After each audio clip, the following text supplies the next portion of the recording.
Good morning and welcome back to Topstep TV. Today, October 14th, 2025. It is a Tuesday, and we got a great show of trading lined up ahead for you today. We know Hogue is out for vacation, probably enjoying some of this gold rally. Shout out to you, Hogue. Hopefully, you're not watching. But shout out to everyone who is in our audience watching today. I am Jay. To the far right, we got JD, and in the middle, you see him, VIP coach of the Pit Raiders, Coach Hoop. Coach Hoop has the meats. Hoop, JD, how you guys doing this morning? All right, I'll go first. Good morning. You go first, JD. All right. Good morning, Jay. Good morning, Hoop. Good morning to all my friends and traders in the chat. Happy Tuesday. Happy turnaround Tuesday, potentially. We're coming off two back-to-back turnaround Tuesdays that actually played out. They hit. We're seeing a bit of a reversal overnight. There's some action to talk about in these markets. But Hoop, how are you feeling this morning, bud? Feeling good, man. Bears won. Got a gift. So I'm happy. I'm a little happy. And I watched the gold almost break 4,200 last night. So it's moving. So a lot of action going on right now. Bitcoin, everything's moving right now. A lot of opportunity. Yep. A win's a win for the Bears. I'll take it anyway. Doesn't matter how I'm not greedy. It's a win. Yeah. We take this opening range trade every morning in gold. See if we can get that poll up in the chat. I don't see it yet, but if it's not there, JD, maybe we just take the 1 minute. We take an opening range trade in gold. Oh, it is in there. Okay. Yeah. For some reason I can't see it. We got 142 votes, 62% for the 5 minute. Shocker. Maybe I didn't want to see it. Maybe I didn't want to see it because it was going to the 5 minute. But we take this gold opening range trade every morning, 7:20 a.m. Central Time, 8:20 Eastern. Gold opens up, and we poll the chat. Are we taking a 1 minute or 5 minute opening range? Looks like we will be taking the 5 minute today. Gold does open up in about a minute. If you're wondering what the trade is, we are long above the high of the range, short below the low of the range. Ideally looking to hold onto this trade all day. Gold did make a new all-time high last night, 41.90. Just about 10 points off of Hogue's weekly kickoff level of 4,200. Nice pullback here. We're 40 points off of that right now. We know that the metals have been providing a ton of opportunity. Gold up 0.43% going into this open. 69% long tilt in gold currently. 41.48 is their average price. So let's see what this 5 minute trade presents to us this morning. JD, we are still in this government shutdown, but we are maybe hearing that we're getting some of the economic numbers coming out. Anything on the economic calendar we need to look out for today? Gold open for business. Well, we had some earnings out earlier this morning. Big week for bank earnings. Earlier today, Citi came out beating on earnings and revenues per share. Goldman came out beating on revenues and earnings per share. Same with JP Morgan. Some of these big banks are doing very well right now. The schedule, total schedule. Again, JP Morgan, Goldman Sachs. We're going to have Wells Fargo, Citigroup came out. BlackRock is out. Tomorrow we've got Bank of America, Morgan Stanley, PNC, Synchrony Financial, and Citizens Financial. Then on Thursday, closing out some of these big bank earnings with Charles Schwab, Bank of New York Mellon, and U.S. Bancorp. So a lot of bank stocks reporting earnings, and they're looking pretty good. These are Q3 earnings. So far, so good. As far as the rest of the economic calendar goes, we've got that IMF, International Monetary Fund meeting going on right now. There's going to be a couple press conferences sprinkled in throughout the day. First one coming out at 8 o'clock a.m. Central Time. If it's anything market moving, we'll do our best to pipe it in. I don't anticipate a lot coming from these press conferences, but they will be out there today and people will be talking. 11:20 a.m. Central Time, Fed Chairman Jerome Powell will be speaking. We're going to pipe that in for you. That could be some market moving rhetoric right there. We're not quite sure what he's going to be talking about, but he's going to be at the podium. He's got a microphone. He's got a camera. He's going to be talking. Yep. People are going to be combing over every single word that he says. We haven't had any real economic data from the Bureau of Labor Statistics out in a couple of weeks now. Today marks day 14 of this government shutdown. So if he hints at anything regarding monetary policy or inflation, People are going to take it to heart, and we might see some action in these markets. And then we got another group of talking Feds peppered in throughout the day. Waller speaking at 2:30 Central Time, Collins at 2:30 also, and Bowman is speaking 7:45 a.m. Central Time. That's the one I missed. So we do have a talking Fed coming out in just about 20 minutes or so. That is it for the day. We'll keep you up on some of these bank earnings also. Awesome stuff. But that's it. We always got one eye in the ditch for you, folks. We're watching it. Love the ditch. We are watching. Gold opening range, 1 minute opening range did trigger a short here, and we are waiting for that 5 minute opening range to close. We will be taking a trade in whichever direction the market breaks. Right now, if you were taking that 1 minute trade, you would be short from around 41.43, right at VWAP here in. Actually, is that VWAP? Nope, that's not VWAP. We got VWAP at 41.19 in gold, so a little way. That's not VWAP either. It's what happens when you look at a 1 minute chart. You zoom in real close to a 1 minute chart. Yeah, it's 41.48. VWAP's at 41.48, so we're under it right now. You would be short on the 1 minute. But we got about 2 minutes before this closes. Before we get into a trade, let's hit that checklist. Hogue is out, but the substitute teachers are going to make sure everyone does their homework. Topstep daily checklist, pre-market research. That's what we're going to do here every day during the opening call. We go through gold, S&P, crude oil, and the NASDAQ, prepping for levels where we think the market can trade to. Morning checklist, make sure you have a pen. Make sure you know what time frame you're trading on so you can tell where VWAP is. Make sure your mindset is clear. Did you have a good night's sleep? Did you wake up, nothing on your mind, but taking clear trade setups? Super important. When your mind is clear, make sure your trade entry checklist is there. Have a couple reasons to get in and out of trades. When the market presents it, take those trades. And then after you take your trades for the day, whether you win or you lose, it's good to review what you did and what the market did. So join me and Coach Paul for At the Buzzer after the close for our post-market checklist. Make sure you're prepared. Make sure you do your homework. Like Hogue says, after you do your homework, then we can play. Right, we got 45 seconds here on this gold opening range to close. Coach Hoop, if we had to take a trade in gold here, what's your preference? I knew you were going to ask Long me or short? this, man. Gotta ask.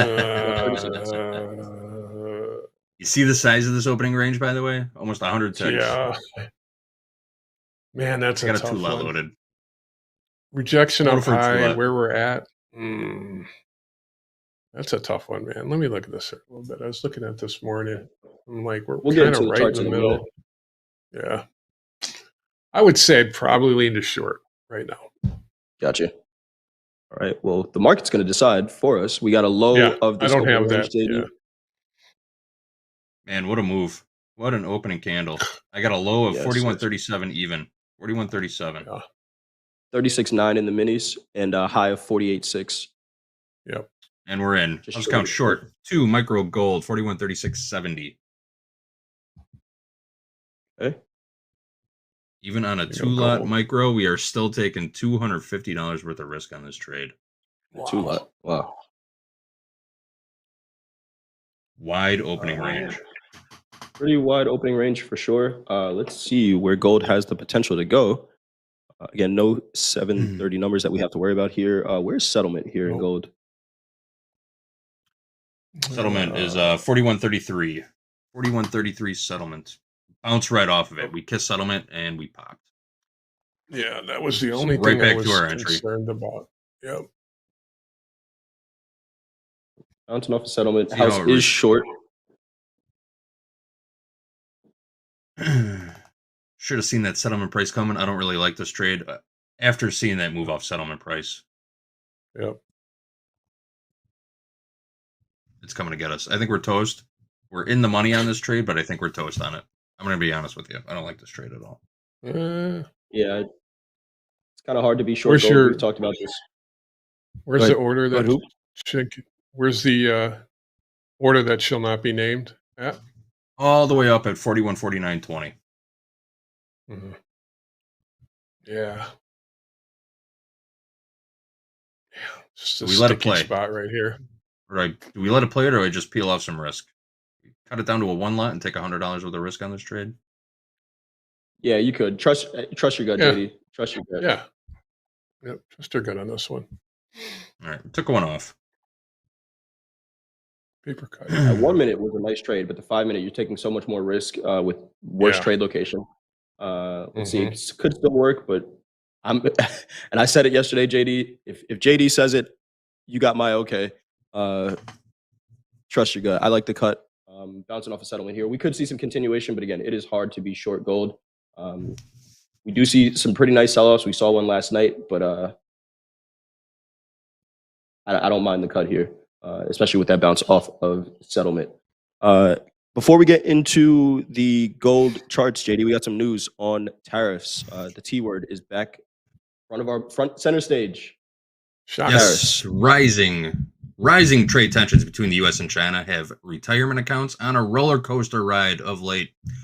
President Donald Trump is set to meet with Chinese President Xi Jinping this month. Many investors are hoping they'll lower the temperature, but that's not what's happening at U.S. ports today, as Amy Kiley reports. Let's roll it.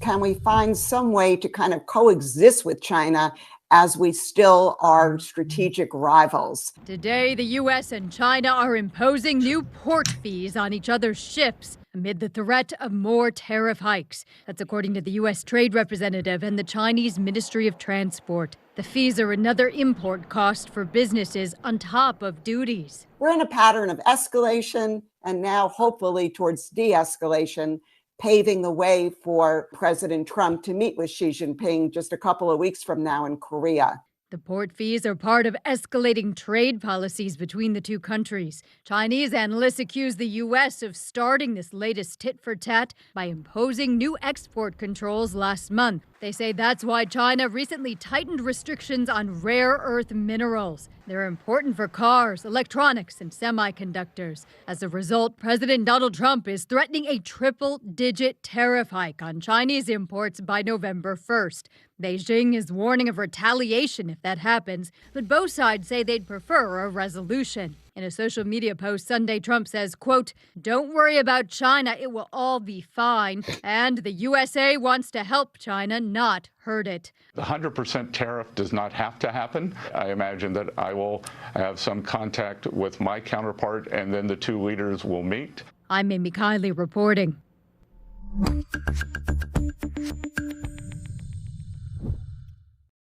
So the talks are still going on. What's that? I thought they started walking all this back yesterday, but then this report came out overnight, you know. So Yep. talking out of both sides of their mouths right now. What's going to happen is up in the air. But Yeah. more fees at the ports. 100% tariff. Yep. It's still on the table. Yep. I don't know. 100% it is. Yep. We saw some comments this morning out of China. China hopes that the U.S. resolves concerns through dialogue. U.S. moves affect global supply chain stability. This is coming from China. That was at around 2:30 a.m. Eastern time this morning. Again, with this trade war going on, we see how it's affecting the markets. Equities right back down. But we're going to go over these gold charts again. House count is short 1 micro gold from 41.3670, trading back under settlement or right at settlement right now. 41. Just bounced off it again, yeah. Yeah, we did. 41.33 41.33 is that settlement price. Let's take a look at the daily chart, Coach Hoop, if you're ready. I'm ready, man. At these gold charts. Starting with the daily. On the daily in gold, what can we say? We're continuing to make all-time highs. It's not a market that is spending a ton of time, if at all, under prior day lows. We can see we did have that one sell-off day last week, but that got bought right back up. Again, that was the highest volume candle of the year. I do want to keep this candle framed out just because of all the volume that traded there. The market likes to trade back to volume, and the high of that candle was 40.7790. Gold trading about $60 above that right now. But I do continue to look at this as an interesting area. We closed above it yesterday, significantly above it, highest close we've had in gold. And then we make a new all-time high overnight above the 20 moving average. How many ways can you say that this is a market that's in an uptrend? It does present a ton of opportunity, even to the downside, if you're patient. But this is a pretty one-directional market, Coach Hoop. How are you looking at this daily chart? You know, it's funny with Jay, you brought up that volume candle. It's just, I was thinking about, the way you kind of look at the markets and that sell volume candle just staring at you where you said that Mhm. 4077 area. I think my only concern is, gold's such a momentum based market. And when it's got its, momentum going, especially to the upside, this move's been really vertical. The only problem is you get ranges like we're already in today, and there goes gold below settlement. Um, you're going to get wide ranges and there's going to be tons of opportunity. But yeah, I think that area 4080 could end up being magnetic a little bit here. So yeah, on the Okay. daily, yeah, this thing's just a beast right now. Yeah. Yeah, on the daily, it is going in one direction, but we do see Yeah. some pretty nice pullbacks. Again, house count is short right now from 4136.70. We're trading back Mhm. below that settlement, 4128.20. We did have a build in open interest yesterday, plus 5100 in gold to the upside, which may mean we are attracting new longs into this market. Let's take a look at the 30-minute chart here, Coach Hoot. Yep. Seeing a little bit of a pullback here. We know Hoag's weekly kickoff level, weekly kickoff high is right at 4,200. We traded to 41.90 last night. And again, if you're looking for the top step daily levels, the indicator's still in the shop, but we do have it pinned to the top of the chat for you to take a look there. But overnight inventory, pretty much reconciled. It is pretty much flat here. We are trading right where we opened the Globex session. And if we look at a VWAP's above us at 41.49.5. So all of that long overnight inventory that we had initially was reconciled. We found some buyers again during the London session, and it looks like they're back to selling it off again here. This 41.20, 41.30.90 is where we opened the session last night. And trading right back into there. So flat overnight inventory. I think this is telling me to be a little bit patient here, if not lean into Yep. the short that we're in currently, if we see the selling continue. And then if I look for potential targets from yesterday, Coach Hoop, let's put up a volume profile from yesterday's price action. We have a volume point of control down at 40.95 in gold. That looks like a decent target to the downside if we do see some selling. We are trading right inside of value from yesterday. Value area high I have up near 41.35. So we're accepting back into value right now. We know that more volume is going to come in for the equity open. Does the market reject this value and continue higher, or do we accept price here and then rotate back down to that point of control, 40.95, and then value area low down at 40.81, that price we were talking about? How are you looking at this 30-minute chart, Coach Hoop? So I think, Jay, you look at all the volume that was in that candle went up there when back at 41.90. Looks like we got about halfway back there. But if you could see real close there, I attach a VWAP. We were talking about this before with gold to the London Metals Open. I got that from my good friend D. And Okay. we've kind of headed down since then. So I think it's something I do keep an eye on. And like you said, right here, we're back around settlement. So it could be a little sticky in through here. I mean, if we get rotating down, we could get back down to 4,100.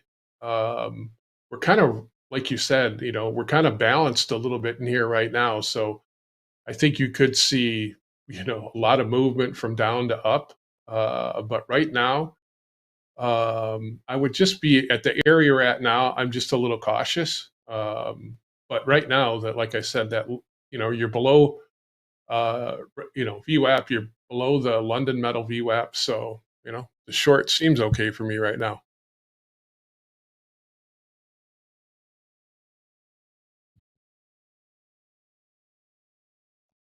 And that's a mute fine to start the day Yes. for Coach I- Jay. There he I was is. looking around, JD. I'm like, God, I lost my What sound. is that? What was that? That never happens. All right. So Coach Vince just said he got long 41.28. I can see what he's looking at there. We had that high Yeah. volume, like we're talking about, Coach Hoop, in the overnight session. Yeah. The low of that 30-minute candle is 41.24.30. If we Yep. look at VWAP from that candle, and that was 1:30 a.m. Eastern time, 12:30 Central. Okay. Highest volume candle we have of the day. This high volume has the potential to be the range for the day. And it depends how you measure it, right? If we look at it on an hourly Right. or a 4 hour, maybe we do extend this range down to 41.05s, the low of the session, which looks good for that house account trade that we're in. But I'm going to stick with the 30-minute chart because that is what I trade. And I could see a potential bounce here at these lows. So we'll see when the volume comes in, how it responds to the low of this range. But again, we do have the house account short about $6 in profit right now. And we will manage that trade from there. Anything else you got on gold, Coach Hoop? Yeah, the only thing I was saying when we were in the green room was, besides looking at a total open interest number, I do look at the months, and there tended to be a decrease in December, and there tended to be an increase in February. So there could be, we're still in the December contract, but there could be a little bit of spread action going on there. I mean, the metals are very spread oriented, especially between like silver. So there's a lot of spread that goes on there. Like silver's had like about a $3.50 break off its high from tonight. So I just think, there's a little bit of maneuvering in here today, and maybe on a breather day, I would just also keep an eye on the other metals like silver and platinum. Gotcha. We are seeing silver, which had a pretty crazy day yesterday as well. Silver down 1.5% currently. Gold down as well right now, just under settlement. Yeah. Gold down just 0.1% currently. So maybe some more room down, but we will see how the market responds here. I'm seeing some size on the books on the offer, 60 contracts offered at 41.2880 in gold. Let's see if they continue to push this market lower here.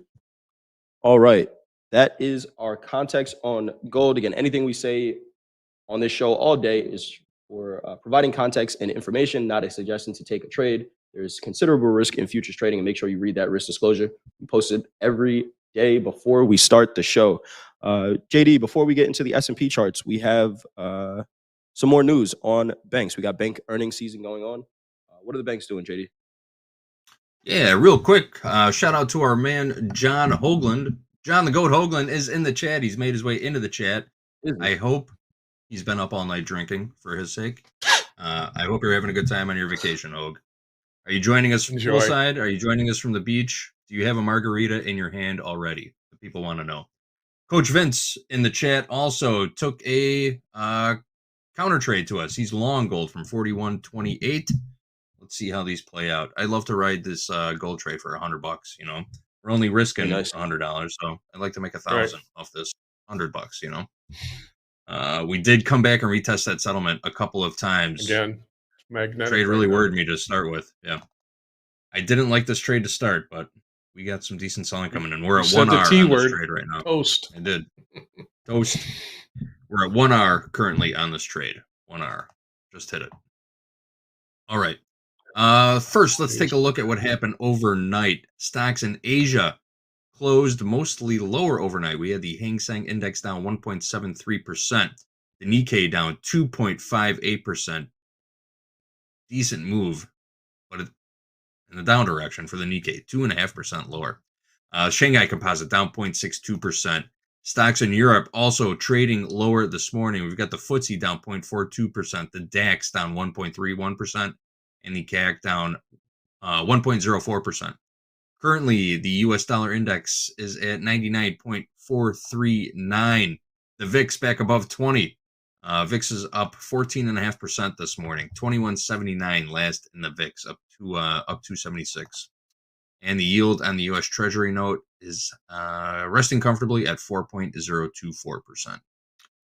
And yes, we saw some bank earnings this morning. J.P. Morgan beat on both revenues and estimates. Earnings and revenues.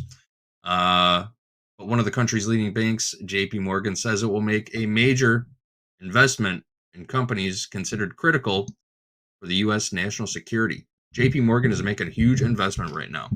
J.P. Morgan Chase said it will invest $10 billion in defense contractors and artificial intelligence businesses to help protect the U.S. economy as trade tensions rise with countries like China. The bank also says it will help facilitate $1.5 trillion in investments in companies important for national economic security over the next 10 years.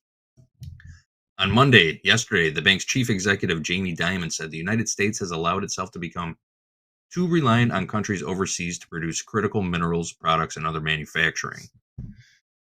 JP Morgan says it will put its financial muscle behind U.S. efforts to produce items like computer chips and electric vehicles stateside instead of importing those products. This news comes just days after China announced it was placing new restrictions on the export of rare earth minerals, a product critical for building items including smartphones and defense systems. That is quite an investment from JP Morgan, $10 billion investment into national security. 10 billion with a B, where we hear a lot of investment going to AI right now, investing into the national security. Good to hear. Good stuff to hear. Let's take a look at the S&P chart. JD, if you do any management of that crude, that gold trade, let us know. But Coach Hoop, let's take a look at the S&P. Sounds good. Starting with the daily. Of course, Friday we had that major sell-off. Yesterday we had the recovery where it looked like, hey, you know what? Everyone, at ease. We're not going to escalate this trade war. And we got a nice bounce yesterday, but again, overnight. And I think just talking to some people who've been doing this for a while, Coach Paul and I do At the Buzzer every day. He said it as we were closing At the Buzzer yesterday. So this is not over, right? And I think we'd be naive to think that just in a night and, from a post on Truth Social that it was going to be over that way. And we're seeing maybe some more escalations now. From a technical perspective, what are we seeing? We have the 20-day moving average at 67.16. We have the 50-day moving average at 66.10. And the market is playing ping pong between those two levels right now. The high of the session so far is that 20 moving average. The low of the session is the 50-day moving average. And it's a pretty big range to trade. 100-point range, 110-point range already in the S&P overnight. And holding this huge sell imbalance that we had from Friday. Daily ATR is increasing. We're seeing 78 points. 78 points in the daily ATR when before Friday that was 53 points. So we are, in higher volatility times, maybe a good time to start to scale down. If we remember, we go back to April, that daily ATR got all the way up to 215. So it's not extreme volatility yet, but it is increasing on the back of trade war escalations and tariff news. What are you seeing here, Coach Hoop, on the daily in the S&P? Well, the ATR is the one, Jay, that you were just talking about. That thing had been flatlined for a couple of weeks and the ranges were tight. And we all, once again, we've been around these markets long enough. I don't know what the catalyst, whatever is to start, because we're in October, we're only logistically, if you go back in history, 87 crash was, next week. So October is just a volatile time of month. So it's not surprising to me to watch us, that candle from Friday just sticks out like a sore thumb right now. And I think it's going to take a little bit of time to for the markets to kind of soak it in a little bit about Friday. Like you said, the open interest, which was up, 30,000 on Friday, was down 30,000 yesterday. So, right. It just showed you that shorts were stuck. The ATR, I think, is probably, it's you and Coach Paul lean on it, and it is a great tool for traders to at least be able to manage your risk. And when you start to see that thing move higher, you've got to respect ATR. You just have to, because if you don't, you're going to start over leveraging, and that doesn't usually lead to good things. So yeah, and you might over leverage by mistake, right? Where we talk about it all the time, but your charting platform does a great job of fitting the range to your screen, right? Where a 50-point range could, or an 100-point range could look exactly the same based on the price scale on the side of the chart. But if you pay attention to the volatility in the markets, we're not trading the same market we were trading 5 days ago, right? With this daily ATR increasing 50%. So it may be a good time to size down if you're looking at managing your risk. Or we were on with Dan yesterday, and he said he actually leaned into it, and it was the time for him to size up because the momentum moves go in one direction. That is a decision that you have to make. Everyone has to make as a trader. but we are definitely seeing the volatility increase. Let's take a look at the 30-minute chart here. We got a Hogue weekly kickoff low also, 64.20. 64.20 in the S&P. So much lower than where we are trading right now. 66.22 last trade in the S&P. Take a look, overnight inventory. Right now, what I'm looking at, Coach Hoop, we are below this white line on my chart. That is the 200 moving average, 67.36. And let's take a look. We have overnight inventory short. We looked like a decent long last night. I want to give a shout out to Coach Dakota, who is in a pretty nice short. We took some shorts took a short last night in the NASDAQ, got stopped out of it, but I think we were making the same read. We had the high volume that started the sell-off on Friday. We traded back up near 50% of that yesterday during the opening call. We were looking at 67.20s as an interesting spot for the market to make a decision. Are we convincing enough buyers to trade back above 67.20 and then through this sell side imbalance, or is all of this heavy selling that we saw going to hold? And so far, it's showing that it's going to hold. We got VWAP down at up at 66.51. We're below it right now, but it is trending lower. So not only is this price action that's trading lower, we have volume that's coming in and selling this. And where did we sell to? We filled the price gap.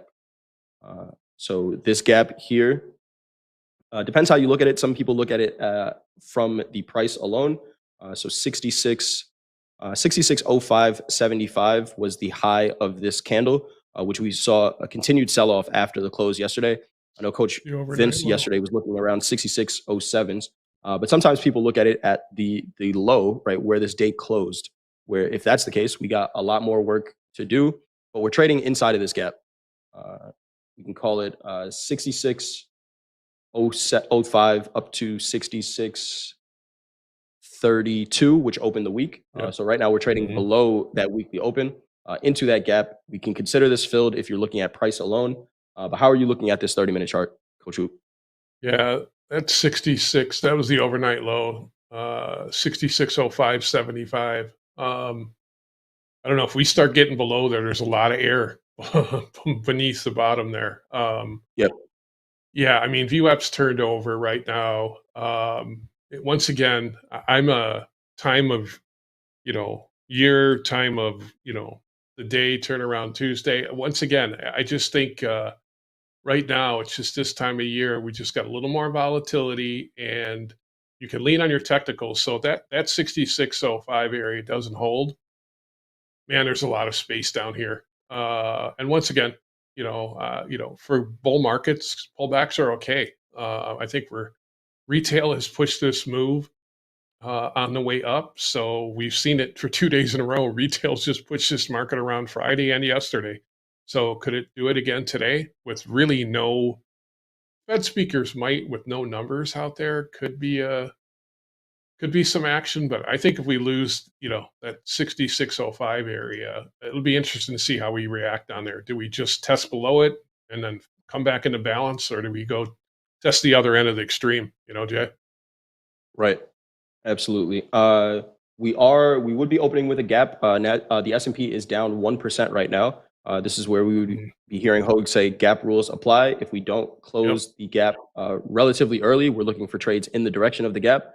That direction is to the downside. We are below value. We got value area low right around 66.74. We got a volume point of control from yesterday up at 66.91 and a value high up at 6700s, we'll call it. And these are all zones. But we are opening below value from yesterday, technically below range from yesterday as well. So let's see what this market presents, right? Do we have a gap and go and we continue lower and try to take out that low from Friday, which is all the way down at 65.40 and a quarter. If you remember, if you were watching, that the 100% tariff headline from the president came out after the close, and then we saw the market sell off another percent. We haven't traded those prices since. Is that potentially a target for the market today? We will know when that volume comes in for the New York session. High to low range already. We are above a daily ATR move already, 110 points high to low. But again, we are in higher volatile times. So are we seeing these daily ATRs increase? Let's going to be an interesting trading day. Going to be an interesting trading day for sure. Anything else you got on the S&P, Coach Hoop? No, that's yeah. All right. Good on that one. Awesome stuff. 66.29 last trade in the S&P, 64% long on the tilt, average price 66.37. So maybe some traders looking to find the bottom of the markets here.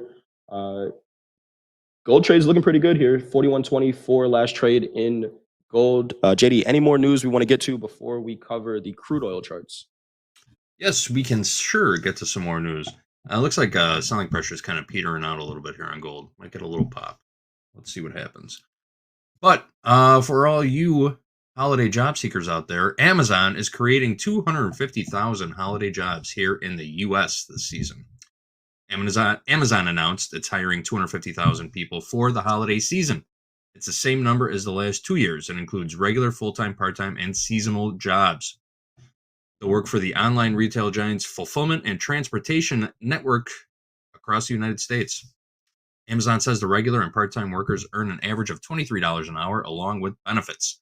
Seasonal employees earn an average of more than $19 an hour. The jobs will be posted through December at amazon.com/local jobs. Amazon also said it's investing more than $1 billion into additional pay and benefits for its full-time and transportation workers. It says that will bring the average total compensation to more than $30 an hour when including the value of benefits. It's $23 an hour crap. I see some comments in the chat. They pay crap. Yeah, that's all relative. That is all relative. For people who are, maybe furloughed right now and can't work, or we heard about the labor market. May not be crap, but that is all relative. Let's take a look at crude oil here on the daily, Coach Hoop. We are in a downtrend. We've officially broken out of that range that we were in for a little while. Well, if you're zoomed in, Coach Vince said it yesterday. He said crude oil has been in a range for 3 years. And if you zoom out far enough, yes, we are still very much in a range. Before our most recent price action, we are seeing some range extensions that we have not seen for a little while. We have an overnight low here of 57.68, and we're not spending a lot of time above prior day highs. Right? We saw about a month ago, 3 days down, 3 days up, 3 days down, 3 days up market in this range. But we're seeing a lot more selling pressure coming into this market. We had a pretty nice sell-off on Friday. We're holding 50% of that, right around that $60 level, and extending these lows here. Do we see we're below Hoag's weekly kickoff low, which I believe is 58.50. Do we see $56 a barrel this week, Coach Hoop? That's the next level I'm looking for, where we have some room down to another level where the market bounced prior. I know the president's goal is $55 a barrel, which we're about $3 off right now. How are you looking at this daily chart? I don't say I ever have FOMO, but I when crude was on that sling on the way up to $66, and I shorted it up there because once again, crude's just notorious for getting a little bit above its range, sucking everybody into the long side and then rolling over. That's exactly what it's done. It went from, we were at 66 not that long ago, and now we're sitting here at 58. I would think some rotation down to that 56 and a quarter, 56 area would be, we come down here is at the bottom of the range, Jay, and then we move back up. That's kind of how crude's been. It's in rollover. So, open interest was down like 30,000 plus contracts in November. You got the volume pretty much dead split between November and Dece today. And remember, it's the winter, so some of the volume gets really split between 3 months, November, December, and January. So this time of year, crude does act a little bit different. You got heating oil, and the products also start to take effect. So $56 seems pretty much in the target this week. We get one of those. Well, once again, we're going to get. That's the other thing I haven't seen across here. I know some of the numbers we're going to get. Are we going to get an EIA number on Wednesday? That's the Good other thing question. we didn't talk about. I didn't see it on there. So I know some of those numbers they've been able to keep moving, but I don't see it on there for tomorrow. For crude. So, Got you. yep. Interesting stuff here. Crude oil right now is down 2.5%.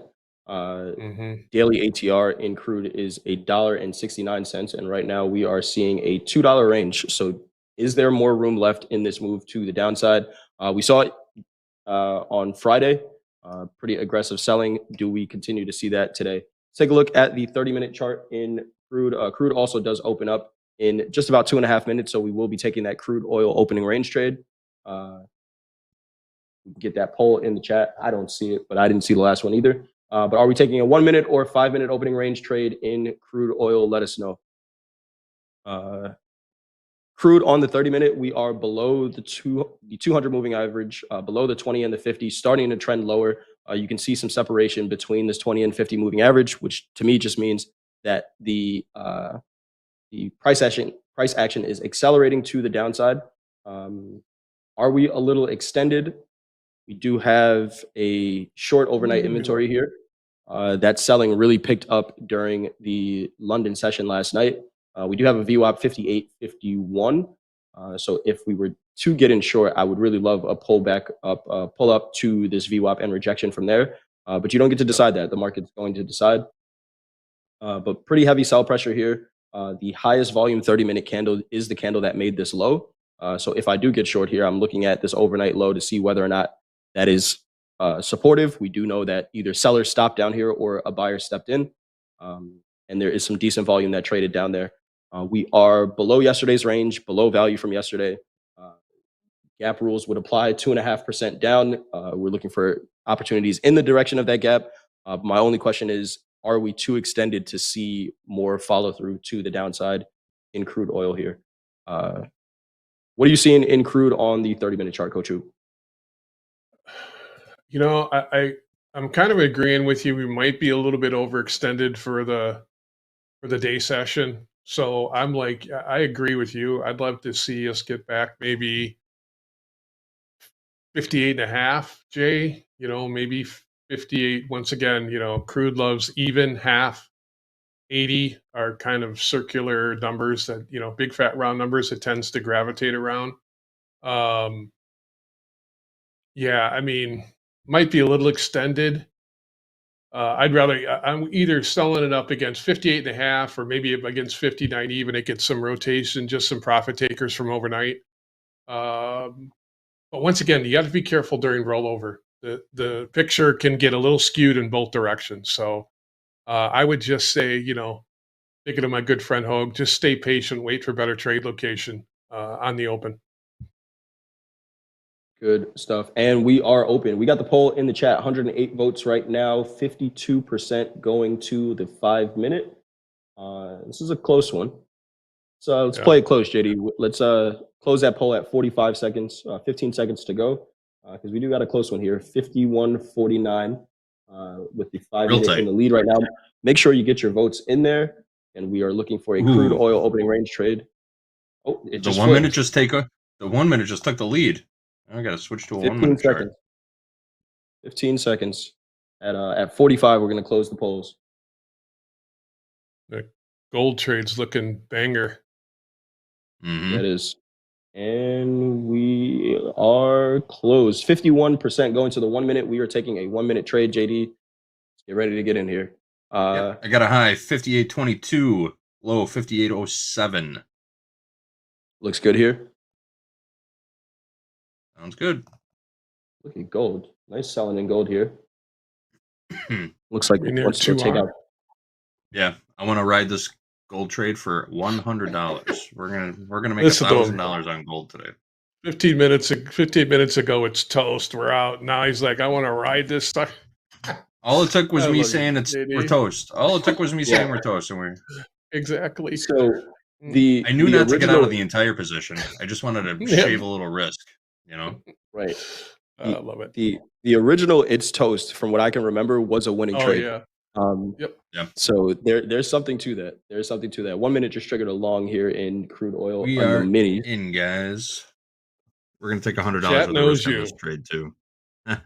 Chat knows you, JD. Edward says JD loves his crude trades. It's so true. We're not taking a whole lot of risk on this trade. $80. Long two, JD? We're taking long two, micro crude. I was looking for a 2-lot from that gold trade. I didn't adjust. So 58.24 is our long price in micro crude. We're going to take $80 worth of risk on this trade. I'm cool with that. Good stuff there. House count in a couple of trades here. Short 1 micro gold from 41.3670. That was on the opening range breakout short. Long 2 micro crude here, 58.24. Last trade in crude, 58.09s. We have a 65% long tilt in crude oil. 58.23 is their average price. 50-50 pretty much on the tilt in gold. Coach Hoop, anything else you got on the crude oil charts? Nope, that was kind of. That was it. All right. Anything you got? We got a little bit of time here. You were mentioning natural gas in the green room. A little bit of time before we get to the NASDAQ chart. Anything you want to point out in nat gas here? You know, I think this market, you know, seasonally, you're starting to cool down everywhere else, but we're not super cold. So typically, seasonally, you're still in a downtrend. The $3 area is kind of a big fat round number.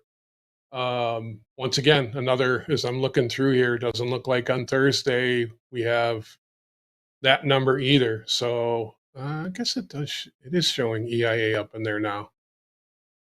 So maybe those will go. Who knows what the government shut down and what they're showing and what they're not. But ultimately, right now, we probably continue to drift lower. But I will eventually look for a spot on a seasonal play for the other direction. But right now, still a little bit early, Jay. Momentum is still to the downside, but I'm stiffing. You know, I think a little bit lower from here, Jay. Okay. Right now, the cattle's got my attention a little bit more than natural gas because we made all-time highs yesterday too. So I don't know if you looked at that. You've been sneaking some cattle trades in on me on the side, I heard. I haven't traded it in a little while, but maybe we could take a look at that after the NASDAQ NASDAQ charts. Seeing a little bit of a bounce here in gold. We're going to get into this NASDAQ chart in a second, but I do want to answer a question from Anthony Reflects in the chat. Can you explain settlement and how to find it? On the Topstep daily levels, pinned to the top of the chat, we have settlement for each market. You can also get it from the CME website. And the way I like to look at settlement is it's the price that the exchange marks the market.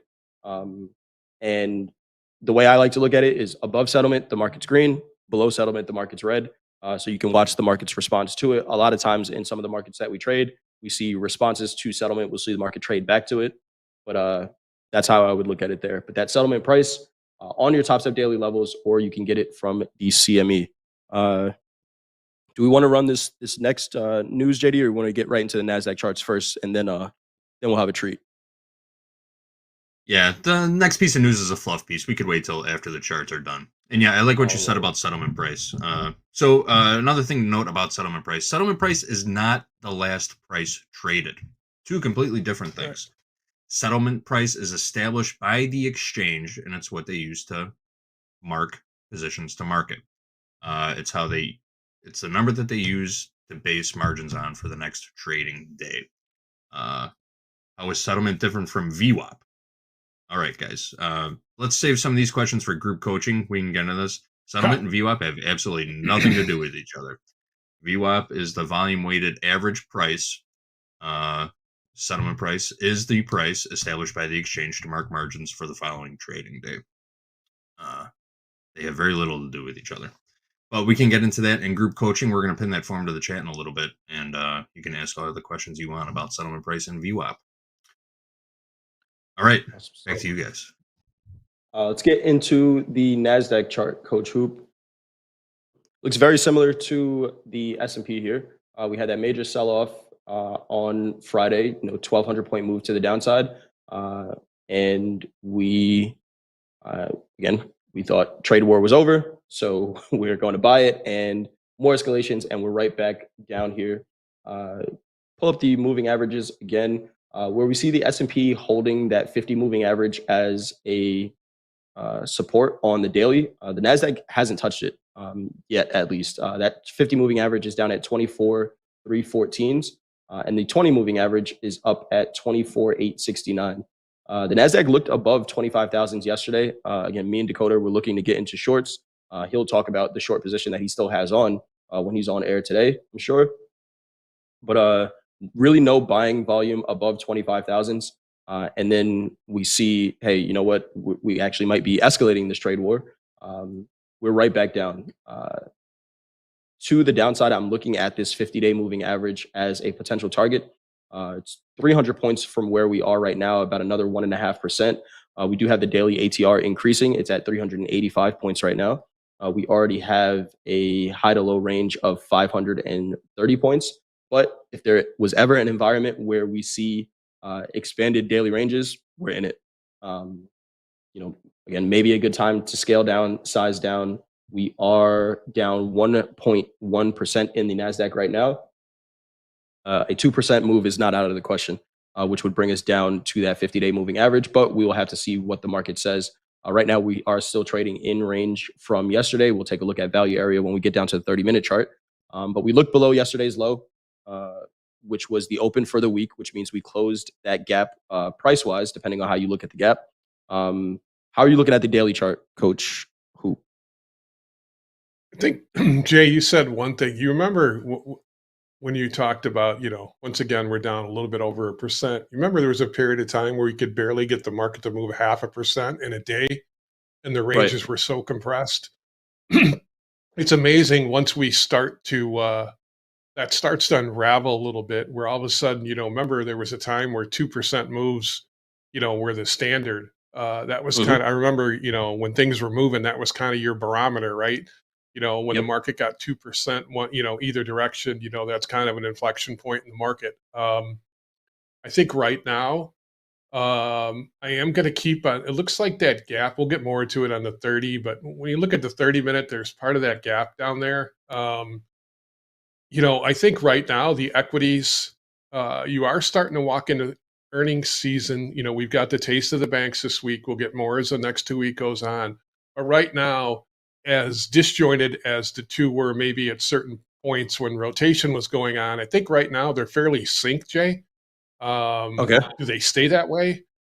So I think the S&P and the NASDAQ are kind of flowing. I mean, you can see the S&P is almost down like 0.8%, and you got 1%. So I think right now there's, a lot of people look for them, for guidance. And right now I think they are kind of synced. So I agree. I'd like to see how we act if we start to rotate down toward those lows, and maybe we go down there and fill that gap. We'll get into that more in a 30-minute when you look at it. Awesome stuff. Pretty big range already here in the NASDAQ on the daily, but we know in crazy volatility, we have the potential to increase that range. Let's take a look at the 30-minute chart here. We have the 200 moving average. That's kind of my line in the sand. Shout out to Coach Paul for keeping that on my charts. That's all the way up at 25.57. We took a look at it last night. Again, traded above those 25,000s. And what I really like to see, right, anytime we have the market trading at or near a major level, what I'm going to do is attach a VWAP to the market and see where we trade. So we can see price traded above 25,000s last night, but VWAP never did, which is telling me that anything above this major level is empty price action, right? That might be a late buyer saying, hey, yeah, it's going up, so I'm going to buy it. Those are going to be the first people to sell. And we can see that VWAP never crossed above that 25,000. And now we have a pretty short overnight inventory. Here is where we opened last night. Again, we are opening with a gap down. Right now, it'd be about a 1% gap down, but volume is trading with this move where we see this VWAP. It's above price right now, about 100 points, 80 points above price right now, but it is trending lower. Again, we did fill part of this gap, not the whole thing. We got down to another major level, just big fat round number, 24,500. We didn't trade it with all of this heavy selling pressure last night. We stopped 2.5 points from that 24,500 level, and again, depending on how you measure this gap, about 50% through that gap if you're looking at a price gap. But if you're looking at where this candle closed, there is still some room lower. And again, that depends on how you measure it. This candle here, this 30-minute candle from Friday, this was after the close. So like JD was saying, settlement price from Friday was probably up here in the NASDAQ, 24,442. But if we look at the last trade, it was 200 points lower than that because the markets do still trade after settlement. So there might be a case to say, hey, you know what, this is a target now because we didn't really get to spend a whole lot of time trading here. Hogue would be looking at this as a single print that happened after the close, which is pretty interesting here. So about halfway through that gap, of course, we need to invite some more sellers to the party if we're going to fill that gap completely and trade below 24,500. It's a major level in my mind, just because it's a big fat round number. Everyone who's trading the NASDAQ knows when we trade at these whole number levels. So if we don't convince any sellers below, then maybe we go right back up into the range. Looking at the volume profile from yesterday, we had a volume point of control all the way up at 24,906. And this is a full day volume profile, not just the regular trading hours. We can take a look at regular trading hours as well. But we got a volume point of control all the way up at 24,906. A value area low of 24,805. So we are right now trading below value and in range from yesterday. If value is going to continue to move lower, then maybe we are looking for shorts. Hogue will be talking about gap rules apply. Opening up with this gap, if it doesn't close relatively early, we're looking for trades in the direction of the gap. And again, settlement in the NASDAQ is all the way up at 24,922 and a quarter. So in order for us to fill that gap, the market would have to get to 24,922 and a quarter. Anything you're looking at here on the 30-minute chart in the NASDAQ? Well, the top of that candle from the other day is 24,444. You sit there and say, well, it's 200 points away. That's a long way away. Well, we're over a 500 point range overnight. So what's another 200 points? I just think, once again, we haven't seen a lot of block order size. And I know, get a little bit tired of talking about retail pushing it. The reason these ranges get wider is because bigger players are probably, you talked about it last week, Jay, 6 trillion sitting on the sidelines when you guys were in New York. So once again, this is retail. So the ranges are going to get wider. We're going to get a little more push probably in each direction, but I'd love to see us get in there and see how we act when we fill the entire gap. It doesn't, like Hogue said, the gaps don't have to get filled. We could rotate up towards VWAP and then roll over. But I think right now, 500 point range, you're going to have to just look for, 24,700 would be like probably the first spot up against where, VWAP's sitting there at 24,723. Once again, how the open reacts. And once again, I'd let the dust settle from all this price movement overnight. But once again, it's another market. We're staring at a gap sitting there that hasn't been filled. Do we go, if you're looking at retail, they're definitely more mechanical in the way they look at the market. So it wouldn't surprise me, but that's still a pretty good move from here. So that's kind of where I think right now we're kind of in the middle. Obviously, overnight inventory is going to be to the short side. So I just think, you have to wait and see how that open plays out. Absolutely. Right now, if we open here, we'd be opening it with a 1.15% gap to the downside, and that is measured from the settlement price. Here. There's a question in the chat. Do I consider the overnight range, the Asia session range? I do. Interesting prices to look at there. One of the things that I learned from my guy, Coach Paul, is looking at a volume profile for the overnight session and then seeing how the market responds to it when we open up. If you do that, volume point of control for the overnight right now is at 24,637. Seeing how the market responds to here when we get all of the volume to come in for the New York session. All right, I think we did it. That is our accurate context for the 4 major markets that we trade here at TopStep. And anything we say here is for educational purposes only and not as suggestions to take a trade. We appreciate you all joining us for this opening call. House count does have some trades on. Gold looks like it's coming back to our entry. Gold just JD, ripped right in our faces. Yeah, Yep. it did. See money, take money. That's for sure. We're still in the money on this. Yep. All right. Question from Nirvana in the chat. Coach, what do you think about full porting longs before the FOMC release today? Well, first of all, there is no FOMC release today. Fed Chairman Jerome Powell is coming out to speak at right around 11:30 Central Time. I don't think he's coming out with a surprise rate cut or anything like that. Second of all, full porting into a heavy economic number or a release like that is not the way I like to conduct myself when I'm in the markets, but it's your money, my friend. Do as you wish, sir. That is what we would call ill-advised. Ill-advised, but Ill-advised. I would say that. Ill-advised. Yeah. Yeah. it is your account to trade. All right, JD, who do we got trading with us on Topstep TV today? We got a couple minutes before fast markets. Who do we got trading with us? Sure thing. Coming up next, fast markets. Andre and Jack, of course, will be here, and they'll be joined by Deanna and Mandy. Should be a great way to get the day going. Fast markets coming up next. After that, the morning recap. Me and Jack will be here to go over some of the trades that we took here during the opening call and in fast markets. At 11:15, we got a rising star. Shike is back. Or are we calling this trade with Topstep? Oh, doesn't matter. Shike is back. He's going to be talking with Coach Jay and Dakota. After that, Jack is going to be here with risk manager Ben for a shoulder tap. They're going to roast and toast a couple traders and see what our live leaders are doing for the day. Group coaching this afternoon, 12:15 Central Time. It's going to be me, Hoop, and my old man, Coach Jack Sr. is going to be in the house today. Looking forward to that one. Spending time with my dad. 1 o'clock Central Time. Trade with Topstep. Jack, Joe A, and me. The three of us will be here. Trading it up, hamming it up, doing what we got to do. 2 o'clock, ending the day and power hour with Andre, Ashard, and Dolby Time. Plenty of tradertainment coming your way throughout this turnaround Tuesday. Awesome stuff. You know what else happens? You know what's that, JD? I mentioned turnaround Tuesday, but something else is happening today. You ready? I'm ready. Take a guess what day it is. It's National Dessert Day. Tuesday is a day to celebrate your sweet tooth.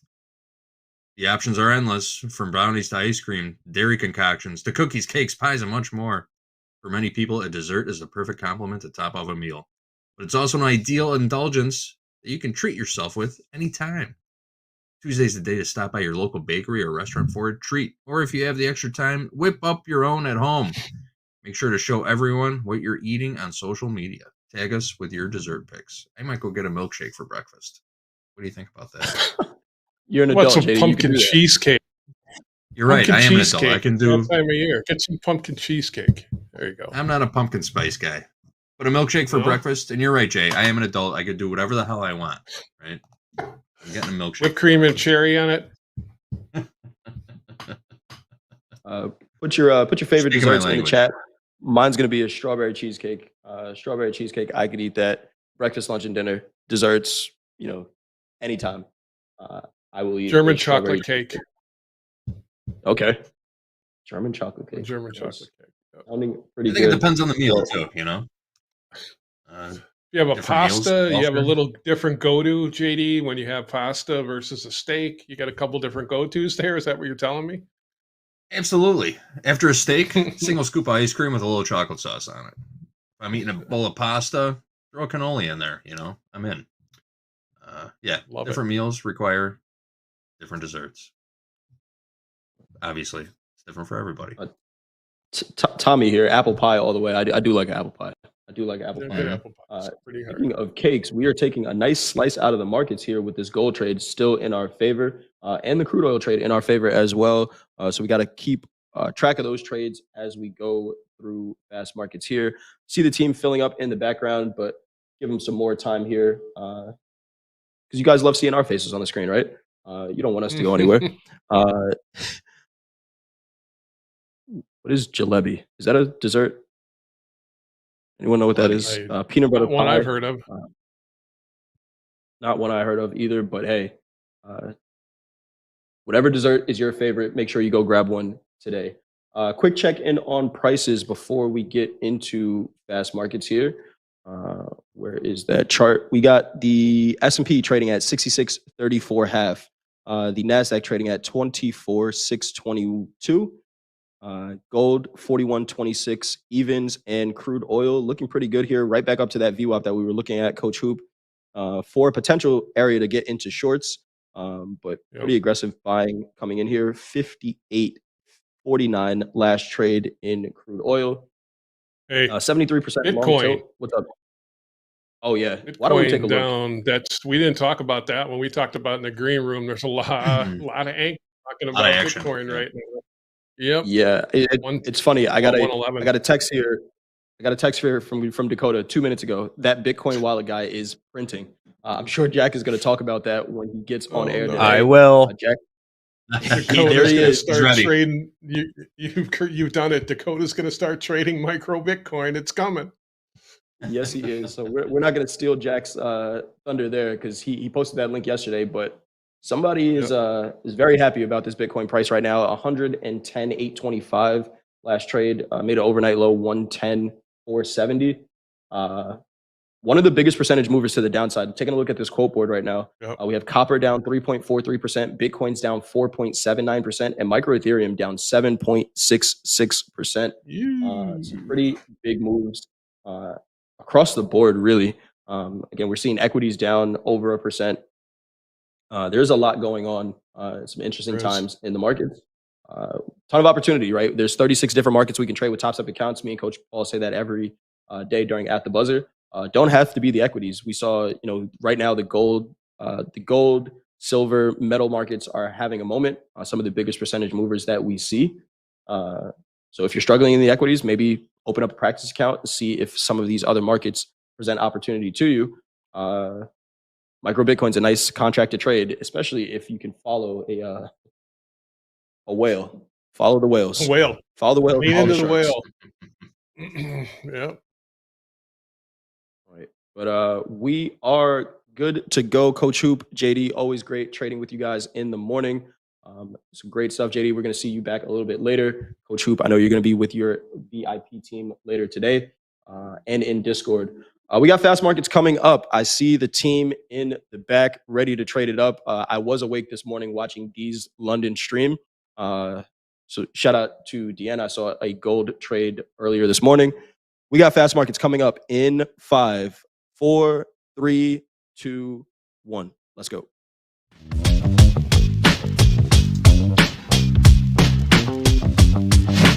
Turn the machine back on. Turn the machine back on. Turn the machine back on. Turn the machine back on. Good morning, traders. Andre? Yes. I have the sweatshirt on. You know what that means. Bears are 3-2. Yeah, Bears are winning in the markets right now. Let's do this. Kicker, who does? Welcome everybody to TopStep TV. This is Fast Markets. There she is. The London. We got Deanna in the house. Also the most reluctant challenger on the reversal challenge. Let's get right to it. D, happy Tuesday. How are you doing? Metals are flying around. Thoughts coming into this Tuesday trade?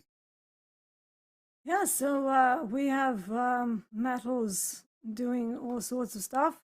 I actually have a small copper long trade, thinking mean reversion maybe. Okay. How far that goes, we'll see. So far, we're holding the Asia low. So I'm feeling a little bit under the weather. I picked up something, some weird virus when I was visiting mom. So I'm okay. I'm battling it out.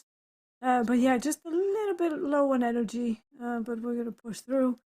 So small size, yeah, definitely. That's inside information. So, yes. That could be very bearish. D, what's your definitely. What's your copper position, D? Last trade. So my copper position, right where it is. So 496.10, 2 micros. 490. You're long. 496. Long. Yeah, okay. I'm not gonna be short in the bottom. Yeah. Okay.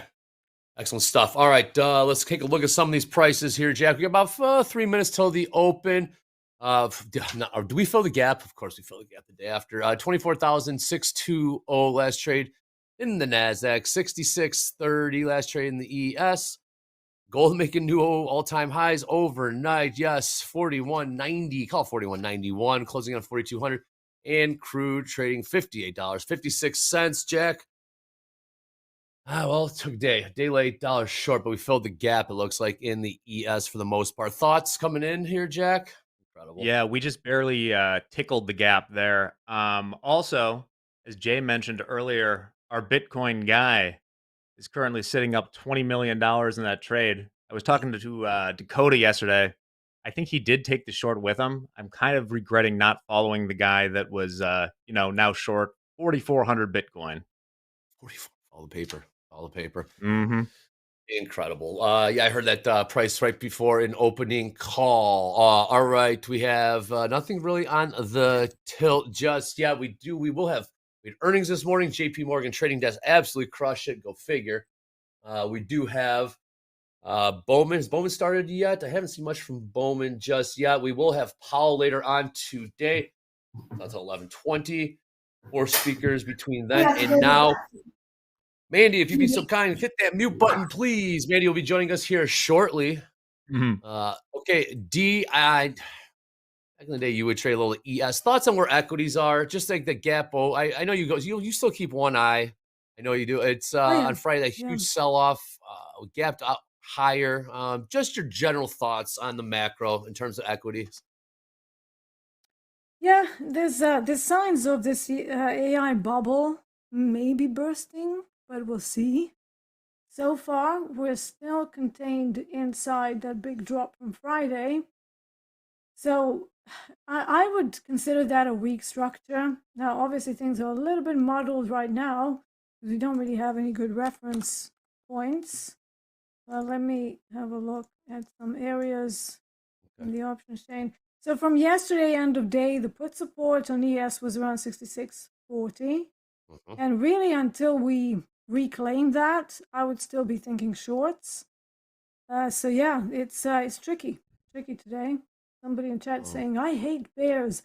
I actually really love short positions because they tend to be faster. So nothing like a good short, right? Yes. But yeah, I would be a little bit patient. Maybe just give it a little bit of time to see what they want to do rather than rushing in immediately at the open. So maybe park the orbs for now, and let's see what they want to do. Because from a larger time frame, we're still inside the Friday's range. Also, D, in the absence of Hogue, can I lean on you to kind of play Hogue a little bit today in terms of balance, volume profile, things like that? I think I can count on you for that, right, D? There we go. Well done. Already got it going here. 5 seconds till the opening bell. Everyone, let's get ready to rock it. A lot of speakers hitting you. We got earnings kicking off, and we got Powell in a couple of hours. We bring that to you on Topstep TV. All right, let's get right into it. Again, house account long 2 micro crude oil from $58.24, about 30 cents in the money there. We are also short 1 micro gold from 41.36 in the money there for now. Obviously, we know that bull run that gold has been on. Let's take a look at some of these other markets. Huge selling overnight in indices. ES bottoming out overnight at 65.05. NASDAQ bottoming out 24,502. Who we got there? There she is. Hello, Mandy. Mandy, hello. Mandy, how are you? Good morning. Doing so good. Oh, awesome stuff. Mandy, NASDAQ, go figure, overnight making the big moves. On any levels, any price levels of interest? Not yet. Just excited to see what happens at the open. ACH, anything can happen. So maybe we'll see what we've got here. All right, so you got D Long. Chopping. Yes, we are. Copper from 496.10. A couple ticks in the money there. We got crude continue to push higher here. 83% long. 83% long on the crude tilt. My, oh my, that's a very heavy long tilt in crude. Continue to push higher here.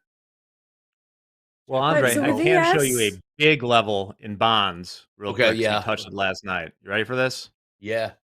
We once again touched 4% yield in the 10-year, pretty much to the tick, and then rejected it. These are 4-hour candles going back. This is a big, if you're trading the financials, just look at the highs in the ZN. Yes. Pay attention to the yield, man. 4% has been a tough nut to crack. Wow. Yeah. FOMC. That's the last time we just took a peek beneath that. And wow, good to say. What's it at right now, Jack? 4.03? 4.05. 05. Call it. Okay, very good. We'll see what Powell has to say today. At 11:20 a.m. Central Time, we'll confirm that we will be bringing that live to you here on Topstep TV. And a little bit of a muted open, 66.27 last trade in the ES. Again, huge overnight range in the NASDAQ. We are looking at a 500-point range overnight in the NASDAQ. Impressive stuff, to say the least. Mandy, good to see you again. Yes. And for those that are seeing you're on Fast Markets a lot now, like, how do you approach this open? What is your approach in terms of patience, watching the setups? How do you like to approach the first 15 minutes of into the New York Open? Usually for me, it's hands off. There's usually a lot of volatility that comes in. I'm really intrigued, though, what we want to do about this overnight gap, or sorry, not overnight gap, this gap that we had just recently. So I'm curious if we just sell off today. 600s is going to be probably a really good spot to see where we're at. But yeah, I'm going to just kind of look for my setups, follow my rules, and see what happens. Let you guys know once I get in a trade. Luna. Luna. I got gap fill. Oh, we still got some room to gap fill to the downside. Yeah, in the ES, filling that gap. Close on Friday, 65.40. Here we go. More selling coming in. Will we do it? Will we do it? We are in top end of that reopen. In the NASDAQ, I got gap fill down to 24,188. 188. So a 400 points more to the downside. We'll see if we can get this going here. Yeah. Where my gap truthers at? I mean, I love this. Yeah. Great question in the chat. Trader Mike J, always on my ass. Does not know the volume profile? I do know the volume profile. Damn, I like when everyone gets to contribute. And D knows it much better than I do. So I figure we have the expert on here. But yes, Mike J, thank you for tuning in. Please click like, follow, and subscribe. We got the Topstep daily levels pinned to the top of the chat. Update and refresh before every New York Open. Have a little real estate on the screen. With that, also pinned to the top. You got the indicators tab up there. Topstep X. Click on that. Type in Topstep daily levels. We'll have those. We'll slap over there, right there on your charts. What's triggering the sell-off? Jack, what's triggering this? Looking Nvidia's down 3.7%.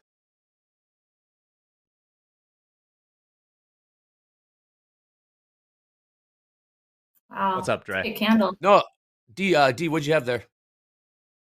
Yeah, so we are opening, obviously, overnight inventory was short. Even a blind person can see that.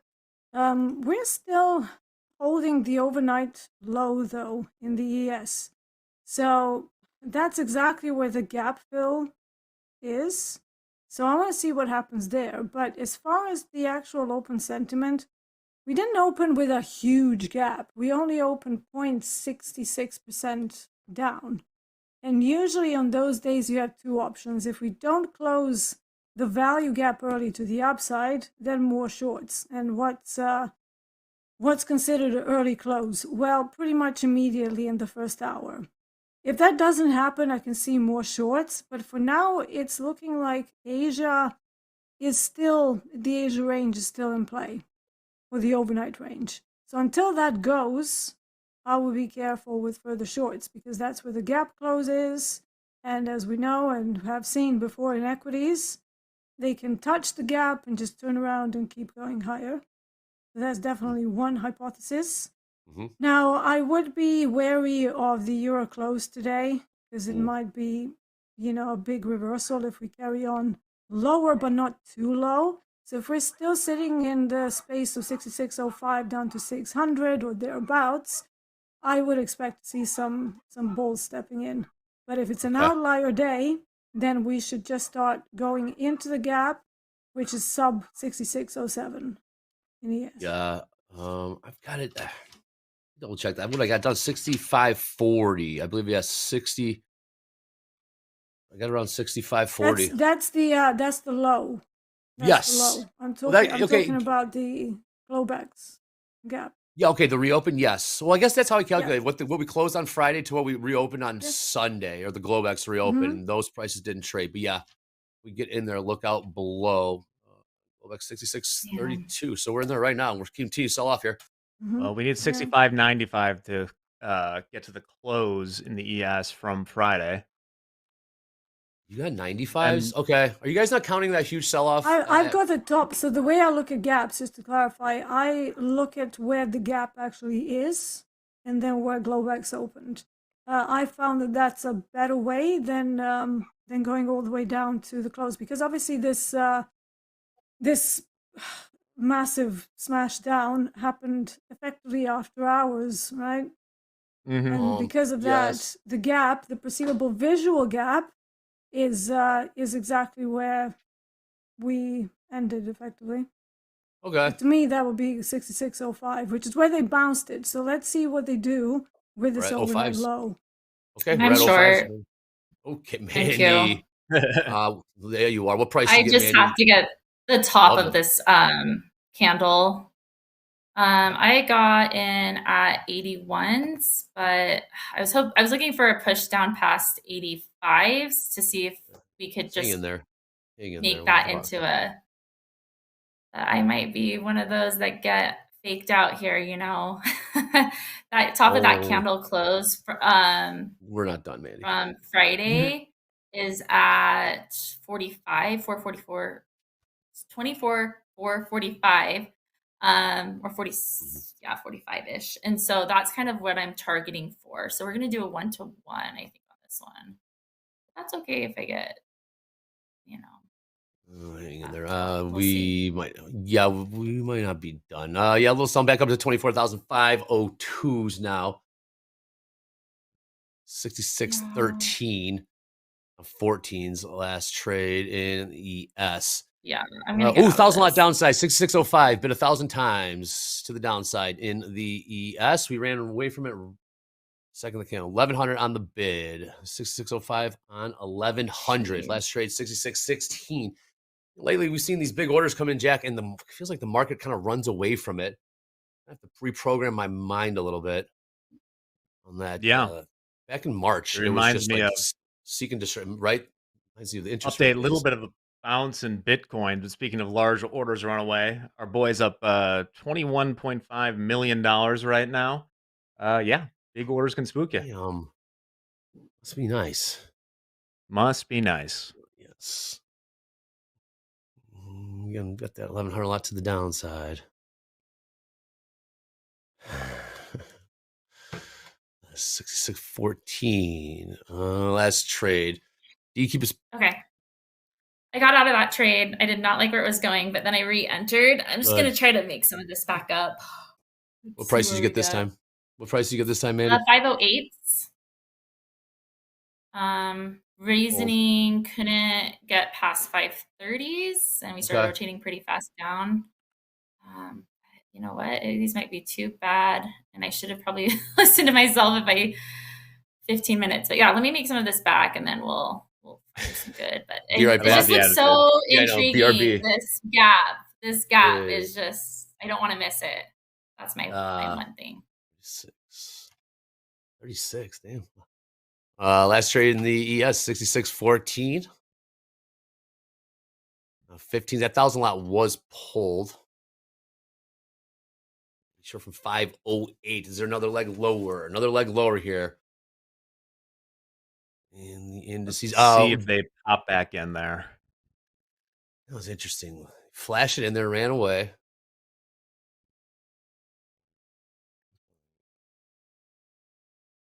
Just a few points from the lows of the session. ES right now. All right. I took that one off. not getting the momentum, just down 425, little paper scratch.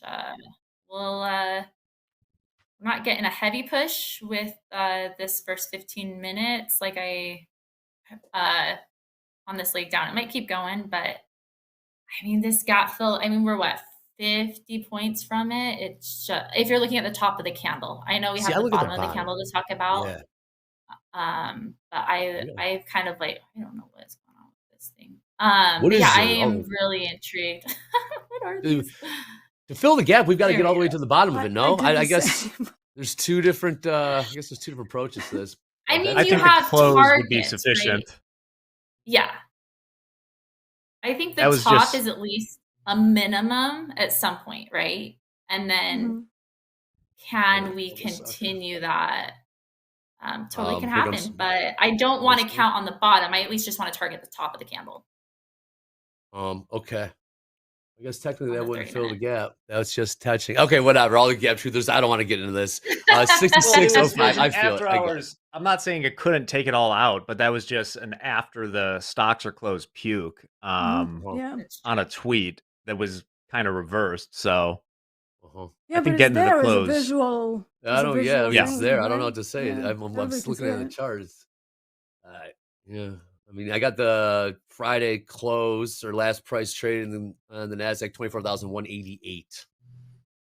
Then we reopened at, I'm sorry, 24,450. We're pretty much closing in on that right now. What's that down there? We got a 500 lot downside, 6602, bid 500 times. That is Oh. filled. We are accelerating to the Yikes. downside. Here we go. Okay. Giddy up. Now in the The volume is 65 pretty handle. strong there, and it's growing. 65.40. I got 65.40. You want to fill that thing in NASDAQ? I got 24,188 or so. We got about 300 points to go. The sellers are in the house. Here we go. Andy, you still short this thing? No, I should have stayed short, but we're good. We're good. Yep. Right sentiment. It's just I probably should have gone down to micros. The minis were just moving for me, so a little bit more loss than I wanted to initially start with. All right, more So selling we've coming in here again. essentially closed the gap now. I've seen Yeah. Shaddis want to talk more about what is or what is not a gap closure. All right. Well, last price traded on Friday was 65.40. So, and the first price traded on Sunday was 66.30. So, Go short 10, Andre, for the haters. I know someone that is actually short from 36 right now.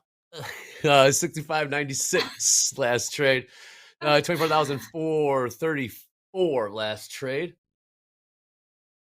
Anything else move? We got gold pushing a little higher here. How's copper? Mhm. Copper's in the money right now, D. So far, so good there.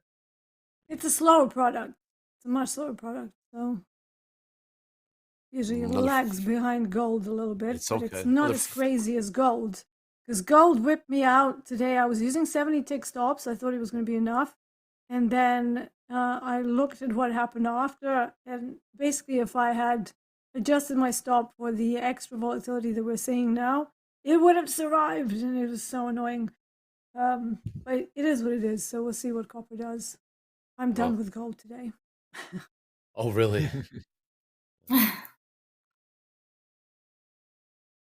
Yeah, whenever I have 2 attempts at something and then Mhm. it just doesn't really play out, I have to move away from it because it means I'm not reading it well, and there's no point to just kind of keep going. Smart. Just bigger Smart hole. D. Yeah. Mm. I've I've totally learned been the there. hard way. Yeah. We've all Yes, been there. yes. That's how you learn. Exactly. Yeah. Why can't we just learn things on a chalkboard? It'd be so much easier. I We know, just right? I mean, Yeah. everything's just What's got wrong to with be. us? Be a little I easier. mean, this Thick is me. skulls How we many all have. times? How many times do I need to touch the stove before I learn how many Um, times I get burned? Yeah. Keep doing pretty that much. sometimes, unfortunately. I'm Little getting bounce. better, not touching it too many times. Yeah, this Well, bounce. you got to learn. Yep. The seller's going to step in here. Want to sell into this thing. A little bounce. Not a bounce, actually. 24,490. About a 70-point bounce there in the NASDAQ. 10, 12 point bounce here in the ES 66.04 last trade. We got here for speakers, for numbers. We got a ton of speakers today. Yeah, we did. Earnings came out very strong from the banks per usual. Oh, joy. Oh, joy. D. Yay, speakers. Random. Yay. House account, still a short one. One micro gold from 41.36 and long two micro crude from 58.24. I'm gonna try to sell into this thing. Or are we gonna find the bottom? Did we find the bottom? We're about 15 minutes into the New York session. Jack, let me know when you start seeing some of those levels populate for you. Jack likes to watch the options chain, right? Watch the options chain in order to. Yeah, we came very close there. The closest level is the 65.50 SPX, which would be equal to about 65.90 in the futures. We almost got there, just 4 or 5 points away. Would you look for a long at all right now? Possibly. I mean, I'm just waiting for things to settle down a little bit here. I mean, markets have been moving, obviously. And Benji, birthday party was great last night. That's great. Yeah. It was my 4-year-old's birthday yesterday. 4 years of excellent. Happy birthday. Yeah. My baby's turning 4 on Sunday. Sad. Happy birthday. Everyone's turning 4. My pups are turning 4 end of November. 4? I love that. What's turning 4 in my world? Is anything turning 4 in my world? I don't know that I have any turning 4. Big 4, yes, absolutely. Okay, we're going to continue. Okay, back up at 24,500. Well, happy birthday to everybody. We're going to hear 20. This is the big fat round number. Manny, you did take a short up here at what, 08s, I do believe. 08s, yep. 08s today. I need to look at my 3-minute. It depends on what we do here. Around, my multiple touch point trend, support and resistance line is at like 507. So I am curious what we're going to do around here. I still have a minute and a half on a 3-minute candle close. We'll wait to enter. If we hold above it, I probably will be looking to get along. But yes. The question is, what is a gap fill? Well, I mean, in my mind, reach their own, but I'll tell you what, like to see this move here in copper. D, what's your upside target? A few ticks in the money now, trading 49. Yeah. 498. I have a couple of targets. Okay. So the first one is 503.55. That's kind of close to VWAP, but I also have an average session range for this time period, sitting similar at a similar price. And then I have an aggressive target if copper starts to run, because we do have a demand area on the daily chart. Let me change that. Push it higher. Obviously, we are still inside this big smash down. So from like the larger picture, I would want to see the market go right back where it came from. So somewhere close to 570. Obviously not today, hopefully. I mean, wouldn't that be nice, right? 1 million ticks in one day. But yeah, I'm just targeting closer to the highs of the day, so it's somewhere just underneath that. But it depends. It's still early on. You know, we still have to hold above the initial balance for COMEX, so we're just popping outside of it. I like my entry. Mean reversion is definitely a possibility, but step one is to battle VWAP. If we cannot go higher, that's going to be a problem, because then it means that we're in an outlier short day, because we already smashed through the ADR low and we're sitting below it. So I really want to see that reclaimed. So if we can go higher, then there's really not much to stop us from going all the way back where this thing came from. But again, early days. Yep. We just have to sit and wait.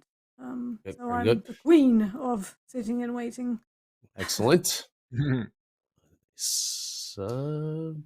sold those 24,500 in the NASDAQ?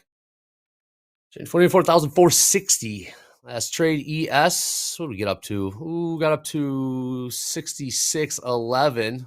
Yeah, staying a little stronger here. Gold right now trading 41.33. Mandy, you looking for perhaps another short? You caught the move. Yes. Okay. I'm just Again. trying to decide. This 2-minute candle is killing me, but we'll see.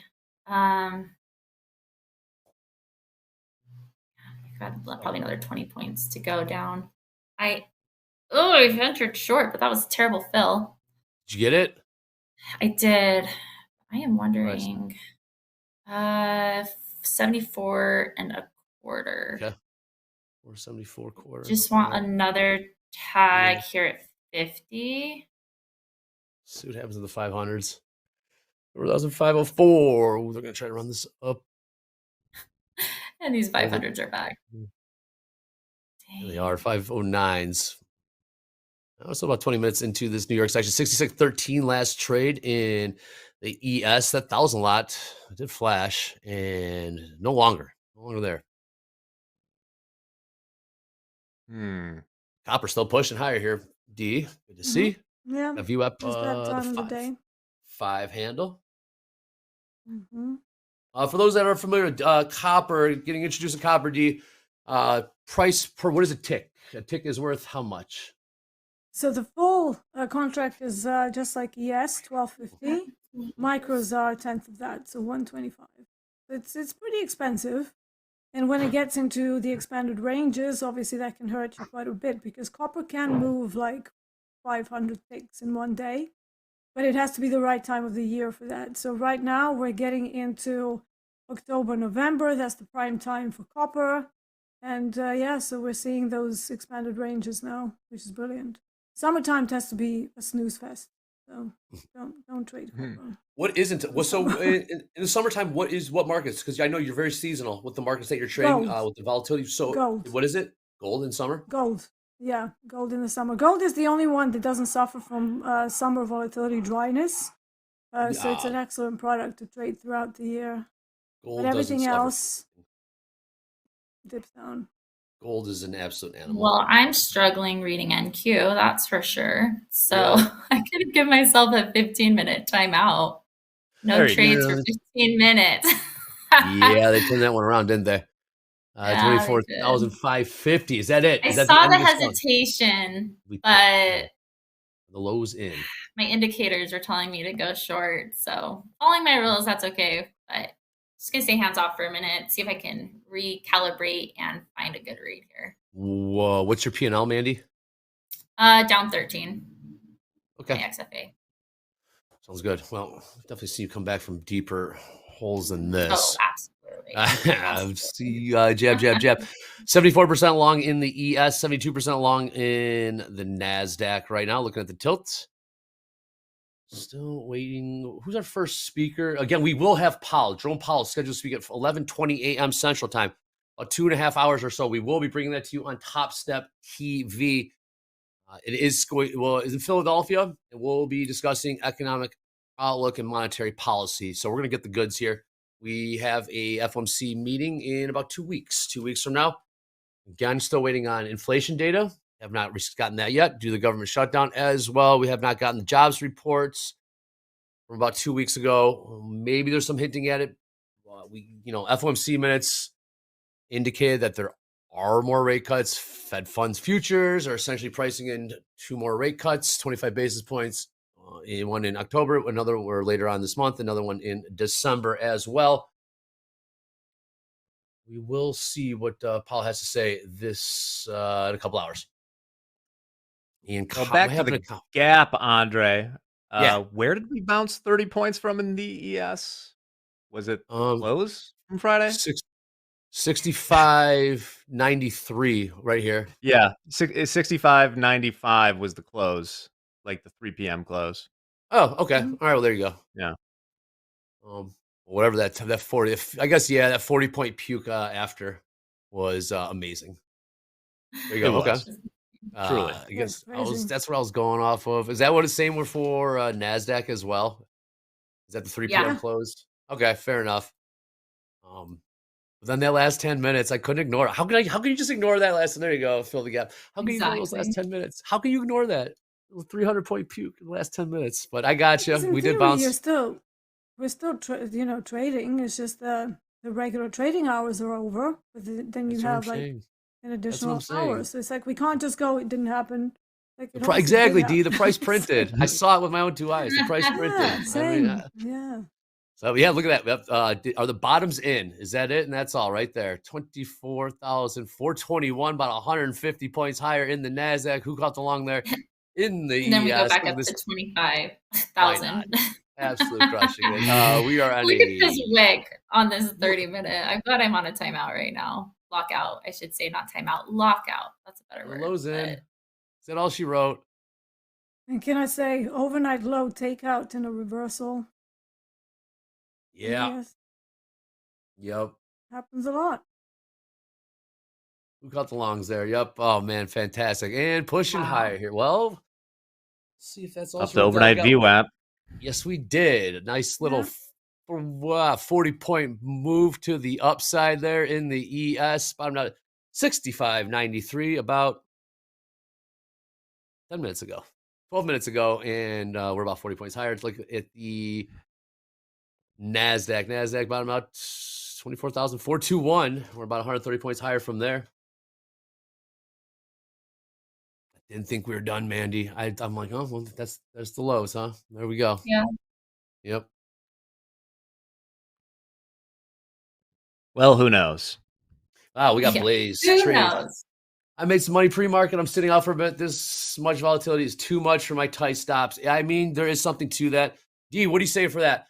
The volatility in terms of stops. How do you? I mean, if this the volatility is here to stay, how do you approach it in terms of entries, risk management, stops and size down? You have to. Your stops are a part of whatever the market is doing and what you're trying to achieve. So if your stops are static, and then you have a market expansion of the range, well, then you're not trading with the market-generated information. You're just trading your bias. I had someone in my VIP group last time, I actually spoke about that this morning, where they were using 10-point stops on NQ. And they kept getting whipped out during Trump tariffs. Like, in a nanosecond. It wouldn't even last, like, literally past, like, a couple of seconds. And he's like, oh, I'm not going to trade now. And I was like, well, what if the volatility is here to stay? What are you going to do? Just not trade? So I suggested that they went into a practice account, sized down, expanded the stops, and just traded 1 micro on their setups. And then to see how big of a stop size they would need to absorb the volatility that was happening. And then I do believe that he expanded it to like 35 points, which strangely was exactly by the amount that the average range is expanded in NASDAQ at that point. So, we have to go with the volatility. If it goes up, our stops widen. If it goes down, you can tighten your stops as well, and obviously size up or down appropriately. Yeah, 10 ticks can be it's extremely tight with the nets. Go maybe ES gives you a little bit more breathing room, but good stuff there, D. But you got to widen those stops, micros as well. It would be the name of the game. Taking a little bit of top of the hour has come and gone. Mandy, can you talk about your chart setup? If you're going to take a trade, please jump right into it. But ask about your chart setup is intriguing. Oh, look at that. I still got 8 minutes before I can, which is good. Just need to recalibrate, which is awesome that we have these lockout features. No FOMO because I can't enter. I love the 3-minute. I feel like it reads really well. I don't know. It's just worked for me. You got to find the time frame that works for you. But I do use my moving averages, which is a triple moving average set on the default for Topstep X, which is at the 14, 21, and 35 period. Those are my light blue, purple, and pink lines. Those are usually really good targets for me when I'm looking for scalps. But my really good indicator is my moving average EMA cross, which are both set to 10, which is the default on Topstep X. Usually when the EMA jumps on top, that's green. That's indicating me to go long. You'll see a little cross that pops up onto your chart. For mine, I mean mine white, so they're easy to find. And usually we see a good, at least 10 to 20 plus points on those crosses. Not always, but they're more often than not pretty accurate. But of course, you got to look at news and time and volume and just kind of go with understanding how NQ moves. I don't just use that as my single indicator. So and then when moving average crosses on top, that's my yellow line. That would be a good indicator for a sell. But there's a few other factors I look into. And then, of course, I love VWAP. We always sometimes get back to VWAP, and Topstep daily levels are huge support and resistance lines, I've noticed. So I'll leave those up if anybody needs to copy them. Okay. Excellent. So, how much longer is on your, how much longer are you locked out there? It's just under 7. Smart. Yeah, it's good. I just need to recalibrate. Kind of like Dee said, she wasn't reading gold so hot. For some reason, I'm not reading NQ so hot. So, but NQ is my only one that I trade. I don't really do ES. It doesn't match my personality, so to speak. What's that? What does that mean? I don't know. I like the volume and the moving, of NQ a lot more. ES is boring to me. I don't know. Have you tried YM? I know. No, I haven't. It's pretty fast. True, it could totally do levels that. a lot more. Yeah. So, but NQ's been working pretty good for me, but I just wonder if it's just with that. I mean, I read the gap fill, I just didn't hold long enough. So, and the wide enough stops. I think that's the biggest thing right now is just sizing down or widening your stops. That's, we're 200 point, almost 200 point move already. That's crazy. Getting close to it. So, a lot of movement here. So. I think ES is boring now. Deanna, you remember back in ES was it moved 8 handles. Yes. It moved 8 handles all day. Andre? All day. I love it. The fact you're like the only one that remembers that. Jack does too. You're like all day. Yeah. You're like the only people. Well, how about bonds when we had like 1.8% or something in the 10-year? Yeah. It was incredible. That was not fun. 10,000 up. No. The 2-year. Horrible. 10,000 up on the 2-year. We just sit around. Someone who traded bonds, they loved it, and I was like, "How can you stay in a trade for 3 hours and it moves 3 ticks? Like, I don't get it." You would. They're like, I love it. I can throw on some size. Experience. Yep, you throw on a lot of size. Yes, you do. You beg for partials, baby. You beg for partials. 1,000 on the bid, 1,000 on the ask. And you go ding, ding, ding, ding. Yep. Oh, what a time to be alive. Very different time. Yeah. Yes, it is. Here we go. ES right overnight VWAP 66.34, Dow 35's trade. About a 40-point push higher. 40 would be the 6,600 SPX level. Okay. It could get a rock fight. Here we are right here, right now. There's 140 lots right at 66.40. This is exciting, Mandy. The ES deserves love. I'm glad you guys trade ES, and I see how they are similar. I don't know. And switching over, it's hard. I'm stubborn too, so when I like something, I cling to it. We are just touching now. Just patted us on the head there. I couldn't trade NQ unless I took one of these wide monitors and flipped it vertically so I can see the ladder, right? I mean, it moves psychotically. Okay, 66.40. I am a little psycho, I'll say that. I think the only way that I would trade NQ these days, because I used to trade it when it was less crazy, but maybe Hike and Ashi just to smooth out the craziness. Otherwise, I get a headache from it. Like, I try looking at it and I'm like, oh, God. And then a migraine sets in, like, literally 30 minutes later. But yeah, I've been lobbying the CME to get rid of the increment ticks on the NQ. They got to go back. They got to go to points. It's going to be 100,000 at some point. We're going to be trading. It's insane. Yeah. Crazy.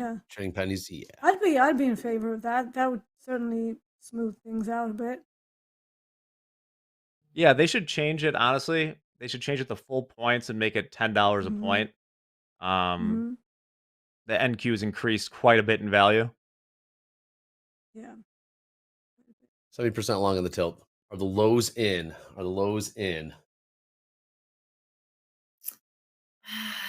I know. ECH? I'm looking at 25,000 now. How did we get there? 400 points to go. We were there earlier in the Asian session. Yeah. I mean, why not? I guess. We got here for speakers. Again, we will have Jerome Powell we'll bring you Jerome Powell live 11:20 a.m.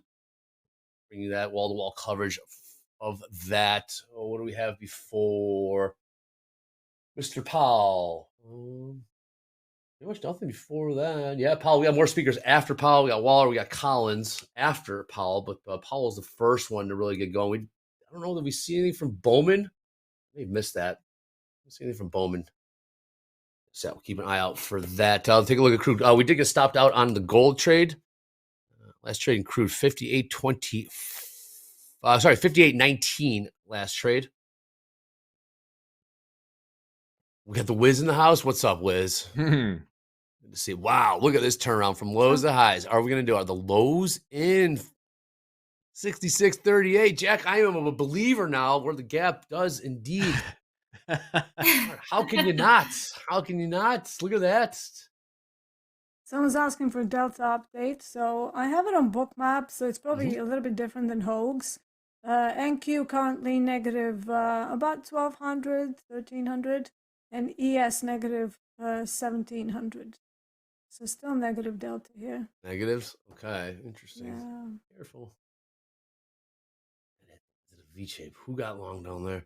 71% long in the ES, 70% long in the NASDAQ as well. D, saw that big spike in copper. We got close to $5, but pulled back a little bit. Is that normal? Look at the 5 minute. You see those wicks. Are those stops going off? Is that just is that typical price moving over in copper? Copper is a thin market, and every so often you get a bigger order coming through, and then they take a majority of the order book that's in and around the prices. And that's where you get these pops. And it's a very typical thing to see in thinner markets, not so much in ES, which is a thick market. But, when you only have, if you look at the dome, you only have 3, 6, 10, 8, 3. So if somebody comes in and they need to buy, let's say, 50 copper, they're going to take quite a few of these guys out. And then you get a little teleport. Usually it stabilizes, but copper is really nice on CPI and PPI days because it's very sensitive to inflation. So if you want to run a nice, smooth trade in copper without inside bars all over the place, that would be the day. Today, I looked at a whole bunch of stuff and I decided that copper looked the best for longs. Gold also looks great, but for some reason I wasn't really reading it very well. So I moved away from it. But yeah, very normal for thin markets. RBOB does the same. It's like you think that you're in a great position, and then it just kind of jumps over a few, and you're like, what happened? And you look at time in sales, there's always a bigger player that steps in.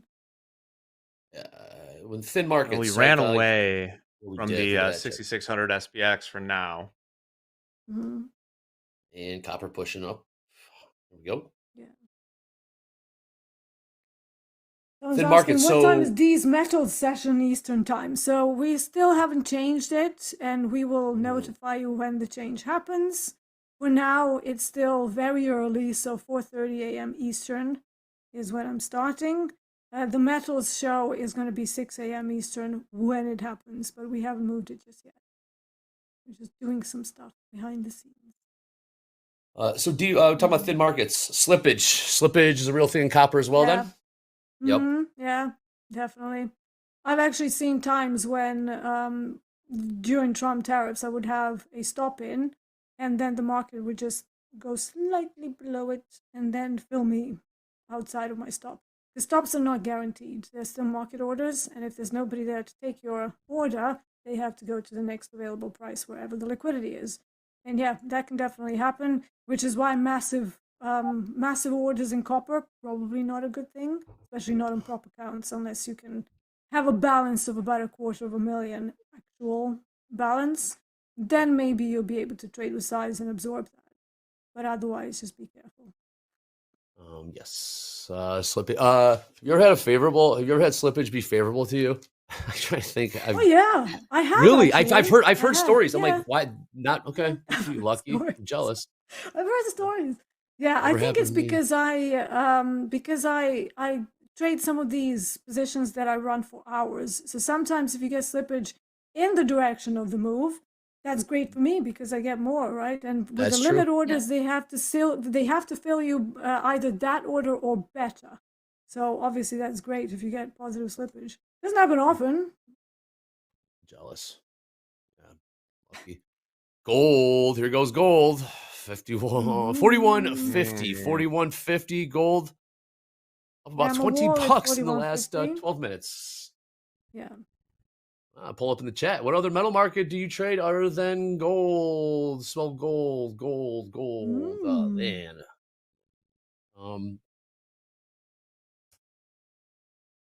Yeah, silver is going to be the biggest one there. I think. Well, we're getting the rock fight. Yeah, we are. Nothing doing in bonds. A long for me would be a candle close above open, which would be above 612, probably like 612 half, 612 3/4 minimum. That's what I'm looking for next. Who cares what my bias is? And Q doesn't care. I'm intrigued to see how high we can go today. That's for sure. Since we hit those gap close. Higher here, another push. There's that rock fight, 66.40 last trade. Yep, we are right at 66.01 right now in the SPX. And the buyers. So that'll bump up. Nice little sweep up. Oh yeah. What is this on the news? The IMF Global Financial Stability Report. Jack, do you have any or Dre? Just from that headline, that shouldn't be a huge coming out market mover. Yeah. Let me check. Okay. Yeah. Just as It's high like impact. European- So Isn't it like European market? IMF? Yeah, I think Lagarde runs it, right? Maybe. I think so, yeah. Yeah, I will find out. It'll be high impact for some markets. If they need more Not money, all they'll of them. find more money. Let's put it that way. Yeah, if you're trading like the the Argentine peso or whatever, yeah, could be high importance. Mhm. But we're not yet. Not yet. No. Yet. But 15 minutes after the hour, 15 minutes till the bottom of the hour, get those IB highs and lows. NASDAQ lagging a little bit, 24,625. We're looking at a 200-point push to the upside. Can you call it a rally? I don't know. But last 30 minutes, up 200 points. Look at the ES. Last 30 minutes, we're up 50 points. Last trade, 66.44. Well, Dre, as my old football coach used to say, the Mag 7 is really dragging ass right now. We still got NVIDIA down 3.5%, Tesla, Broadcom both down more than 3%, Amazon down 2%, underperforming the broader index today. Okay. I'm long one. I'm following my rules. Let's go. I'm looking for VWAP, just base hits, you guys. Just looking back to VWAP, which is at 644. And I'm just going to do a 2-to-1. And if I get stopped out of this, I need to call it a day. 3 strikes, I'm out. What price, Mandy? I'm in at 626.25. Hang in there. Bitcoin also rallying a little bit. Our boy is only up 16 million. Oh boy, taking heat. Taking heat. Okay. Wow. 3 strikes, I'm out. Hold on now. We'll see what happens. 80% long in the ES tilt. 80% long in the ES tilt right now. Average price of, what are we looking at? The average price of 66.39. It just come tag it and then go back up. Let's see. I'm out, but let's see if the read on my rules. It's just these I'm not used to having to go as wide. These ticks are a lot. like we're just moving a lot faster than we have in the last couple of weeks. Sure. Look at the So I think that's ES. an adjustment change for me. Look at this ES go. It's going to close the other Yeah, here gap we go. now, isn't it? Yep. Hey, we got We copper. have Continue, the Brian. GEX too from end of day options yesterday at 66.50, but we're in a negative gamma environment now, so that's probably not going to do much to stop this. Yeah. So in the negative gamma environment, momentum tends to persist. So we're going to the upside. Yeah. Yes, look at this thing go. 66.46. So a 50-point push higher in the last 30 minutes.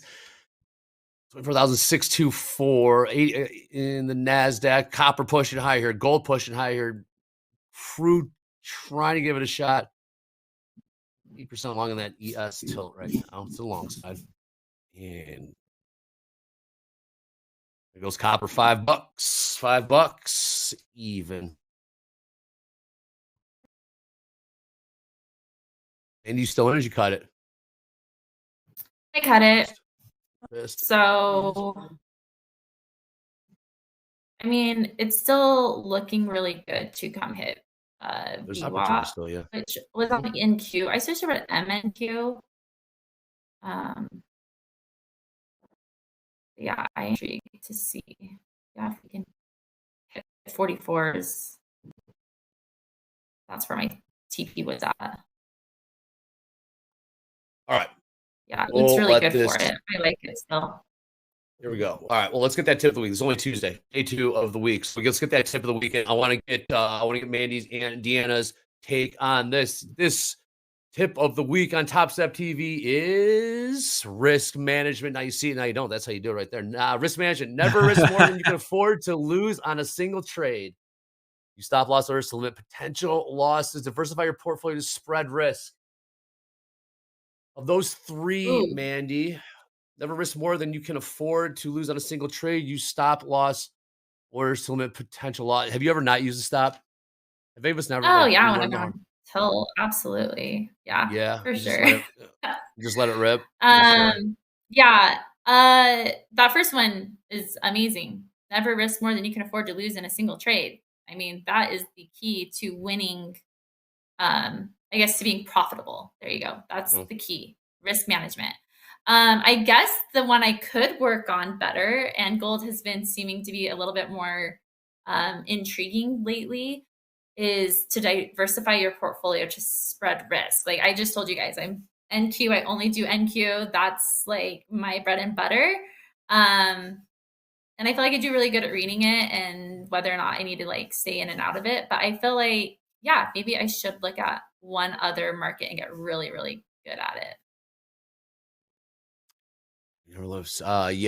D, have you ever uttered this phrase, what's another $1,000 at this point to yourself? Oh yeah, I've said it. Yeah. And so I had a moment 2 years into my trading journey. So I built up from £2,000 all the way to 70,000. And then I got biased on a stupid swing trade, and I kept trying, and then I removed the stop, and then it went away. Yeah, I know. The account just disappeared.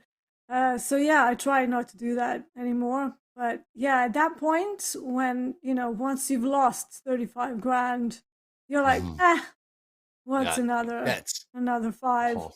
And it's funny, there was a story about a guy who was working for a hedge fund overnight, and then something went wrong and he lost a ton of money. He lost $250,000. Then he lost a couple of million, then 5, then 10. By the end of the night, I think he'd lost like 2-3 billion or something. And that's like the extreme version of that.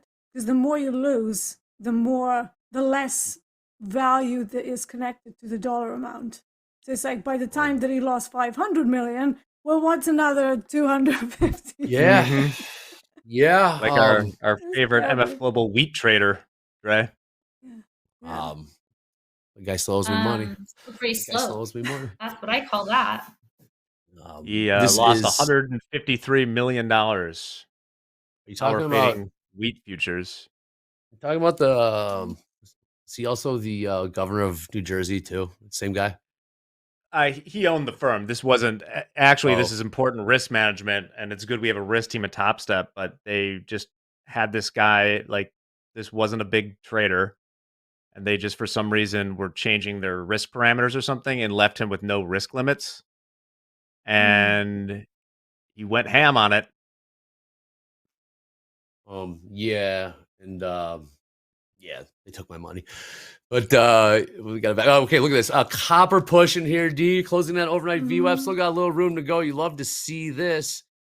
ES also. Look at ES. What a remarkable rally. What a remarkable. Lows were put in at 65.93. We are now trading 66.50. Super long tilts as well. 153 million. Yeah, we sure did, Mandy. It's just the stops aren't wide enough. It's like these swings, these movements are so big right now. Yeah. Massive. So big right now. D, can we go to your chart? Show us that copper. Show us where you're long from, and show us we just put in some new highs over there in copper. Copper, absolutely. We go to so good. Yeah, go to a full screen if you could, so they can really get a good look at copper there. D, yeah, look at that pop. Good. Well done, new highs, copper. There you go. Look at that. Yeah, we'll see. We still have to battle around VWAP, and there's a range that we established from London. That needs to go if this is going to go higher. So we'll see. And also, I know, do you have your eye on the London? Yeah. Sorry. Well, Leon in the chat wants to know in all caps, D, why is copper rallying? Love you, Leon. Absolutely. Why is copper rallying, D? Because it's a physical asset, and this is the that's the trade these days. That's the trade, yeah. We have some slightly colder weather coming in, not quite enough to kick up demand for natural gas and energies, but many heating elements use copper inside them. So I guess they're preparing now for the colder weather, and they have to buy it ahead of time. So this is usually the reason why copper rallies, something to do with physical supply and demand. Thank you. There you go, Leon. Always good to see you. And we continue to push high here, 24,686. 690s now trade. Wow. ES on the absolute tear to the upside right now, up about 60. We're looking at a 60-point rally. And not done. Oh, I said it again. Got about 7 more points in the ES to close the gap to the day session yesterday in the SPX. Okay. I'm just going to trim half of the position if I can. How do I do that? Oh dear. Wow. NASDAQ absolutely just. NASDAQ on a tear to the upside. Copper on a tear to the upside. ES pushing higher as well. 24,685. Looking at a 260-point rally in the last 24 minutes or so in the NASDAQ. And copper not done. D sitting nicely in the money there. All right. So Mandy, are you done? I know you said 3. A little bit. Okay. No, 3 strikes. Yeah. I mean, I might consider like MNQ, just do one and just base hits to, $50 here, 100 here. These 25,000s are looking way more higher probability now.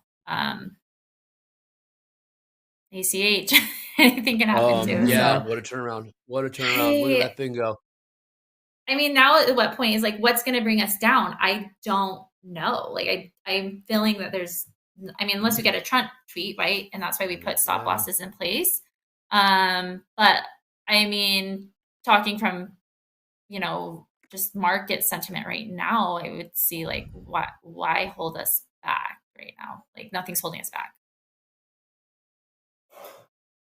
No. Possibly, I would say maybe the gap close in the ES. Maybe that. We just touched it to the downside. We cleaned this all up very nicely. 66, 63. Sorry. Go ahead, Mandy. Jack, can you explain that a little bit more? The gap close. Did we not? I didn't look at ES. Yeah. I mean, here, let me share this. Pull up your chart. Yeah. is just we kind of left. This is just like the regular trading hours, SPX, and this was yesterday. Oh, You know, yeah, we yeah, gapped up yesterday, gapped down. So if we go a little bit higher, we would at least get back into what was trading yesterday. All the option stuff is far away right now, so I'm just kind of watching at the moment, but we blew right through the put levels. We're still, at least I have on here, D, still negative gamma for a good long Yeah, time. same. So Yeah. I'm not really like, it's an idea to short there, but the momentum is concerning. I would wait until the euro close or somewhat closer to it for any short. Because if they're going to sell off, that's usually when it happens. It's too early right now. Classic. I mean, we've just gone over GEX 2, and if it's a negative gamma, it's just going to amplify the move to the upside. Wow. Maybe if we're around Yes. 600-700. Mm-hmm.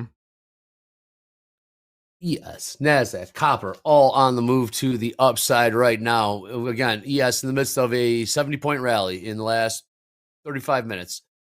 66.61 last trade there. NASDAQ, we're looking at a 300-point rally in the last same time frame. Last trade, 24,716. Copper, well above $5 now.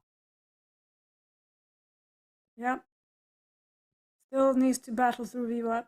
We whip. What you got? You got what? 03s? 03. What time is Euro closing? About an hour. About an hour there. Yes, VIP. in about an hour. Yeah, we've got time. And Okay, then as the we get LME closer- closes half an hour after that. So Right. usually you see a turnaround half an hour after Euro close. Or it fizzles out. Like it does whatever it's going to do and then just dies. Yeah, as we get closer to the Euro closing about an hour, London closing about an hour, we're gonna get back to D and why it's something. Oh, Jack as well. We're always keeping an eye on that. Not just time of day, what may or may not happen. If thens, essentially. Still got this long tilt. We just went from what a turnaround. They just put the low in there. Boom, turn right around. High right now, we closed that gap. We just closed both of them, so we're good to go then? Time. Higher? Well, If I we don't have a close- trade on right now for a reason. Do you want to go low? You think we're gonna go lower?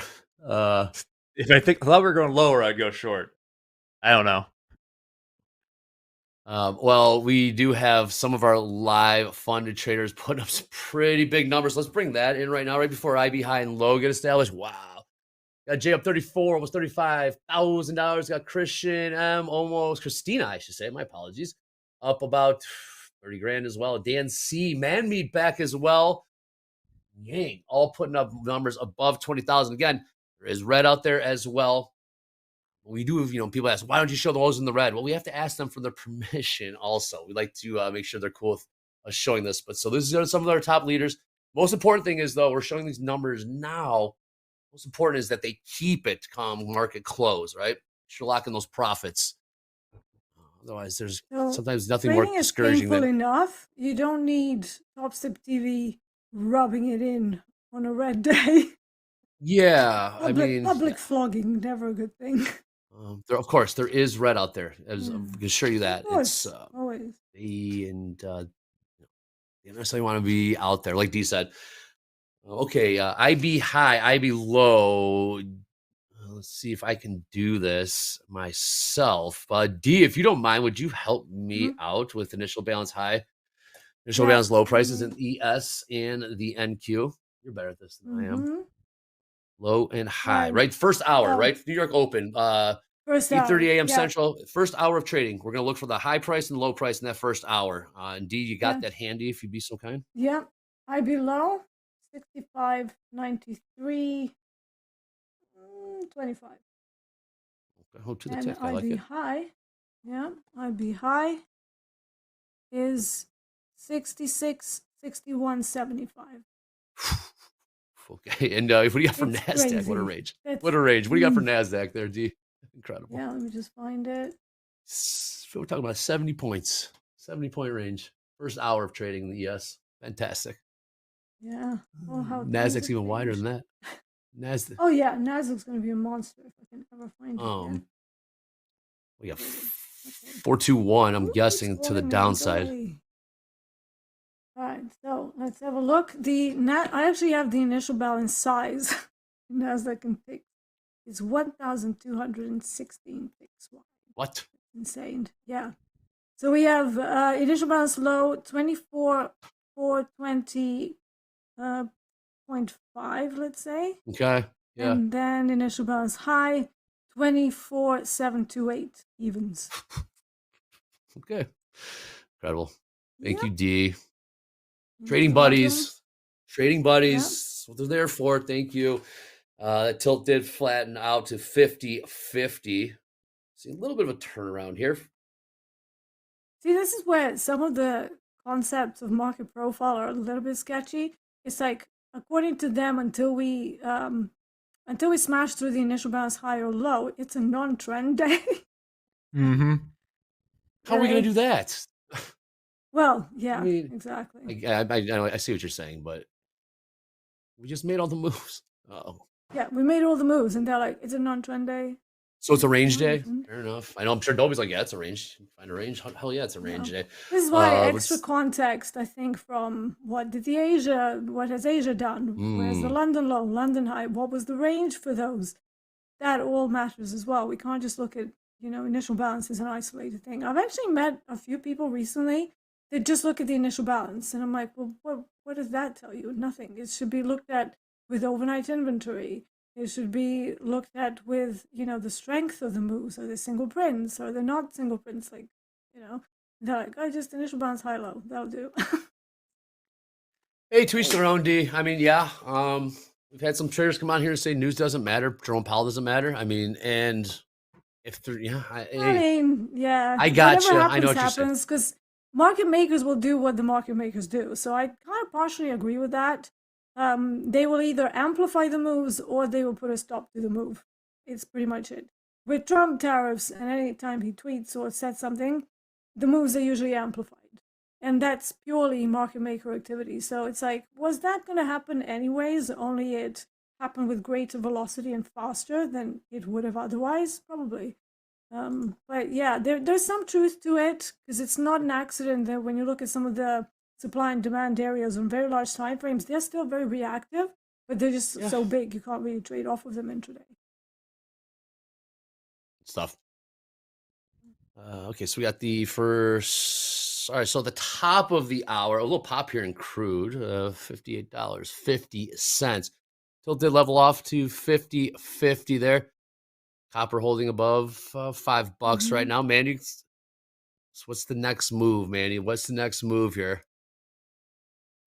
For sure, micros, if I were to do anything. Okay. I am being super selective right now. I am still looking for possible longs. Looking to see if we can hold above these 700s at some point. Okay. So if we're above 7, probably like above 707, 708s, I think I'll just enter with one contract long and just see if we can make any distance towards Asian highs. What price do you have for Asia high? I think, isn't it 25? Was that yesterday? Yeah. 044, 25, 044. Again, a 500-point range. Overnight, we got another push higher here in the ES 66.60. Last trade buyer stepped in right around the 53s. 53s. And gold. Trying to grind higher. What are you looking for copper? What's your unrealized in this copper trade? I know you got a couple micros on here, D, but yeah, it's just a couple micros. Ticks, though. Unrealized 170, but I took off. I love it. I think a little bit. Look at new session highs. Hey, D, does copper, No. copper, silver, and gold? Is there any correlation? Do the charts look anything like? Sometimes. Okay. Sometimes, yeah. Copper has a mind of its own on a lot of the days. I think silver is probably the most correlated product. Platinum sometimes. It sometimes follows gold, but other times, again, it has its own mind. It tends to be pretty volatile. But yes, I think silver and gold probably have the highest correlation out of all of the metals. Okay. But remember, they're all like physical, actual things in the world. Tangible. So obviously there will be different supply and demand in play. That's true. What's the most obscure market you've ever traded, Deanna? Give me the random Heating one. oil? You're wild, man. Yeah, Oh, Nick she from the risk sheepishly team said says. it right. He was like, you trade the weirdest. Yeah, I was like, yeah, I love it. pretty weird. You're looking for the edge. I like it. Yeah, I like it. You're exactly. finding the edge. Absolutely. Yeah. 66, I mean, RBOB is 60. pretty weird, I would say, as It well. is. And It I tend is. to trade that a fair bit. Yeah, I don't know why more people don't trade it, because it's such a great moving product. It's kind of like crude oil used to be back in the day. It has the same ranges as crude oil used to. And yet it's heavily, heavily correlated to crude oil because it's a derivative of the raw product. Same thing with heating oil. Oh. Heating oil is a bit nuts, though, because it really has gaps. So if you're trading it live, I don't think there's any micros in it either. So you're just going to have to roll with the punches. I don't think and there is either, slippage. D. I don't think there's any mic. No. But I love who we got here in the chat. Teaming with T. It's my birthday today. Can I get a discount for a 50K account? No, but you get a happy birthday. No. Everyone wish happy birthday Happy to birthday. Teaming with T. Happy Absolutely. birthday. Happy birthday. Click subscribe. Click thumbs up. Click bell as well. We got D in the house. We got Mandy in the house as well. Jack, get a sip of some water. And he'll be back shortly. We got top of the hour, about 20 minutes or so. Let's go around the horn. Let's take a listen to these prices. Gold, huge range overnight in gold. Made new all-time highs, 41.91. Let's call it in low 41.05. I'm long. Let's go, Mandy. What price? Yeah, just at 23s. I'm following my rules, and I apologize. I think my dog might bark again here in a second. It's she's getting a little feisty this morning. Yeah, I'm really thinking that this long continuation should go at least on the NQ. So just base hits. I'm not looking for anything crazy. Like $34 right now. I'll slowly start scaling up if I mean, you guys know me. I can take up to like 8, 10 trades during fast markets, and that's normal for me. But I'm definitely being a lot slower. Yeah, we'll see. Let's see how this plays out. I still have room just one. in my X. Just get in with one, Yeah, or just one. multiple.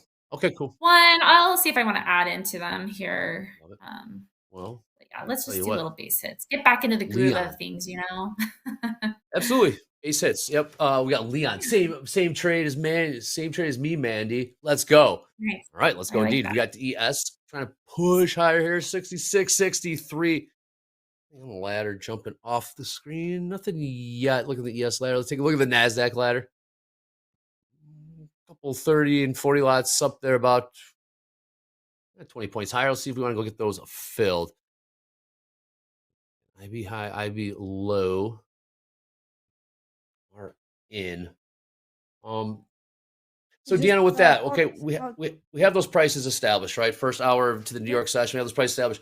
Now, at the top of the hour, Hogue would say essentially what are we looking for here in the next 20 minutes in terms of like a successful auction? I mean, such a wide initial balance. Yeah. Is this an unsuccessful auction? I would say the auction has succeeded already. The way I'm looking at this, you remember how at the beginning I said we opened 0.66% below, and that's not that far out from the value area. And here's what happens. We basically test the value low at the very least. Now, the value low, from the way I calculate it, is 66.7850 on ES.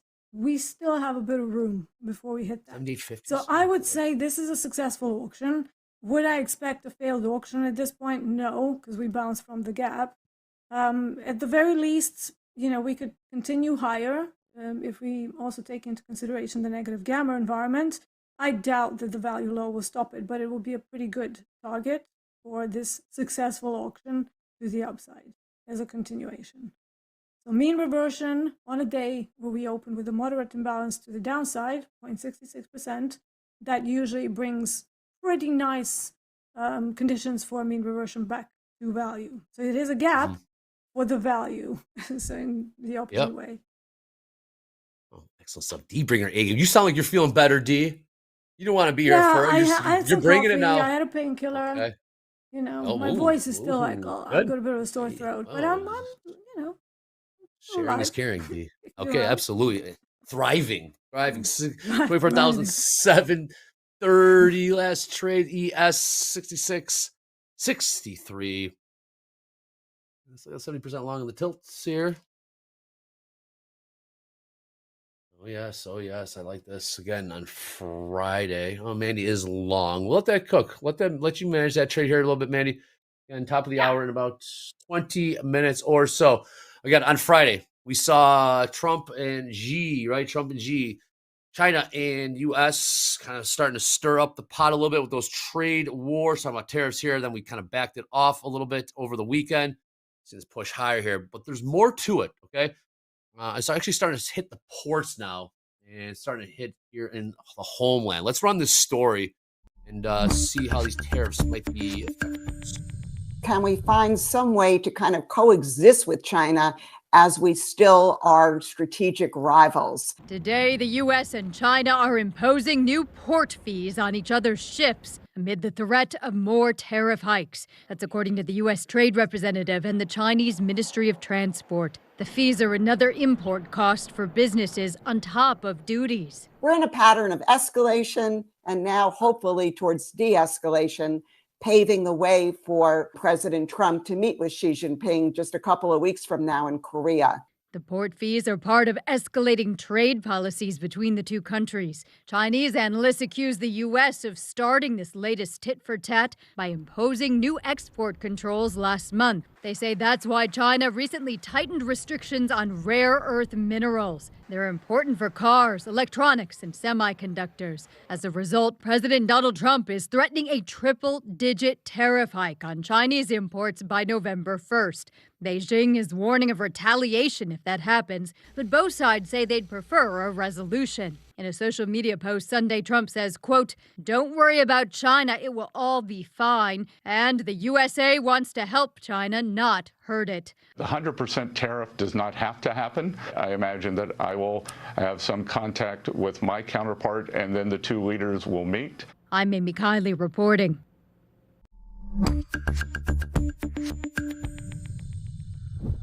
If I were that Something counterpart, Andre, I would watch out being in the same room with Besant when he gets angry. Besant means business. Is this something to do about what was that on Friday? What was the point of that? What? Your guess, good as mine. Tinfoil Andre. hat. Yeah, I was gonna go tinfoil hat on that. But yeah, trading all-time highs. We were trading all-time highs. And that was a Friday, right around 9:55 a.m. And markets were slow. This price action stinks. And boom, right away, we saw a massive sell-off. Yesterday, weird day. Couldn't really pick a direction. And then overnight, sellers got the party started again. Did see that off the New York Open. And the buyers is the bottom in, is the low in for the week. Well, our friend in crypto does not think so. How are we looking over there? Still holding long and strong. Currently up $15,234,000 with a liquidation price of $124,260 in the Bitcoin perpetual futures. Nice. All right. Let's see if we can get this push. All right. Mini long one. One micro MNQ? Yeah. Okay, yep. We're kind of like consolidating right here. I'm hoping for some consolidation with then another step higher. Might have entered this a little too early, so you might be chopping around here for a hot minute. Okay. The question is when? When will it want to continue up? This is one time where I do not follow the EMA moving average cross. Like it's showing up on the MNQ. So I don't always follow it. Like it just depends on what, like I said, volatility, where we're at, price point, things like that. It is just like one indicator, but I mean, we're up pretty strong right now. So this would be more, the EMA moving cross would be more validated if I saw another red candle, probably below 700.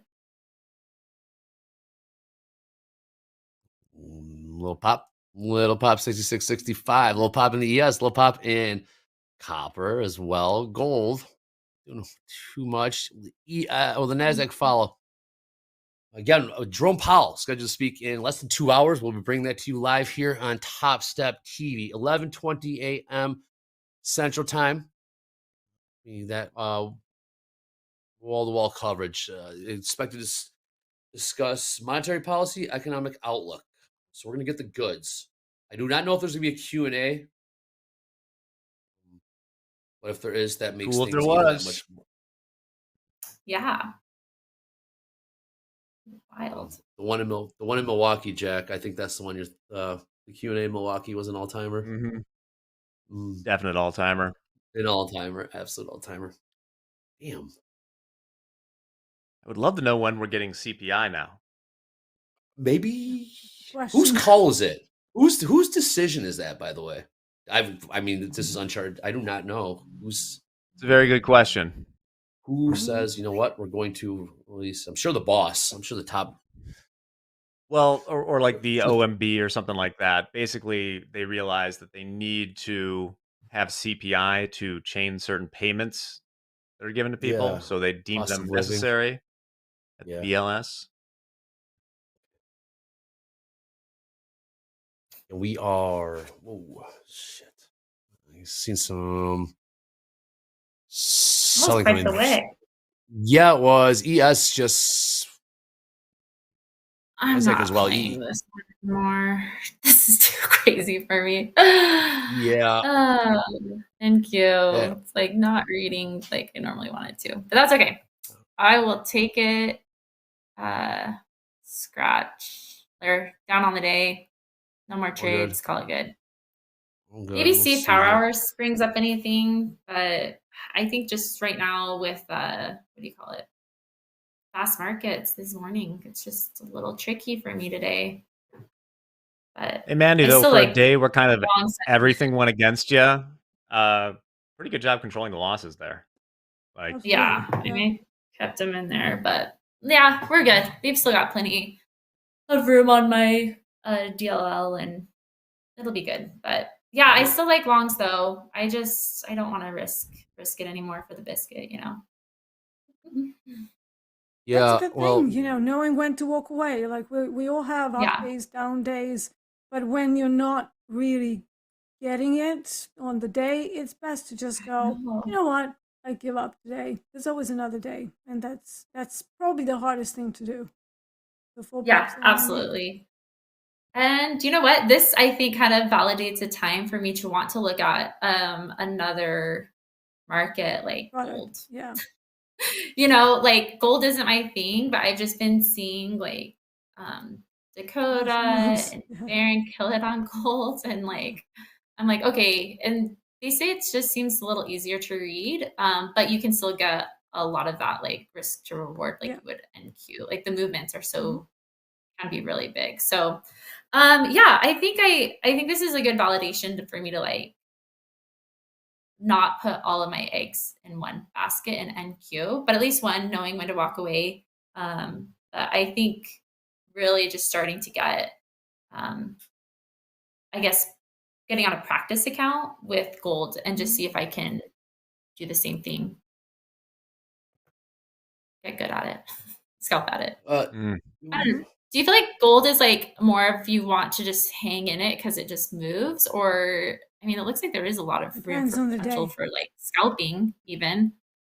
Gold moves very whippy as well, so you can So that definitely could be scalp good. it.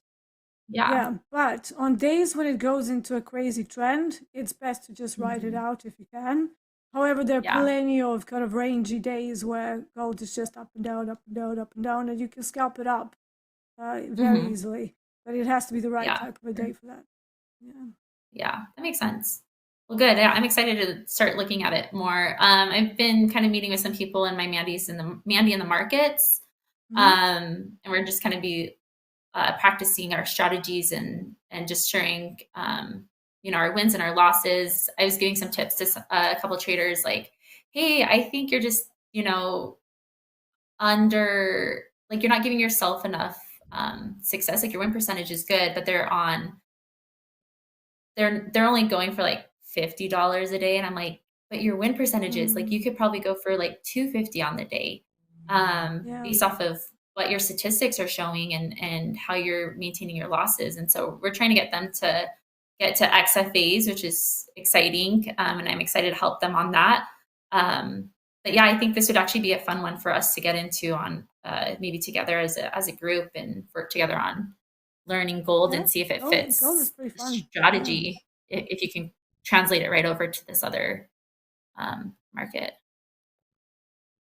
Yeah, well, definitely let us know how it goes. I'm really interested to watch to watch you learn how to trade another product. And it's great that you're choosing gold. It's completely outside of equities, so it's definitely a different product. They can be correlated and negatively correlated, but on a lot of the days they just do their own thing. So I think that's a great idea. Absolutely. For sure. Yes, good stuff. Absolutely, yeah. Gold again, start of 2025. Let's take a look at gold. 41.44 last trade. Jack, how we looking at rock fight? The sellers tried. Well, it's happening. I was just going to put some lines on my chart here. The gap folk are eating today, baby. I just put those two horizontal lines there that are Friday's close and yesterday's New York session low in the ES. And if we retreat from here, that's really hit it on the head, didn't it? Yes, it did. Look at this thing pushing lower. And Q is dub. Is that Leon? Leon, I don't even have to look at whose name it is. I just see the all caps. I know it's used. Yeah, 24,670 last trade, down about 100 points in the last 5 minutes. It's absolutely amazing. We got ES pushing lower here, 66.57. We have copper holding above $5.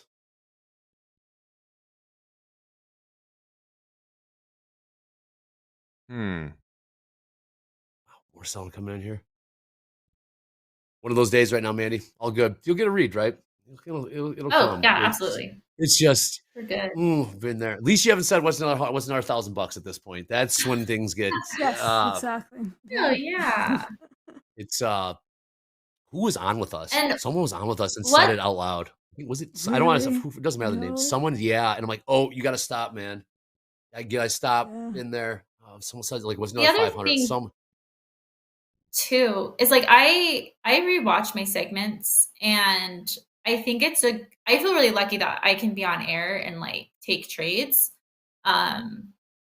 which because then I have like a recording, right? So I can technically go back and like reevaluate it, which I don't feel like when I'm not on air, like I'm not sitting and recording myself, which maybe I should, and then I can post it online and show people more of my trades. But aside from that, I love that I can go back and be like, okay, where was my mistake today? Like, okay, our ATR was significantly higher than it normally is. To be honest, I wasn't looking at ATR so much. And so, yeah, I should have had much wider stops because they ultimately did exactly what I said they were going to do, right? Like we came down, we closed the gap at 445s.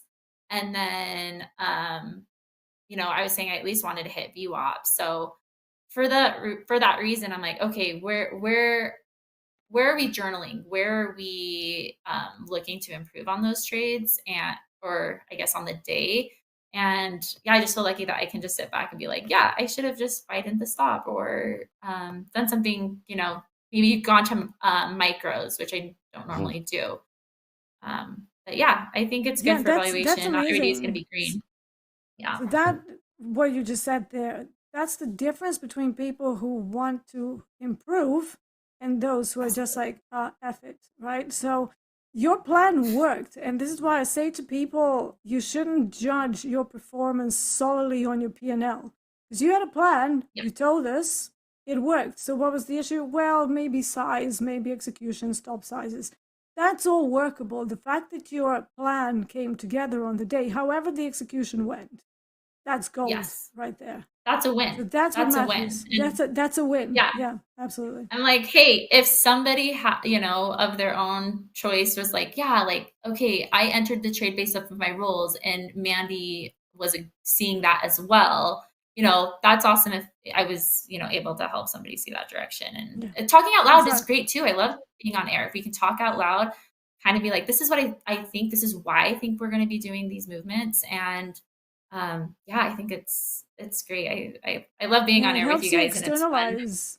It helps you Exactly. I to should do externalize that. what you're looking at. Yeah, it's great. Like I actually used to talk to myself like a lunatic. I should do that. Oh yeah. Yeah, yeah. You're just sitting there and you're just going, okay, so we're bouncing from the initial bounce. And people will be like, what did you say, D? I was like, nothing, just talking to myself. So when I went into streaming, it was great because I could actually talk about what I'm seeing. Now, having other people there as well, especially when Hogue is on, it's amazing because we can see things in a similar way, but a little bit different. So obviously that's a huge help. And, I love Topstep for the community. And I love the fact that we can all talk it through with some expertise behind it. And we can all learn from each other. Like this is one of the jobs where you never stop learning. Like every day is something new. So you have some great strengths there, being able to walk away, the plan coming together. So yeah, there's always room for improvement. So, again, shouldn't change anything apart from maybe including ATR. So it's more of an add-on rather than, throw out the baby with the bathwater and then start again. Yep. No, you've got a good thing going. It's just maybe it was the size. So let's fix that going forward and it's all going to be cool. And we know you can do it because we've seen you do it. Yeah, thanks. Yeah. And that's the thing too, is I've done it before, so I know I can do it. I exactly. can Loads get of out of the hole, no times. problem. Just one day. Yeah, absolutely. Yeah, and that's part of the game too, is the losses. You can't be perfect. And I think I messaged Dakota the other day. When he had his first loss on his XFA streak. Yeah, I saw, And I was like, isn't that amazing that now you can like maybe take a deep breath because you've got that loss out of the way, right? Yeah. It's not always going to be green days 24/7. I mean, he's what, 90%, 95% green days right now, which is amazing. Yeah. But you can't be 100. It's impossible otherwise. No, exactly. And what matters is that the loss is controlled. Anything outside of that, it's completely not relevant. For sure.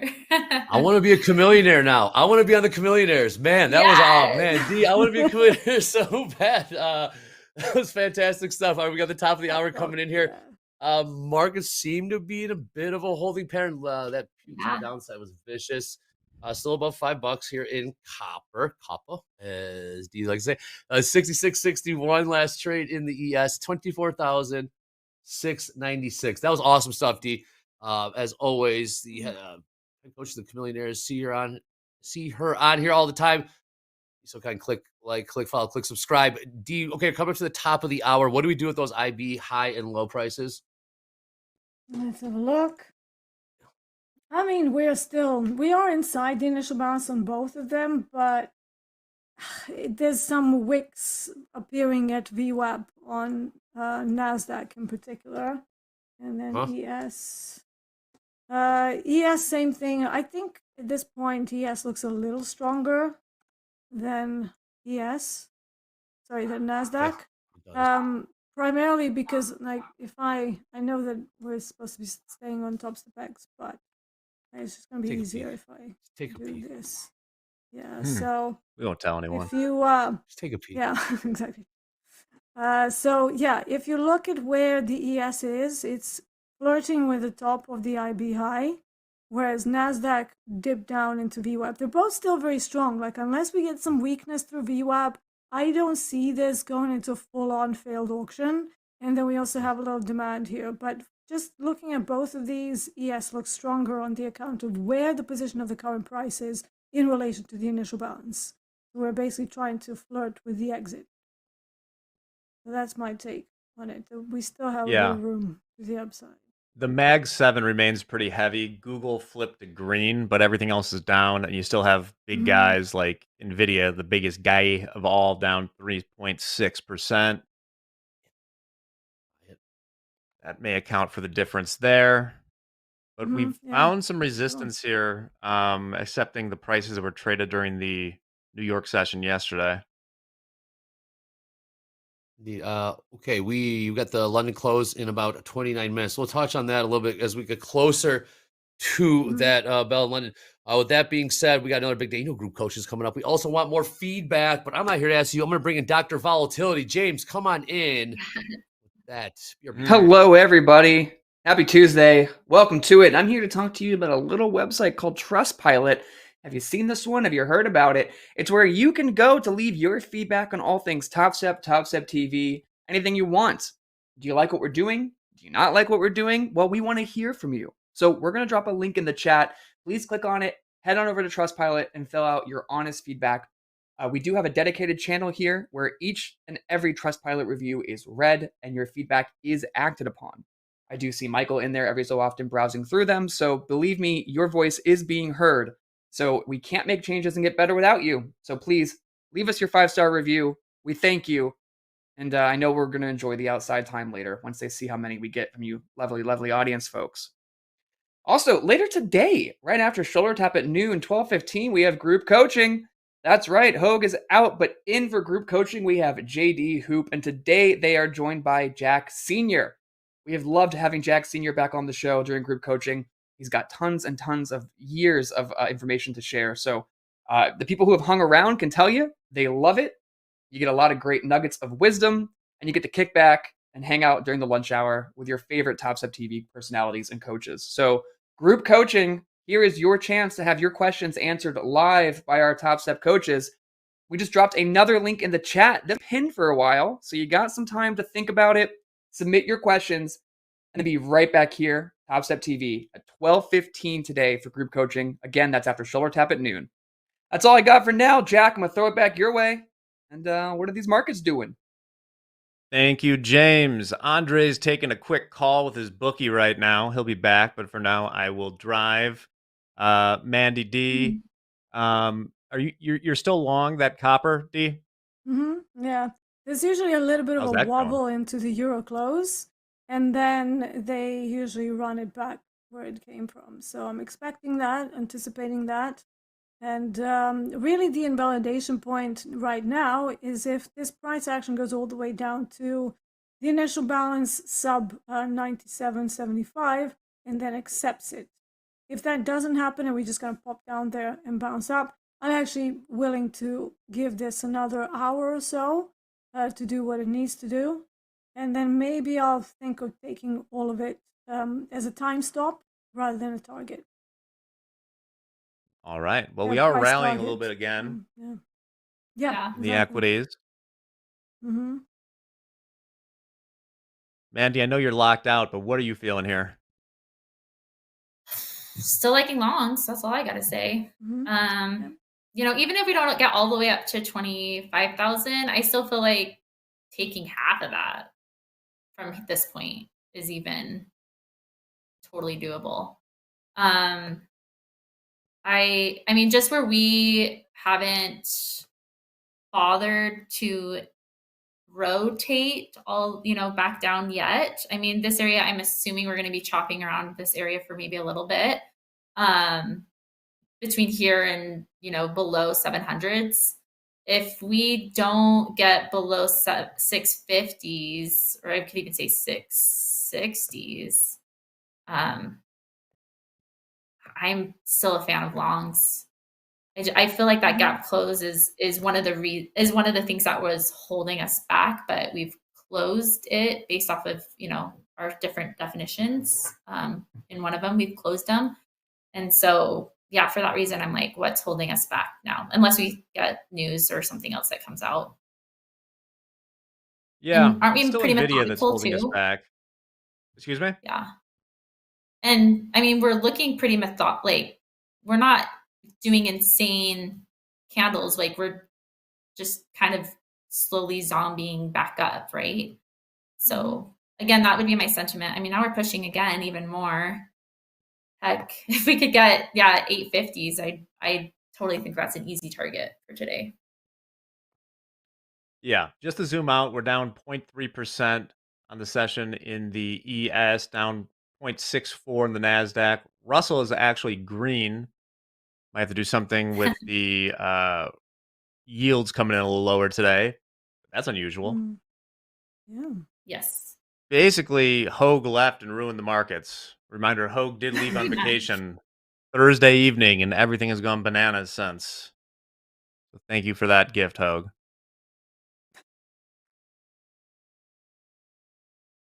I do wish Looking I do around. miss his D. I love your support and stuff and talking with me and sharing your thoughts about my trading today. But I do miss Hogue. He's got all these Everyone misses he's like a Hogue. warm hug. I He's a know. warm He's like a hug. big Yeah. bear. Yeah. And I just know, am I love like, I Hogue. could use some Hogue right now. Mm.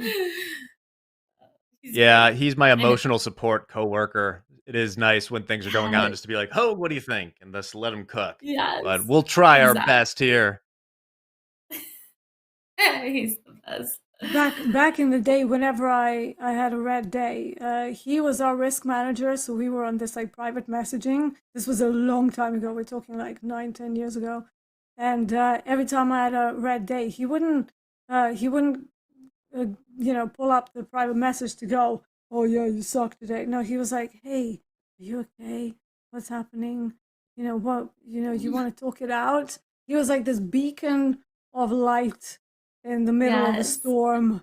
And he was just like, oh yeah, it's okay. You're still fine. Don't worry about it. Just, reset, go run, go have a ham sandwich and you'll be back stronger. Like he was always like very, very supportive. Yeah, we all miss Hogue. But he needs his Yes. vacation. Come back Yeah. soon. He's doing well. He needs what he needs to do. I saw. Yeah. Yeah, I also saw that he had dinner, I think, with Gabe last night. He might talk about that a little later. Love that. But good vibes all around. Yes. 66.70 thereabouts trading in the ES. 10-year yield at 0.405. That hasn't moved at all. Mm-hmm. See what we do at 750s.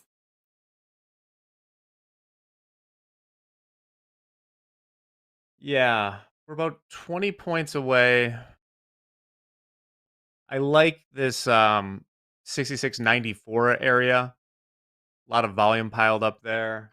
Also Gamma flip zone. about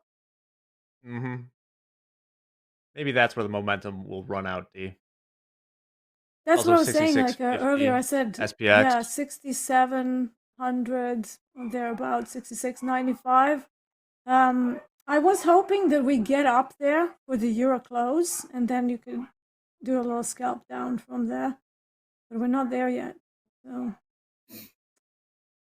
not ideal. No, not yet. What's gold doing? Grinding. Still stuck at a gamma wall. What do you want? Are the options big in gold? Yeah, they're pretty sizable. There's a lot of people trading options, so yeah, we'll see what happens here. I mean, I'm expecting gold to keep going higher eventually. We have some calls up at 4,200, and really it keeps moving up. So yesterday we had a gamma wall at 4,100.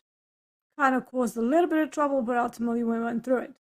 I expect the same thing to happen now.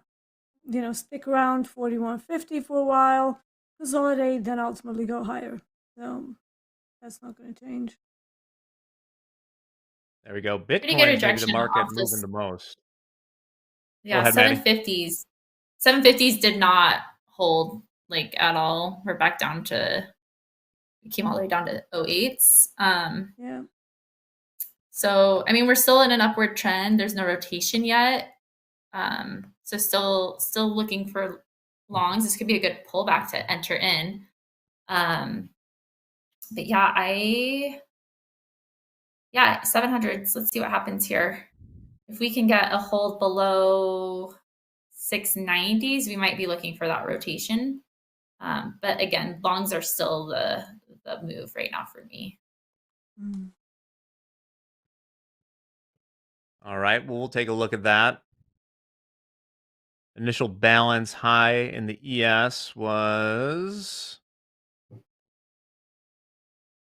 65 or something like that. 66, No, 61. Yeah, 62. Let's round it up. We have the value low coming up at 66.78.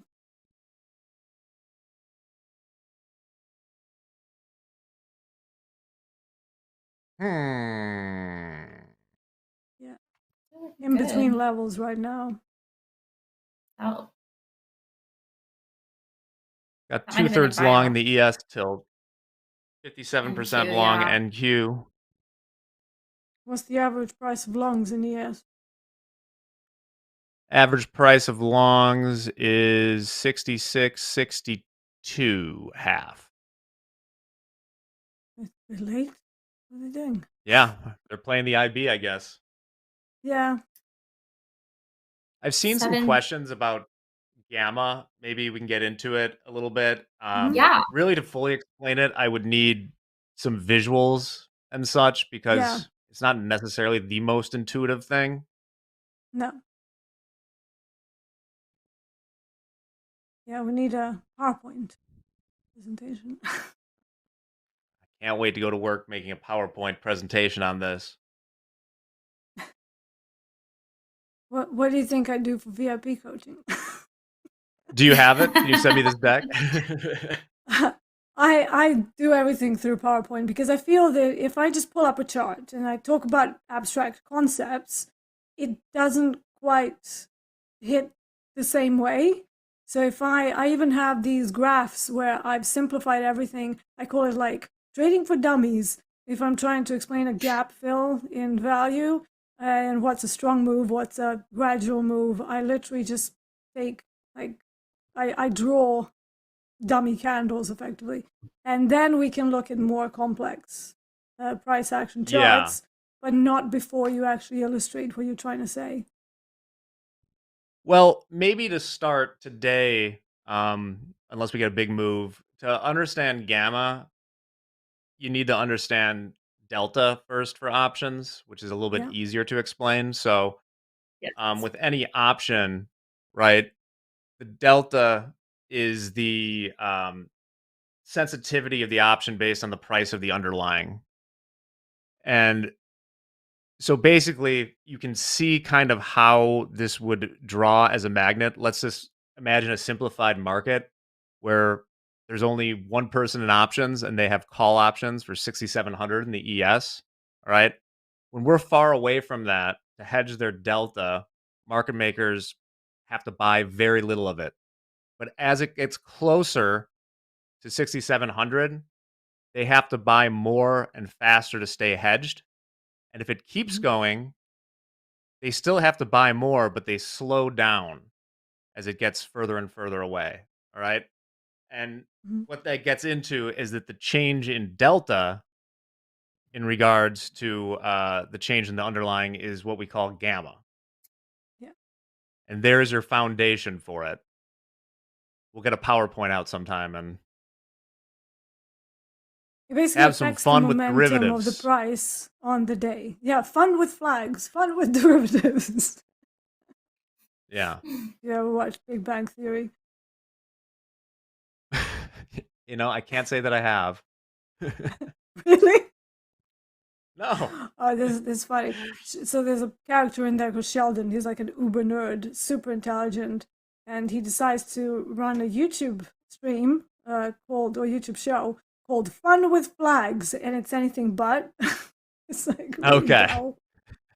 Yeah. It's awesome. Gonna have fun with the gamma. Yeah.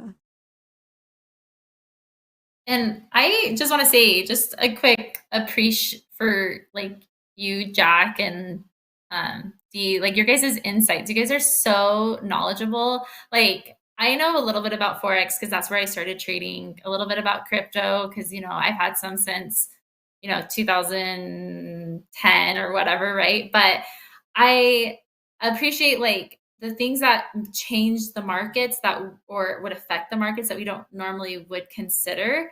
For example, like the bonds, like how are bonds playing into everything and all these auctions or with options, like we're trading futures right now, but the option now, like why are we hesitating at this spot right now? To us, as a future trader, I'm just looking at support and resistance, right? I don't know these like all outside factors that are playing into things, into how NQ is moving. And so that's what I like about Topstep is like we're getting the news updates, we're getting like this is where the options are expiries coming up, things like that, where it's good to have just like an ear and a plug somewhere else, like coming from somewhere else that I don't have to necessarily do all the research on.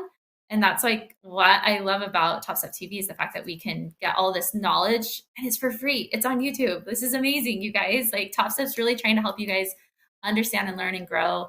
And like that's why I'm here. I sound like a broken record, but that's why I'm with TopStep. That's why I listen to TopStep TV all the time. Even when I'm not on air, and today I'm going to be in for group coaching. I need a reset. I'm excited to get these nuggets from Coach Jack. Yeah, it's going to be fantastic, you guys. Thank you. Thank you for your insights. Thank you, Mandy. Thank you. Hey, Andre, what's up? I mean, Talking options group. Yes, that Yeah, was just awesome. have a class here. Just a class. Well, yeah, we got group coaching. Form is pinned to the top of the chat. Get those questions. And of course, we have 13 minutes to the London close. Dee, I want to ask you. So when we get to the London close here at the bottom of the hour, what are you looking for? You mentioned it earlier, right around the New York Open. Yeah. So what are you looking for here in about 13 minutes, if anything? I mean, usually there's a wobble back the other way. So whatever we've done up until that point, there's usually a bit of a sell-off into the euro close. But on equities, on a day like today, it never really lasts long. It's more of a scalp situation, and then you just buy it back up right after. So look at the euro close, kind of like a version of MOC, but for the European markets. And it's the same effect. You can have this reversal that happens, but because it's sort of in the middle of the day and it's a smaller exchange by volume, it is quickly eradicated right after the Europeans go to the pub. So whatever happens then, everybody's like, okay, well, Europe is gone. Let's buy it back up. So that's what I'm expecting, a little wobble, bit of a sell-off, and then we pick up some more buyers later on. And same thing in copper. In copper, usually you see a little bit of a sell-off against the day's move, whatever happened up until that point. But the real sell-off in copper usually comes about, I would say, an hour from now when we start getting into the time after the LME closes, which is, so you have the euro close and then you have LME half an hour later. And then after that, usually there's some sort of a pullback yet again. But on days when we've extended the initial balance, usually it just kind of slowly keeps trickling in the same direction, but everything slows down a lot. So that's where I'm at. So I'm willing to stay in on this. I'm willing to weather the wobble in order to get a little bit more juice out of this, because we haven't even finished the average session range yet. So the average session range for COMEX is up at 505.10. We're nowhere near that. So we've really only traversed maybe about 60% of the range. Not quite enough. Okay, it's a little song here in the ES 6659, now 58 trade. A little song here in the NASDAQ as well, 1,685. Did see some bids showing up on the ladder in the end. Is this? It's already happening. It's like almost 10 minutes before the. From what's that time? Is it 10 o'clock over there right now? So from 10, 10:20, all the way through to past, the bottom of the hour. It can start at any point, and that's the part that varies. So every day it'll be slightly different. As long as you're looking at the 30 minutes in the run up to the euro close, that's when the reversals usually happen. But because they're not massive on the short side, I call them the wobbles. If we're talking energies, that can completely change. So you can have crude oil going up and up and up and up and up, and then suddenly euro close comes and it just goes bleh, and just throws up all of it. So yeah, that's a lot different. Yeah.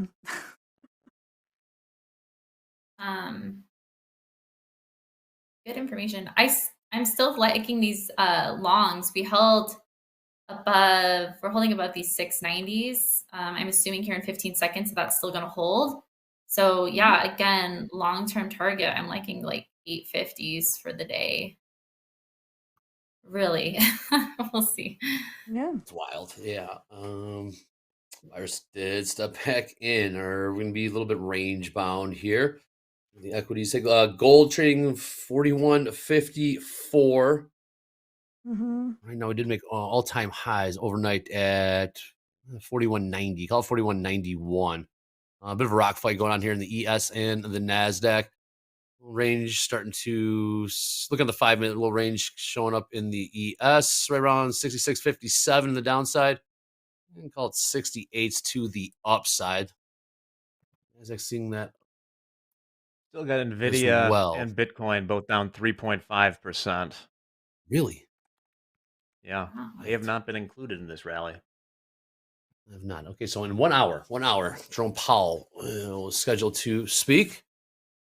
And this one may be a little longer. We do not know if there's going to be a Q&A. We'll be bringing that to you, wall-to-wall coverage, starting in about an hour. Yes, an hour. Make sure you stay tuned in for that. We'll be discussing monetary policy and economic outlook as well. And we have a FOMC meeting, policy decision meeting, in about 2 weeks, October 29th. This may be the last time we hear from Powell until then. Is the blackout period still a thing? 2 weeks until... Yeah, 2 weeks before. Okay. So maybe that's why they're all speaking today. Yeah, okay, so that makes sense. Bottom of the hour here. All right, someone in chat wanted me to talk about the LME VWAP anchor. So maybe we can talk about that. So LME opens at 11:40 my time, which is, I don't know, 5:40 a.m. Central. Is that right? Yeah, I think so.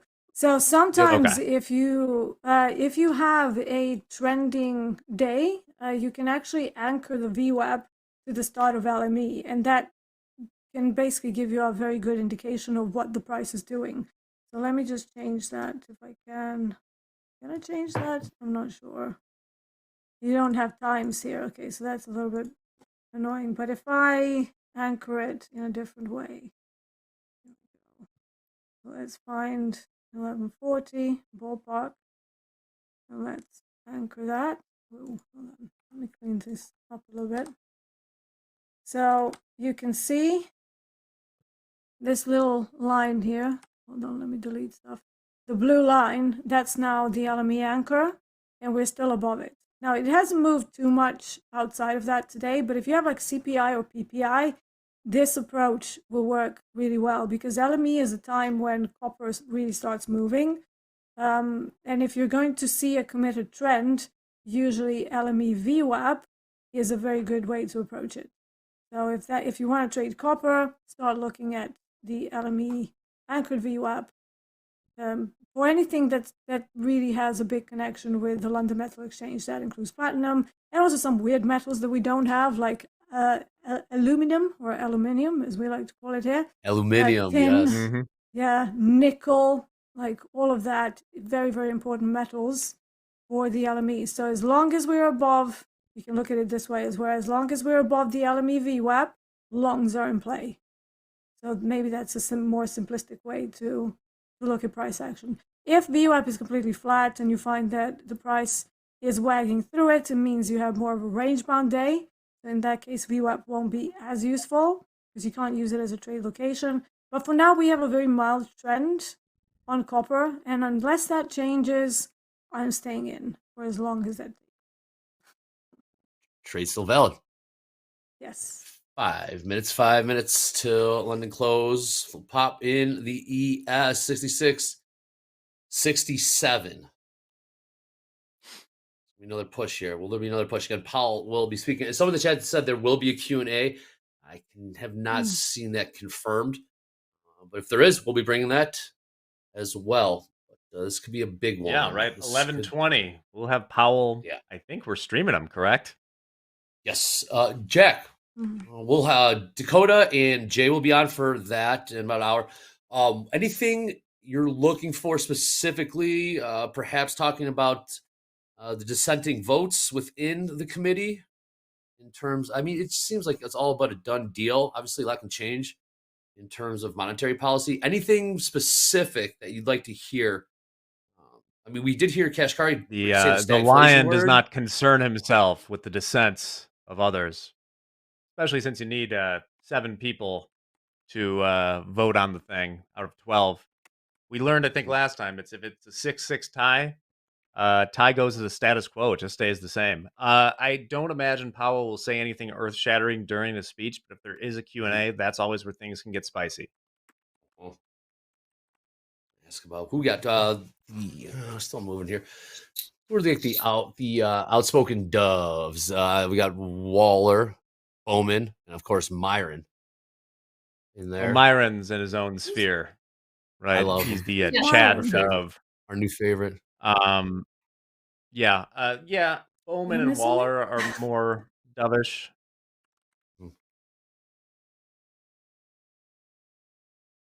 We want to hear from talk Lisa about- Cook. Still, I mean, come on. Yeah, I don't. She might be under court order to not. Yeah. But I, Well, I'm an OG. I so still want to tempted. hear from Kugler. What was that? Yeah, persona non grata is what that is. I'll look at that right back down to 66.60 in the ES. So they take it down to the 57s. See if that range is in place for now. NASDAQ 24,706. 5 minute, maybe down to 690s or so, 685s. I think if Oh, he's we not get here a to stay. candle We're close, testing the IB high. Go ahead, Maddie. Oh, Yeah. thank you, Jack. Yes. I was gonna say, I think if we get a candle close below 685s on a 3-minute, then that could be the start of a possible rotation. We've had a couple like fake outs around this 90 where I have like the multiple support resistance line. But I mean, we're holding well above it. Like I would say your fake out was down here at 954-ish area. But I'm really liking this 90 support line and resistance. And so for that reason, I'm still long biased, but I mean, we could continue, like we could be due for a little bit of a rotation. But I still like overnight highs a ton. Yeah. The way they just put that bottom in there and we just cooked. All right, here we go. 66.59 in the ES. Euro close. You don't want Euro close, yes. 90 Coming up. seconds. Mhm. And copper, take a look at that copper trade. Right around $5. Slow down. Sitting at 1 hour. Yes. 88 ticks.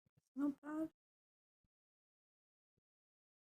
66.58. Again, look at the 5 minute. This might be lower in the range. Same here in the NASDAQ right now. 3 and 6 month auctions scheduled in about 60 seconds as well. What we got for earnings here? And earnings did kick off in high gear with all the banks this morning. Obviously, they crushed it. The trading desks absolutely cashed in. Cleaned up. Yeah, they typically like to do that. What else do we have for earnings this week? All right, let's see what happens here in 30 seconds with the Euro close. Yeah. So, Mandy, you're looking for perhaps a rotation, so push lower? I mean, I don't think it's going to happen, just for the fact that we're holding these 90s really well. We're staying around hundreds. The rotation would happen with a 3-minute candle close below 385. Right. Is my I should rephrase that. sentiment. If But I still am long biased. Okay, I hope that makes sense. Like it does. I overall should bias, rephrase the yeah, question. Yes. is long, done. but we could see rotation sub 685 candle close, not wicks, candle close on the 3-minute. That's my strategy. And they're buying it Buyers back are up. selling. There we go. Yep. Yes, they are. Euros. Just Yeah. Euro close wobble, then they buy it back up. So Right back- there could still be a back to your- rotation, but I would now look at more towards the power hour if that's going to happen, because it's already a monster day. So getting a bit too late now. So maybe they range for a while, and then they decide later Totally. on where they're going to take it. Dangerous night, monster day. so far. Last night was wild. That's when the sellers really stepped in. Again, about a 500-point range in overnight in the NASDAQ. ES, big range as well. Right off that opening bell, we did sell off first 30 minutes after that New York bell. About 20 minutes, yeah. Selling. Then we filled the gap, Jack, in the ES, 65.93. And look at that, just a V-shape, the old treasure map, Michael Patak style. Just up and to the right from there. That bottom horizontal line is the futures close from Friday. And and that's where we bounced right off of that thing. Incredible. Yeah. This guy, don't worry about this guy. I got clicks. Not futures close, right? You mean market close? Oh, yeah. Where futures were at 3 o'clock when the stocks closed. Okay. It's regular trading hour close. Regular trading hours. Here we go. That's what we're looking at. Yeah, so it shows you how much the regular population knows about the Fed. So I was just looking up Stephen Myron, and then one of the first things that comes up is Ben Bernanke still there? What was it? It was like, dude, 11 years ago, like what, 12 years ago, really? Why are we even talking about that? But there it is. It's like the top. Yeah. What is Bernanke doing these days? He's still around, yeah. Just not as a Fed chairman. It was great. He did a good job. He was, I used, agree. Actually had to buy his books in university. Abel and Bernanke. Buy his books. And lo and behold, he was the Fed chair. All right. Still got about 20, 25 minutes. Again, we will be bringing in Paul, scheduled to speak in about 50 minutes. 50 minutes. Let's take a look at the schedule. The schedule for the rest of today on Topstep TV, of course. Rising Star Chica will be joining Jay and Dakota after the morning recap with JD and Jack. Then we got Shoulder Tap, Jack and Ben, perhaps. And then group coaching again, JD, Jack Sr., and Hoop. Get those questions in, pinned to the top of the chat. Oh, and then we got Trade with Topstep. We got Jack, Joe, A, and JD. And then Power Hour. Yep, the Wiz is joining us again with Dolby and myself. Wiz always looking to carve up the markets. I saw him in chat earlier. Maybe he's taking a bit of a break. Platinum on the move and crude selling off now. Crude down about 30 cents in the last 2 minutes. Gold might be pushing higher here. Continuation to the upside, 41.58. What's up, Wiz? There you are, seeing Power Hour. Coming up against those 58s. $58 even. Overnight low, 768. These prices are crazy. What's that? 200 lot just coming in on the bid. I don't know if any of you can... Go ahead. Sorry, Dre. I'm looking forward ahead. On Thursday, the U.S. Philly Fed Business Index. That's the Manufacturing Business Outlook Survey. It has like the red on it. So, and it says super fast release. How much are we, like, it's not like CPI or non-farm payroll, but like a lot of volatility, like not a ton of volatility. What's kind of that? Philly Fed used to be the number, Jack. Yeah. If I had my own ratings of this, I would say moderate. Moderate. Okay, maybe more so because we don't have other data coming out. That's a good point. Great point, Jack. That's true. Like we're looking for something. 100%, man. We are are going to hold a random position through it. It can move things. Okay, good to know. But it's not a 5-alarm fire like CPI or NFB or Michigan or FOMC.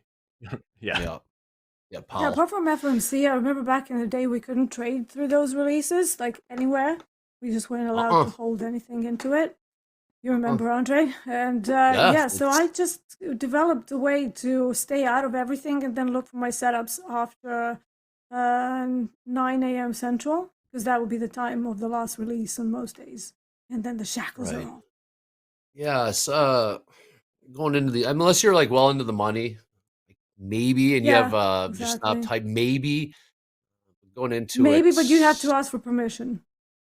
100%. They Oh, wouldn't just let 100%. you, yeah. And if you didn't follow, you would get booted out of the office for the day. Yes. Doesn't matter how And the much money markets you were made. much more liquid and thicker than 2 on the bid, 2 on the S. Oh, here we go. ES pushing to the upside here. 66.70. New highs. New highs. And the NASDAQ do it as well. Mandy, what was that price you're looking at? Perhaps a 25,000 upside? I mean, 200 points to go. Ultimately, I think we could possibly get up there, but my first target would be like meeting halfway at like 850s. We can hold there, then by all means is what's going to stop us from going up that high. Unless of course we get a huge stop right before it. But I mean, where it happened overnight, it's a good target for a lot of buyers. Copper woke up. Copper with a pop there. Not quite the session highs yet. No. Are you watching time and sales? You got time and sales? I'm watching Bookmap. Copper? Yeah. Bookmap. Okay, so look at that little move here on the 5-minute. How many contracts traded to take it from? Ooh, I don't know, but 40. Hold on. Let's see. All good. I didn't want me to put you on the minutes. spot there. I just want to, how much did that actually move? Hold on. I mean, I have the large orders here, but I don't know how many contracts, because I don't really look at how many contracts traded out. Good. I just want to know whether the move is followed by volume, and it was. But yeah, there's always going to be a ton of contracts into the euro close. That's just how it is. So, yeah. But for time and sales, Coach Jay is your man for that. Because he actually tracks that. And like Mandy said, it's the beautiful thing that you don't have to do everything. Like if I wanted to know about open interest, I reach out to Hogue. And if I want to know about volume, we reach out to Jay. So yeah. Whoa. What's happening? This looks newsy. Sellers said not so fast on the ES and the NASDAQ right there. Big stop where we were at the highs. Brutal. Yeah, it does. Session. We were just trading 66.75. I was going to ask Jack, what kind of prices you looking here to the upside? Yeah, it was a block order. Yeah. I mean, the only thing I see is Greer is saying, I think we'll be able to work through it for China about a minute ago. Is he talking right now? Maybe I got you. Seems to be. Yeah. Oh, yeah. I mean, could that be it? Oh, yes. Realize now something. Yeah, what do we have here? Trade representative Greer. We had a constructive talks with China over the past 6 months. U.S. and China had staff level talks in Washington on Monday. I think we'll be able to work through it with China. The Chinese realized they overstepped. China's rare earth measures are disproportionate. And here we go. Selling has stepped in. D with the instinct there. That is pure from experience. That felt newsy. Yep. Here we go. It's just a start.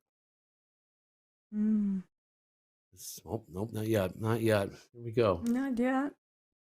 Buyers. Look how thin. Look at that NASDAQ ladder. Look at that NASDAQ ladder. It just vaporized. There is. Look at that. Oh, whoa. You're right. There's a lot of little gaps in there. Yes, it is. There are. Take a look at the ES ladder. ES got very thin as well, but that NASDAQ ladder.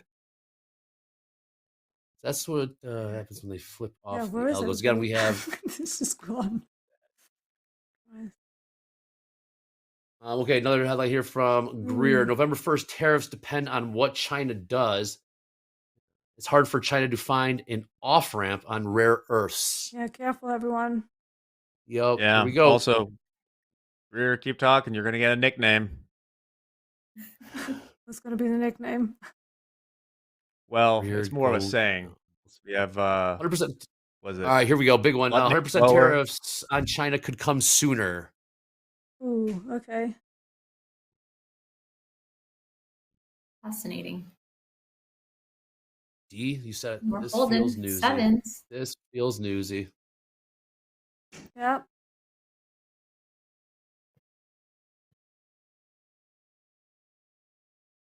It is holding. It is holding this Majestic. time. 60. It's holding, Yeah, yeah. I thought. Yeah.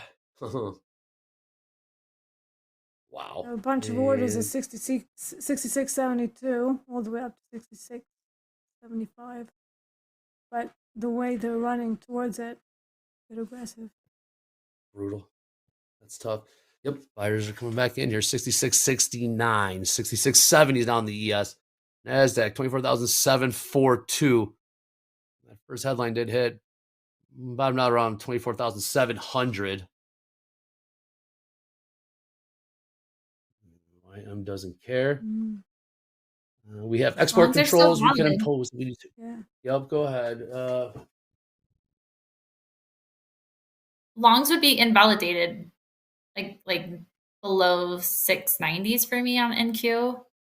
The fact that we sold off and then buyers stepped right in and gobbled all those back up. I mean, I'd still like that for long. I did say that the only thing that would maybe want to make this market rotate would probably be some sort of news, which sounds like that could be it. So, stops, have good stops in place, I think is the most important aspect right now, where we're getting some headline news or discussion coming out. But I still like longs. They're still looking really good to me right now.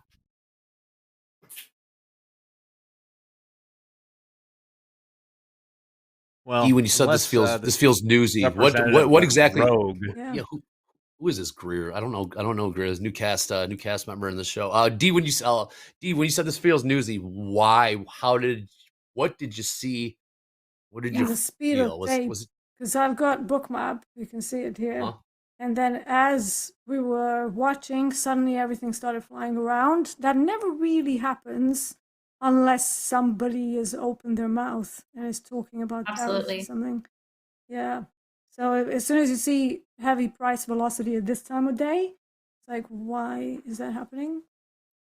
So yeah, for now they're trying to take out all of these guys here. And there they go. Bots probably thought they had the bulls by the horn on that short. Yeah. Right. Yeah. That was fast. You're right back. Yeah, that was tough. That Not so was, fast, my friend. Not so fast indeed. I love just like a nice bust out through here. Yeah. Like, take that, sellers. Let's see 800, Mandy talking trash to the Bears. I love it. More from Greer. Xi and Trump are still set to meet. There is a scheduled time. Here we go. There we go. Off to the races. Look at that, indeed. What is that? 94s? 93? Three-quarters? Tagging value low in ES now. Wow. I mean, if this is news, it doesn't really matter. No, you throw the levels out the window and starts. Yeah. Again, Greer is on CNBC right now. They will be. Greer will be on Topstep TV soon enough. We're doing these hard-hitting interviews. 24,779. No, 24,780. You're doing that, aren't you? Topstep TV. Doing what? Yeah. Are they sending you? I didn't hear. Oh, So yeah. the press As soon as we get thing, those credentials, I will be in there at the yeah. hopefully an upcoming Fed meeting. Awesome. What I really want is not to do anything with it, but just to hold it. I would love to have the embargo to NFP and just sit in a room knowing. Right. We do have, again, Powell. Powell will be speaking in about, call it 30 minutes or so. We'll be bringing that to you. You're live here on Topstep TV. We have another push higher here in the ES, 66.78. Value low at the moment. The sellers thought they had that one. Mm-hmm. We have more recap here in about 10 minutes. To value done. There we go. Looking Or good. just weathers this, you know. I think 66.90 is the magnet here. Okay. Yeah. So, crude on the move higher. There. 50.25. Oh, God. Crude oil. Every time I look at that chart, I'm like, oh, vom. You miss it. Do you Um, miss it at no, all? I do not miss it. Not at all. Well, I miss Okay. the old crude. I don't miss this crude. Like, what is this? Seen these prices under 60 is wild. Yes. Here we go. Look at this. Look at ES go. It's 66.80 now. 66.80. There We're we about. go. Wow. Here goes the There you go. NASDAQ. 800 Giddy up. Off to the races. See, these 850s looking real good now. Yeah. Oh, yeah. Oh, yeah. Hey. Yeah. Why not? We I mean, are seeing about 900s are where I put support, former support from yesterday's end of day options is. Okay. I guess my Yeah. support resistance line would put 850s like dead center of any general areas of support resistance. Mhm. So next upside target, if I was in a trade, would continue to be like 840s, and then seeing what we do around 850s. If you get a quick rejection, we might chop around 840s some more or go below that. We just have to blow past the 850s to then for upside target at 866, which is where there's these gray lines are all like multiple touch points on a 15-minute. Usually candles, but sometimes there's wicks too on these multiple touch points. So these are just like my support resistance lines, just for scalping targets, I guess you could say, because we're past my spaghetti, my moving averages, like we're well above them. So where are my upside targets? That's why I use support resistance.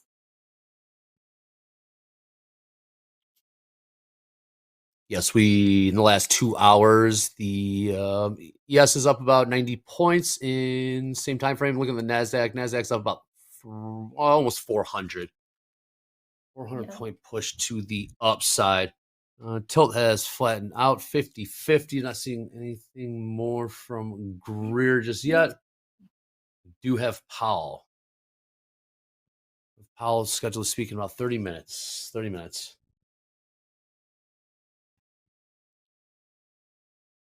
Cannot wait. Sure.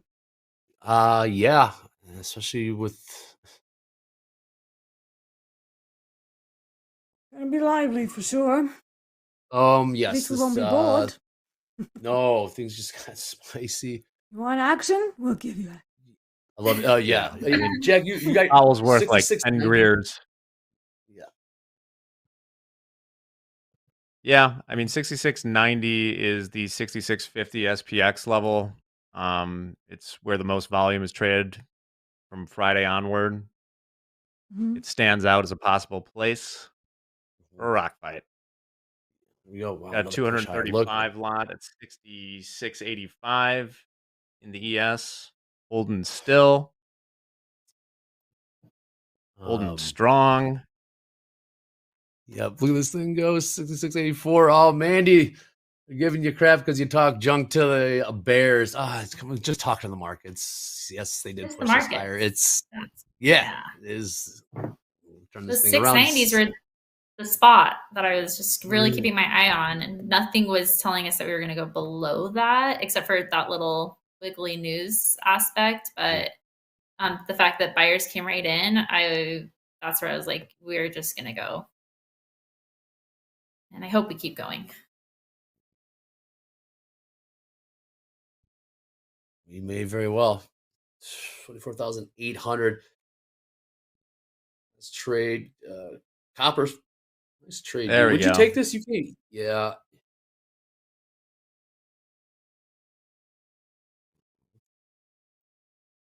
Closing in on those 66.90s. About 5 minutes here on Fast Markets. We got morning recap after this. Then we've got Dakota, Jay, and Chike will be joining us. Within that, we will be bringing you Jerome Powell speaking, and there will be a Q&A. We'll have that start to finish there. Anything on the size? Nothing on the ladder right now. Big or small? Someone's asking me, what is Bookman? That was on the screen. Bookmap. Who is Bookman? Bookman. Yes, Bookman. A book map. It's to look at. It's basically a visual representation of the time in sales, but it smushes volume. It has a heat map that saves the previous points of interest where the buyers and sellers were located at. So to me, it's less cancerous than just pure time in sales. And I use it to look at order flow and to get behind the scenes, so to speak. Because with centralized exchanges, that's what we got. We have that ability to look. It's less what? What'd you call less what than time in sales? Less What did you say? cancerous. Wow, that's I mean, man. Well, because I mean, look, I mean, if you're gonna look at ES or something, it's really horrible.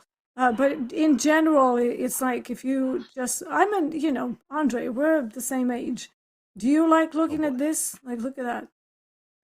Like, well, is this not... you filter it. If you filter it for the big orders. Yeah, but you don't want to filter it. You want to see every order going through. I don't want to filter it. Not every one lot. Then what does that do? Not every one lot. Just looking for the size. I know what you're saying. It's you're saying Bookman is less cancerous than and Rich beat me to it.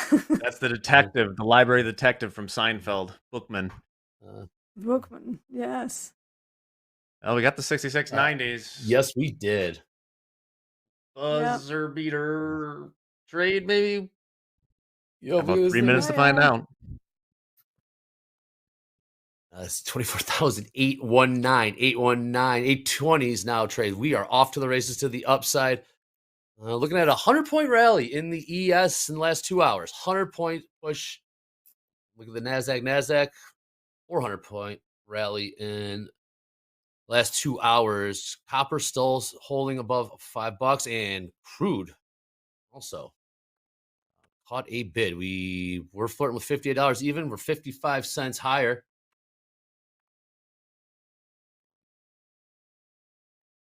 See what Paul has to say. Look at this thing go. Well, we get to 6,700s. Wow. What a V shape. What a V shape. Incredible. And crude not done. I feel like it's been a minute since we've had like a V shape, right? Yeah, Mandy. If people that didn't trade today, just pull up to look at the charts, they're like, oh, easy trade. They didn't never look. Right. Market wasn't open. We had kind of a V over the weekend. Now V part 2. What's my crypto guy doing? Look at this. Look at my support resistance lines. We just basically almost tapped on 840s. That's a good thing. Just say plan worked. Execution needs work. I know. I'm just like counting some wins. I'm like, I'm reading it. It's just the execution struggle. But I'm feeling like it's a win. If we can hit these 850s, I'll call that a big W in my book. All of your levels, all of your levels are spot on. So that's absolutely. Everything else. Our guy, our futures Bitcoin? guy is closing a little bit. Yeah, very interesting. He's like every second he's closing like fractions of a Bitcoin. Got away with it. I'm seeing this happen in real time here. Incredible. We got about 10. We got 10 seconds or so here on Fast Markets. Real quick, you want more Deanna? She is head coach of the Chameleonaires. Also, you got her for the Euro trade here on Topstep TV, 3:30 a.m. Really quick, D, when they come watch Euro trade, what can they expect at 3:30 a.m. Central Time on Topstep TV? Yeah, I do more of an overview of things because we were meant to obviously trade DAX at that time, which we had problems with. So I basically use it to set the day. So I give them COMEX levels for metals. We have a look at the energies markets. And then I just got to talk it out, what could be possible. I give them some hypos. Sometimes I will do a trade, but not very often. And so it's basically more how to get ready for the day and what to expect, what I can see on very large time frames, which not many people look at. So I start with looking at weekly, daily, 4 hour, 30 minutes, and then we look at the value areas, average daily ranges. So that's quantitative extremes. And so it's just basically setting people up for the rest of the day. Love it. All right, great stuff. Jack, we'll see you, I guess, morning recap, and we'll see you in shoulder tap as well. Mandy, hang in there. Jab your way out of this. Keep us posted in the chat, but we are not done. Morning recap coming up next. Again, Powell scheduled to speak in about 20 minutes here on Top Step TV. We'll be bringing that to you. Wall-to-wall coverage. That being said, markets are on the move to the upside. Can we make new all-time highs today in the NASDAQ? Stay tuned to find out. That being said, Top Step TV, let's go. More to come. Come on. Soybeans, meal, oil. You want to buy some soybeans? Soybeans. Who wants soybeans? What's up, everybody out there? This is Dolby Time from Topstep TV, and what I want to talk about here is the new dashboard. So we have updated all the account management tools. They have simplified everything. So that includes managing resets, managing rebuild dates, and most importantly, managing those payouts. Trust me, it's going to make all of our lives a lot easier. So trade well out there. Data feeds are everything. Can't be connected 3 different ways from Sunday, or now one of those 3 different ways could fail. You want to have a direct connection to the CME, and TopStep X has the ability for you to do that, and that's the coolest part. Fast, reliable, and stable. There you go.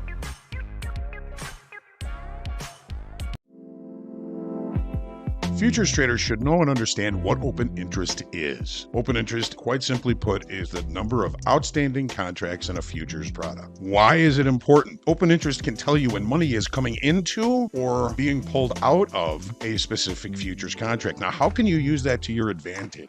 When price is rising over time and open interest is increasing, that says that money is coming in to the long side of the market. It's a strong move to the upside. Open interest starts to fall off in that direction, maybe the market's running out of gas a little bit. And the same is true in the opposite direction. If price is moving lower over time on increasing open interest, money is coming into the short side in that market. But if open interest starts to fall off as price continues to go lower, maybe the downside is now out of gas. I hope this simple explanation of open interest is going to help you trade well.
Hello, Florida people and non-Florida people. Welcome to the chat. This is the morning recap.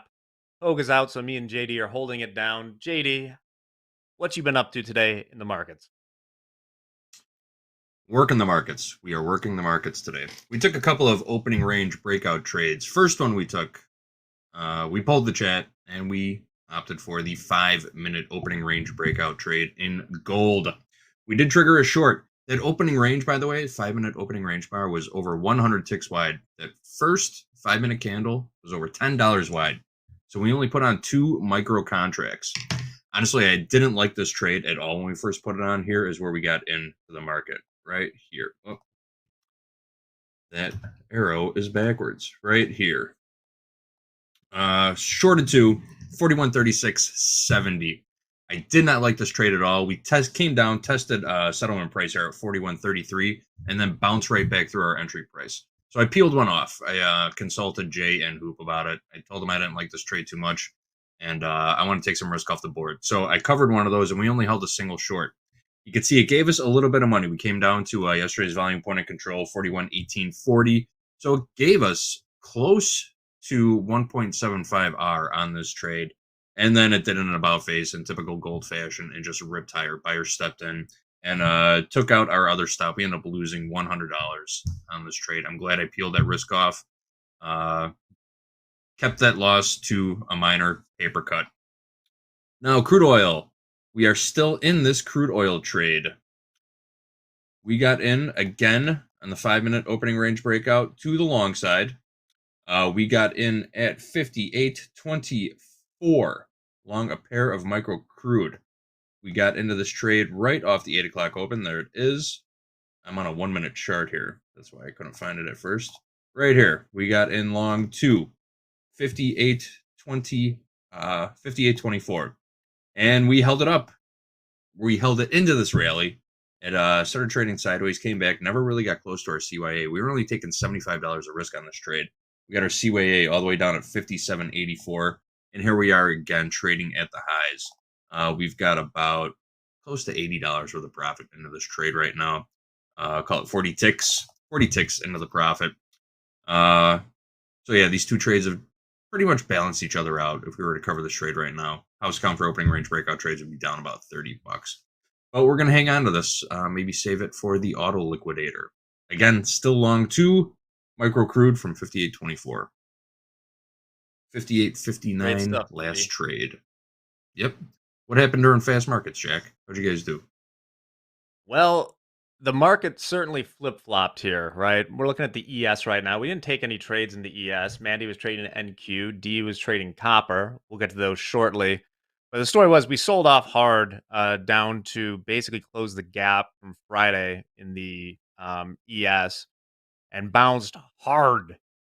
We spent a little time chopping around yesterday's lows of the New York session and then up and away again with only a small pause for a few words from Trade Representative Greer. We did get up a little bit past even the 66.90 level we were talking about and has peeled off a little bit. Now, JD, it won't shock you to know that in about an hour into fast markets, I remembered that I would have to do the recap. And that's a problem when Mandy's on because Mandy takes a lot of trade. So I understand just this, in yes. macro, yes, it is a problem. But Mandy was trading the NQ and got chopped up a little bit. And we had a nice conversation about expanding risk maybe on the, based on the volatility of the overall market. But given what she makes on her up days, it was not that bad. I think she locked out down $1,700. And as always happens from there on out, she was just calling fire trades. So that happens some days. Yep. D has a much longer hold time, so it's a little easier. I have her copper trade up here. Now, I do not know on which of these dips, because she's on in early in the morning too, which of these dips she bought, but she got in at 4.9495 in copper. She peeled one off up here somewhere, and now copper continues to rise, coming back a little bit. Right now, trading 5.0185. John, have you ever made a copper trade? Never. Honestly, I don't think I even ever looked at a copper chart until I started working at Topstep, or until we started Topstep TV, to be honest with you. It was just one of those markets that's totally off my radar. But I see it making these wild percentage moves every day. And I don't know. I know there's opportunity there, but those swings kind of scare me. How about you, Jack? Yeah, it is. You've been watching it more? Widowmaker. I will now. All the physical assets are hot right now. But speaking of hot physical assets, we got some trade with Topstep. We got Rising Star next with Jay, Dakota, and Chike. Jay's laughing in back. Anyway, that's all for me for the next hour. Remember, we got Powell coming up at 11:20. We'll stream that. Stay safe out there. Still got a lot of movement in these markets compared to the last couple of weeks. So mind your stops. Shoot for the stars. This is Topstep TV. Let's go.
right, welcome back to Topstep TV and the trade with Topstep. You know, the guy below me right here, Coach Dakota, Coach Dakota. What's going on, man? How are you doing? Man, King of it's slow been market. one heck of a day, man. We had an amazing slow markets last night, Coach Jay. Me, you, and the gold. We we traded up and did absolutely well. And these markets full of opportunity. Full of opportunity, man. Absolutely full of opportunity on both sides of the market, right? Really nice sell-off that we had early on. I want to talk about some of that analysis that we talked about in the opening call because it played out pretty well this morning. We filled the gap. There's always questions about how do you actually measure that gap, right? Is it price? Do you measure it to the close? Today, the market's measured it price-wise and had a pretty nice bounce off 24 420s there in the NASDAQ, 66.95. I think that price was in the S&P. And we're back up here. NASDAQ trading 24,793 currently. And where's the S&P right now? 66.84. Gold trading 41.4760. And crude oil, which I think the house is still long, trading 58.59s right now. How are you looking at the markets right now, Dakota? We got Powell coming up in just a little bit here. How are you looking at the markets? Yeah, it's looking actually looking pretty bullish now, Coach Jay, where we had that nice rally off the open. I don't know if we're sharing. Let's see. Give me a second. I'll make sure I'm sharing my charts and I'll show you. Oh, yeah. Yep. But looking bullish, looking really bullish. We have Powell coming in. There's my charts. So we broke the downtrend from overnight, right? We just completely broke through that. We ran crazy to think we were down there at 24,400s, almost like 400 points lower. We broke that. We consolidated here for a little bit, and we didn't even get any selling pressure off that. I was thinking, okay, maybe we can come back down, retest this, then maybe find some buyers. We did not. We just kind of hesitated there at the 700s, and we just broke out to another leg higher. And so we do have this area on the way down, and this is kind of where we were at yesterday, near the lows of yesterday's price action. And maybe we just continue to drift higher. Can we get back up to these 24,900s? That would be interesting. It'd be really interesting if we get back up to 24,900s. I think Powell's going to be able to shake this market up a little bit. If anything, that would be the fuel to the fire that we need to get this market back up there towards 24,900. And looking at the hateful eight, I mean, Nvidia's down 3%. Still, Tesla's down 2%. Microsoft and Meta both down 0.5%. Amazon's down almost 1%. The one that's green is Google. Google's up 0.6. Google holding it so up. Interesting. Yep. We'll see where this market leads us and see what Powell has to say here soon. Do have Powell coming up in just a little bit here. And we will be piping in that audio. We'll find out exactly what he's talking about, if it is going to be market moving. But we will have it here for you. Last trade here in the NASDAQ, 24,803. See if we get back up to those 900s here. Let us know in the chat. Are you guys in any trades going into this Powell speech? Going to be flat. Right now, seeing a tilt. 65% long in both the S&P and the NASDAQ, 67% long in crude oil, and 60% long in gold. So everybody is looking to buy dips in all these markets across the board here. Dakota, I know you had some nice trades, gold last night. Did you take anything this morning? No, this was that was the only trade I had last night. Up $1,600 in this XFA, and no trade to the New York session here on this account. Looking for opportunities to buy it. I mean, that was probably a decent long right there off that area of resistance, right? This was a major resistance we see in these 760s. We pulled back. I mean, these are decent sized pullbacks. That's, what, 90-point pullback, 70-point pullback, something like that. Right. And now we're bouncing off that right back up to 800s. And we're getting ready for Powell. We're getting ready for Powell coming up. If you're wondering when Powell's coming up, it should be in a couple minutes here. We will be sure to bring in the video and the audio. Yeah, someone was asking if I held that short last night, Dakota. We were talking about it. Shorts above 25,000s in the NASDAQ. Maybe my stop was just a little bit too tight. As soon as I got stopped out, I was like, you know what? Is my stop a better entry? And in this case, it was for about 600 points to the downside. But hey, you know, sometimes you don't catch them. But I was able to catch a decent short this morning, actually.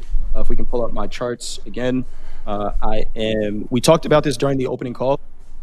One of the things Coach Paul likes to do, and I picked this up from Coach Paul, is look at the volume profile from the overnight session. And we had a volume point of control at 24,644. So this volume point of control, you can see this red line on my charts here. We opened up for the New York session. Volume immediately rejected that area. We can see we didn't trade up above it at all. Decent spot to start to limit some risk, and we get a 200. Doors open. Come in. Doors open. Doors open. What's going on? Chike, Hey. how we doing? Hey, what's good? Yeah, I'm good, doing good. How you guys? What's going on, man? Getting ready Good for Powell. to see you Getting here. ready for Powell here in a moment. We are getting ready Pardon? for Powell, Chike. Yeah, Real quick, let us Powell. know how you doing. Any trades you took today? Yeah, I actually did I took 2 trades. One was a loser, one was a winner for a net of plus 500 for the day. 500. Nice. Yeah. Nice. Good to see you back on the show, Chike. We do have Powell coming up here. We will pipe in that audio. I thought that was Jerome ringing the doorbell, but it was Chike. It was Chike. Anything you're looking at right now, Chike? We know you're very measured in your approach to trading. So I know you don't trade a whole lot during the day, but anything you're looking at as far as a potential opportunity here? And here we go. Potential opportunity. I'm looking for the 923s. I want to see how we 923s. react at that level. I reckon we touch it and just short. We can go short. Gotcha. I want to Awesome. Let's see. We got Powell at the podium here now, so let's see if he can bring us up there. Prestigious award, and for the opportunity to speak to you here today. So, as we all know, monetary policy is more effective when the public understands what the Federal Reserve does and why. With that in mind, I hope to enhance understanding of one of the more arcane and technical aspects of monetary policy, the Federal Reserve's balance sheet. A colleague recently compared this topic to a trip to the dentist, but I found that comparison somewhat unfair to dentists. So today I'll discuss the essential role that our balance sheet played during the pandemic, along with some lessons learned.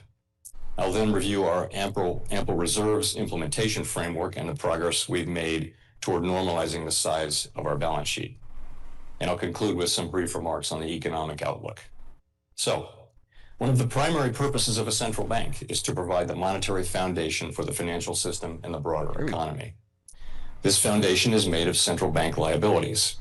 On the Fed's balance sheet, the liability side of the ledger totaled $6.5 trillion as of October 8, and 3 categories account for roughly 95% of the total. First, Federal Reserve notes, that is physical currency, totaled $2.4 trillion. Second, reserves, funds held by depository institutions at Federal Reserve banks, totaled $3 trillion. These deposits allow commercial banks to make and receive payments and meet regulatory requirements.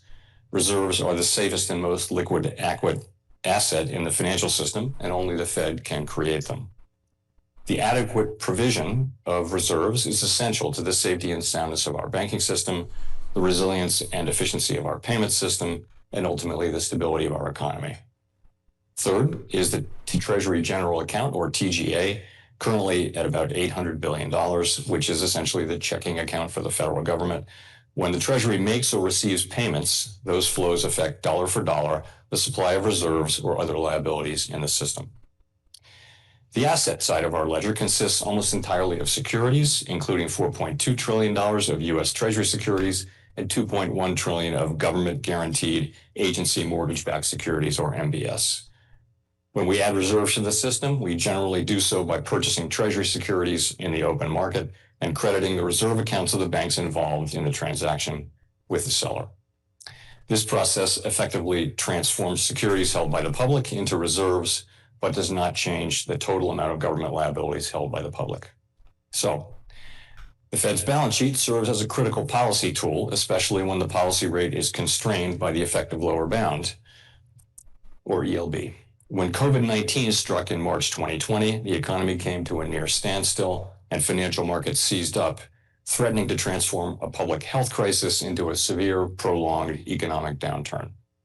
In response, we established a number of emergency liquidity facilities Those programs, supported at the time by Congress and the administration, provided critical support to markets and were remarkably effective in restoring confidence and stability. At their peak in July 2020, loans from these facilities totaled just over $200 billion. Most of these loans were quickly unwound as conditions stabilized.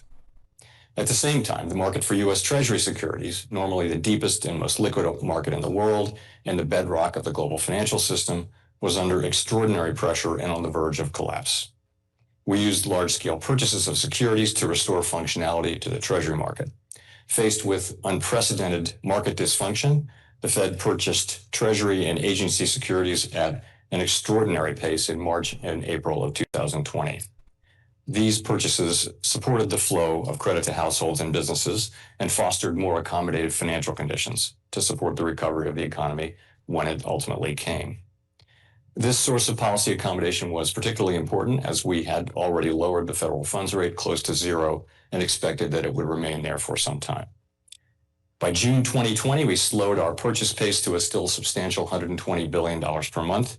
And in December of 2020, as the economic outlook remained highly uncertain, the FOMC said that we expected to maintain that pace of purchases until substantial further progress has been made toward the committee's maximum employment and price stability goals.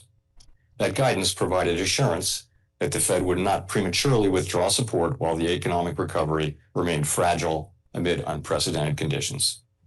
And we maintained that pace of asset purchases through October 2021. By then, it had become apparent that elevated inflation was not likely to go away without a strong monetary response. At our meeting in November 2021, we announced a phase-out of our purchases, and at our next meeting in December, we doubled the pace of that taper and said that asset purchases would conclude by mid-March of 2022. Over the entire period of purchases, our securities holdings increased by $4.6 trillion. So, a number of observers have raised questions, fairly enough, about the size and composition of asset purchases during the pandemic recovery. Throughout 2020 and 21, the economy continued to face significant challenges as successive waves of COVID caused widespread disruption and loss. During that tumultuous period, we continued to purchase in order to avoid a sharp, unwelcome tightening of financial conditions at a time when the economy still appeared to be highly vulnerable. Our thinking was informed by recent episodes in which signals about reducing the balance sheet had triggered significant tightening in financial conditions, and we were thinking of the events of December 2018, as well as the 2013 taper tantrum. Regarding the composition of our purchases, some have questioned the inclusion of agency MBS purchases given the strong housing market during the pandemic recovery. Outside of purchases aimed specifically at market functioning, MBS purchases are primarily intended, like our purchases of Treasury securities, to ease broader financial conditions when the policy rate is constrained by the effective lower bound. The extent to which these MBS purchases disproportionately affected housing market conditions during that period is challenging to determine. Many factors affect the mortgage market, and many factors beyond the mortgage market affect supply and demand in the broader housing market. With the clarity of hindsight, we could have, and perhaps should have, stopped asset purchases sooner. Our real-time decisions were intended to serve as insurance against downside risks. We knew that we could unwind purchases relatively quickly once we ended them, which is exactly what we did. Research and experience tell us that asset purchases affect the economy through expectations regarding the future size and duration of our balance sheet, so that when we announced our taper, market participants began pricing in its effects, pulling forward the tightening in financial conditions. Stopping sooner could have made some difference, but not likely enough to fundamentally alter the trajectory of the economy. Nonetheless, our experience since 2020 does suggest that we can be more nimble in our use of the balance sheet and more confident that our communications will foster appropriate expectations among market participants, given their growing experience with these tools. Some have also argued that we could have better explained the purpose of asset purchases in real time.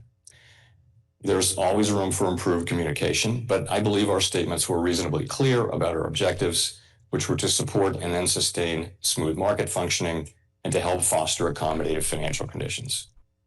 Over time, the relative importance of those objectives evolved with economic conditions, but the objectives were never in conflict. So at the time, this issue appeared to be a distinction without much of a difference. That's not always the case, of course. For example, the March 2023 banking stress led to a sizable increase in our balance sheet through lending operations. We clearly differentiated these financial stability operations from our monetary policy stance. Indeed, we continued to raise the policy rate through that time. Turning to my second topic, pardon me. Our ample reserves regime has proven highly effective, delivering good control of our policy rate across a wide range of challenging economic conditions, while promoting financial stability and supporting a resilient payment system.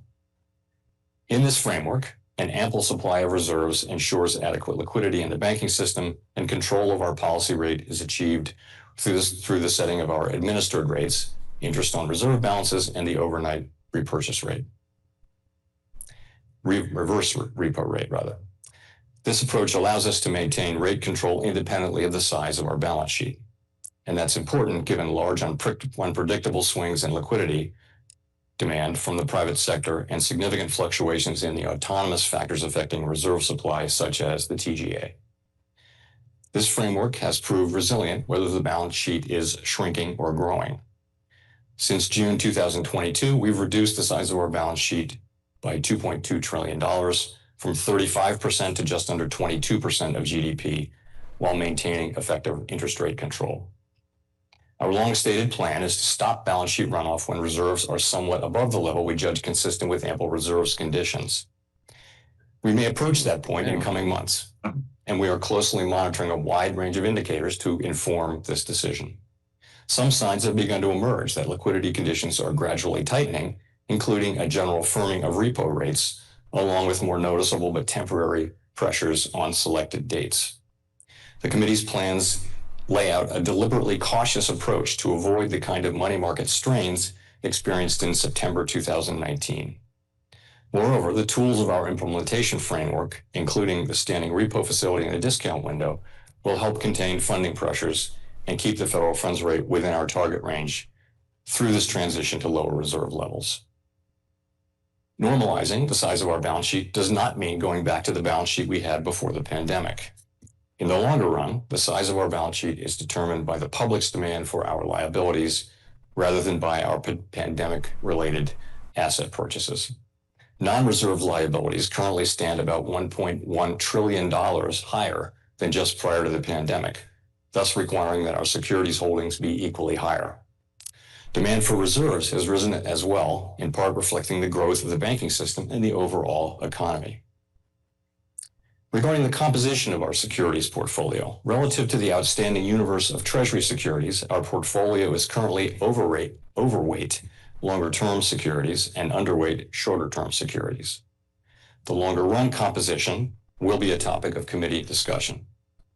Transition to our desired composition will occur gradually and predictably, giving market participants time to adjust and minimizing the risk of market disruption. Consistent with our longstanding guidance, we aim for a portfolio consisting primarily of Treasury securities over the longer run. Some have questioned whether the interest we pay on reserves is costly to taxpayers. In fact, that is not the case. The Fed earns interest income from Treasury securities that back reserves. Most of the time, our interest earnings from Treasury holdings more than cover the interest paid on reserves, generating significant remittances to the Treasury. By law, we remit all profits to the Treasury after covering expenses. And since 2008, even after accounting for the recent period of negative net income, our total remittances to Treasury have totaled more than $900 billion. While our net interest income has temporarily been negative due to the rapid rise in policy rates to control inflation, this is highly unusual. Our net income will soon turn positive again, as it typically has been throughout our history. Of course, having negative net income has no bearing at all on our ability to conduct monetary policy or meet our financial obligations. If our ability to pay interest on reserves and other liabilities were eliminated, the Fed would lose control over rates. The stance of monetary policy would no longer be appropriately calibrated to economic conditions and would push the economy away from our employment and price stability goals. To restore rate control, large sales of securities over a short period of time would be needed to shrink our balance sheet and the quantity of reserves in the system. The volume and speed of these sales could strain Treasury market functioning and compromise financial stability. Market participants would need to absorb the sales of Treasury securities and agency MBS, which would put upward pressure on the entire yield curve, raising borrowing costs for the Treasury and private sector. Even after that volatile and disruptive process, the banking system would be less resilient and more vulnerable to liquidity shocks. The bottom line is that our ample reserves regime has proven remarkably effective for implementing monetary policy and supporting economic and financial stability. So I will close with a brief discussion of the economy and the outlook for monetary policy. Although some important government data have been delayed due to the shutdown, we routinely review a wide variety of public and private sector data that have remained available. We also maintain a nationwide network of contacts through the reserve banks who provide valuable insights, which will be summarized in tomorrow's Beige Book. Based on the data we do have, it's fair to say that the outlook for employment and inflation does not appear to have changed much since our September meeting 4 weeks ago.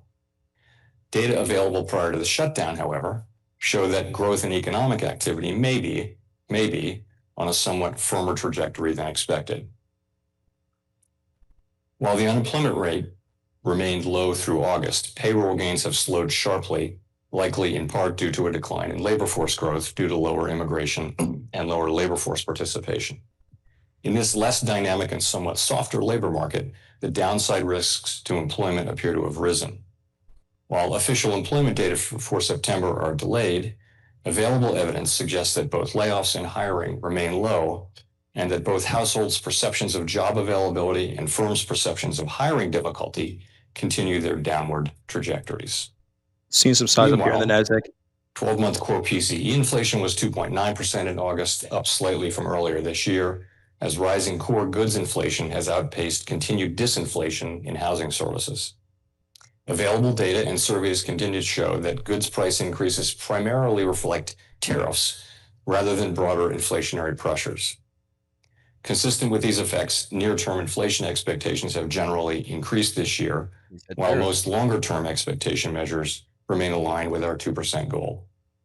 Rising downside risks to employment have shifted our assessment of the balance of risks.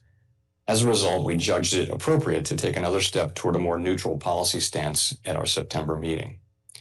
There is no risk-free path for policy as we navigate the tension between our employment and inflation goals. This challenge was evident in the dispersion of committee participants' projections at the September meeting. And I'll stress again that these projections should be understood as representing a range of potential outcomes whose probabilities evolve as new information informs our meeting-by-meeting approach to policymaking. We'll set policy based on the evolution of the economic outlook and the balance of risks rather than following a predetermined path. And with that, thank you again for this wonderful award and for inviting me here today. I look forward to our discussion. Thank you. NASDAQ's looking bullish. There you have it. NASDAQ is looking bullish here. We did there's like 800 see, orders on the book. Yeah, you're seeing that up there, right, Chike? 800 offered here. Came in as he was speaking. 24,900s here. We got another 620. Thank you, Chair Powell, for the Looks like they pulled some of it. excellent remarks in the Adam Smith address. And the 100 lot got filled. I think we can see 20. Can we see 25,000? This is starting to look pretty bullish here, Chika. I know you were looking for 923s up here, looking for 923s. If Powell is doing a Q&A, team, if we want to bring that back in, let us know. But pretty much what he said, right now there's no risk-free path for monetary policy. Available data shows tariffs increasing price pressures. He did talk a little bit about some of the data that we had prior to the government shutdown. And the decision that the Fed has to make in about 15 or so days. We should be getting some of that data out, I think, with the CPI data we're getting next week. Right now, the market is pricing in a 25 basis point cut by the Fed. But right now, we are also seeing the markets continuing to push higher. If you guys jump into any green, let us know. Yeah, they are. We got settlement in the NASDAQ, green. Settlement in the NASDAQ 24,922 and a quarter. Chica, I know you were looking for 923s up here. And again, if you guys do get into any trades, let us know. We still do see long tilt. Go ahead, Dakota. Yeah. Oh, I'm going to take a short scalp right here. Okay. Micros, 5 micros. I would like to see us return back to 700 before the end. Back down to 700. Okay. You want to see some blood in the water, man. Yeah, I actually wanted to take. I actually had an order. Sorry, let me get. I had an order down at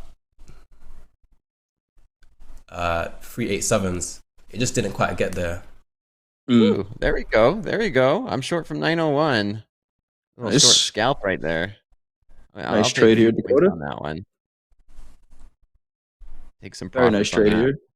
NASDAQ trading 24,890s. Dakota short, couple micros from 901.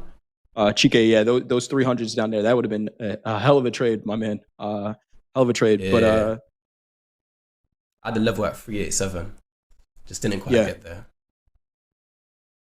Yeah, pretty close here. Again, NASDAQ trading 24,890. We did just hear Chair Powell, Fed Chair Powell speaking here. Labor market shows pretty significant downside risk. As risks come more into balance, policy needed to move to be more neutral. Inflation is still on the way up. Again, these are comments from Fed Chair Powell. If the Fed moves too quickly, it may leave the inflation job unfinished. Seeing some headlines come out of that speech there. Gold is pushing up here, 41.57's last trade in gold. There is 1,000 lot in the S&P, 67.11 and a quarter. All right, Chike, talk to us a little bit. We haven't seen you on the show. Good to have you back here, man. You were talking about that 923 level. How have you been trading recently? Yeah, just been doing the same old.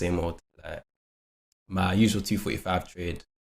I actually closed out on my live account about 2 weeks ago when I went on my break, and I took that break to move into my new apartment. Okay. Yeah, so I took my last payout for that about 2 weeks ago now. Nice. Yeah, I had a good time in the live account. I say my problem was that I was taking daily payouts on a regular, and it kind of it was slightly more than I was actually making. So even though I was profitable in the live account, I ended up just reducing my capital just by taking those daily payouts. I got a bit carried away with the payouts. So, got you. Too aggressive with the payouts. Got you. Hey, you're putting money in your bank account. You're putting money in your bank account. True. We are still getting some comments. There's a line as well. You got to keep the account open, right? Yeah, exactly. Yeah. Exactly. Right. You got to keep it open so you can continue to take payouts, but that's an account management thing. We got Dakota short here. We do have Powell doing a Q&A right now, so we are getting some comments. Let's see if we can bring this back in, see what he might be talking about here. We're certainly in a volatile and changing environment. So one question I have is whether you see any changes in the transmission mechanism of monetary policy actions. So when we speak of long and variable lags, as we do, are those changing? And in particular, do you think there might be any difference in the impacts of policy on inflation versus employment? Is one changing more than the other? That's like 2 or 3 questions, so I might have to come back to you. That's right. So on transmission, there, in theory at least, I see 2 things. One is, what we say and the actions that we take on monetary policy and how quickly that gets into financial markets. So if you go back to when I was in college, that part would have taken, weeks, months probably. And now that part happens essentially instantaneously. But the rest of it, once it's in the financial markets, how quickly does it affect economic activity, unemployment, employment, inflation, et cetera? I think that's more dependent on the conditions in the economy. For example, if you take the group of people who had extremely low rate mortgages, right? And even so, if you can cut rates, but they're a long way down, and they're sort of in a place where it's going to be expensive to take out a much higher rate mortgage, even assuming significant numbers of cuts. So that has probably blunted the transmission of lower rates into that part of the economy. But overall, I think it's mean, I think it still works the way we think it works, which is, long and variable lags means a lot of uncertainty about how it's being affected. I think the last part of your question, the lore has been that inflation and employment come later. The first decisions are purchasing decisions, hiring decisions, and things. Well, purchasing decisions, can be affected probably more quickly, but then those would eventually affect employment and inflation. So longer lags are when the research generally shows longer and longer lags for employment and inflation. And I guess the variable part of that comment does give us a bit of cover. A lot of uncertainty. Seeing some size up here on the you books. spoke about the adjustments, 700 offered at challenges that 929 you're in the facing NASDAQ, with with 1,000 offered some at government data not 6712 in the currently S&P. published. Beyond the headline unemployment rate, which we're not going to see right away, what other labor market indicators are you monitoring most closely to gauge that side of the mandate? So I think everyone's looking at the same non-government data. So there's a set of non-government data around, or non-federal government data around labor markets. For example, state level unemployment, claim reports. You can add those up and get a pretty decent estimate, and that's a really good one. There's also ADP has its data and employment. So in the employment space, there's some plausible data. I will say generally the private data, the alternative data that we look at is better used as a supplement for the underlying governmental data, which is the gold standard. And it won't be as effective as the main course as it would have been as a supplement. So we don't expect that we'd be able to replace the data we're not getting. So I think in job, in employment space, there's some pretty good substitutes, less so in inflation space.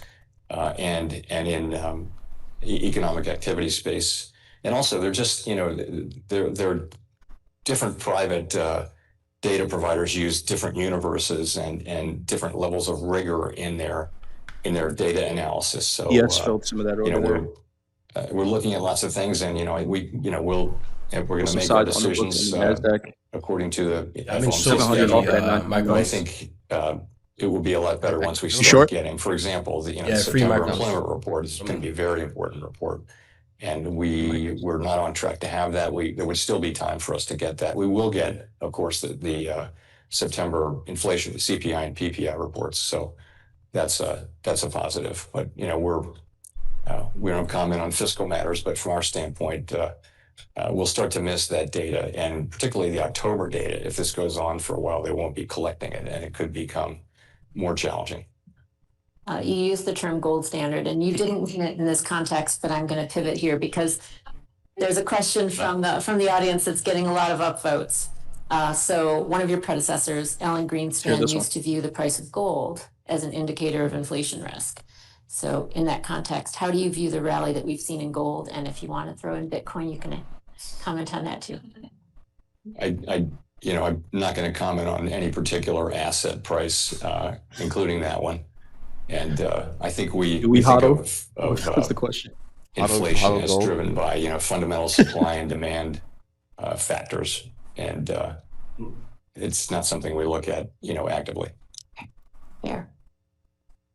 The September projections, we saw revised GDP growth projections revised upward for both 2025 and 2026.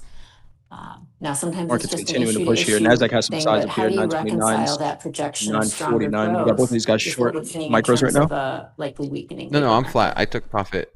Flat, nice So trade. even subsequent to the September SEP, we've seen economic activity data which are surprising to the upside. And as I mentioned in my remarks, so you do have a bit of a tension there between the labor market data that we see, very low levels of job creation, and yet people are spending. So economic activity is strong, and it's we're going to have to see how that plays out. Right now, of course, we're not getting any new government data on that, any new federal government data on that, but it does create. Of course, if economic activity were stronger, then that would tend to support labor market activities and hiring. So we'll have to see how that works out. Another topic that has permeated the conference over the last 2 days has been AI. So as the Federal Reserve, like all of us, grapple with the implications of generative AI, what plans are in place to assess its long-term impact on productivity, implications for labor markets, and overall economic stability? And does that present any new risks to monetary policy or financial stability? So you're right. We're doing what other people are doing, which is, reading all the things that, so many researchers are working on AI now. It's just amazing. And so we follow all of that. We also have people at the Fed who are doing lots and lots of research on AI. And gold starting to push here. In terms of, it's just such early days to be looking for the kind of things that will happen. So, the question of productivity, it was Robert Solow who said that technology is showing up everywhere, but in the productivity data. So this could be the same kind of thing where it's there, but it takes a long time kind of to show itself, because you would think of another big technological advance as potentially raising productivity, but I think it's early to say that we're seeing it. Also, you're seeing, I think some researchers have found effects on hiring from AI for entry-level people and for coders and things like that. So there's probably some of that out there, but it's just so early to say what it will be. We also monitor very carefully what public companies are saying. Increasingly bold statements from mainly large private companies on things that they think they can do across their whole business area with AI, and either sort of freeze hiring where it is or reduce hiring. And I think we're pretty aware of what the potential outcomes are, but the range of potential outcomes is very broad. I will say, in terms of what the Fed can do, offered at 950 in the NASDAQ. 1,500 contracts at 950. We deal with supply and demand. We have interest rate, and we also do regulation, that kind of thing. But if what's needed is greater education and skills, I've always liked the model that technology can work for everybody as long as everybody's getting the skills and aptitudes they need to use that technology. This is Golden and Katz, their work, which they actually spoke about at Jackson Hole this year. But it's a 20-year-old book that they wrote. So we can't do that. That's not something the Fed can do. We also can't address the potential societal disruptions that could happen, potentially, if there's really significant job loss. So there are a lot of, we're the least of it. There are potentially really significant implications for people in the labor force. And I think we're all speculating about what those might be, but it's only the beginning of this story. Man, this might another 700 at 955. Gold's continuing to push here as well. 4170s in gold. Upvoted, and you can get as far into the weeds as you want, but this is where people want to go. So let me try this one. As you think of the appropriate level of reserves in the system, what indicators are most important? Is it the price of money, so repo levels, or the volume of borrowings from the Fed, the discount window, and so on? So we have a nice spider chart and 5 main indicators, one of which is sort of repo levels. And I think overall what they're showing is that we're still at ample reserves. Abundant reserves. We're still at abundant reserves, meaning above our goal of ample reserves, a little bit above ample reserves. So, but we're beginning to see, you're starting to see a little bit of tightening in money market conditions, particularly repo rates have moved up. And those are the things we're going to be watching. So we think we're still at abundant, and we're, the pace of runoff is now very, very slow. So we're going to be watching all those factors very carefully. And we're not so far away now, but there's a ways to go. I think we're not going to get away without addressing this one. So I'll try to, again, group some of these together. First, there's definitely appreciation from the audience, your ability to try to remain above the political fray. And I think also, and as in your remarks, you said gradually and predictably, and that sounds really nice right about now. But with that ongoing scrutiny of the policy decisions of the Fed, what measures is the Federal Reserve taking, and are you taking, to ensure and demonstrate the continued independence in setting monetary policy? So the main thing we can continue to do is to do our work the way we've always done it, which is, think really carefully about evolving economic conditions and the evolving outlook and the balance of risks, and try to make good decisions to best serve, the American public, and then explain those decisions and talk about them in a way that makes sense and is grounded in the data and our overall approach. I think we're going to keep doing that. And as long as we're doing that, people will be able to tell. If we start doing something else, I think people will be able to tell that too. But that's just not something we're ever going to do. We're always going to keep doing our work. We don't engage in back and forth with people. It's just not, that gets to be political sort of right away. So we just do our work and do it as best we can. I mean, overall, I would say the Fed comes through the last, if you think about it, go back to the beginning of the global financial crisis. We've had two world historical crises back to back, essentially. And the U.S. economy, it's been quite a ride for the U.S. economy and for American citizens, but we've come through it as well or better than any other country in the world. And we had to innovate and did innovate. There was really no choice.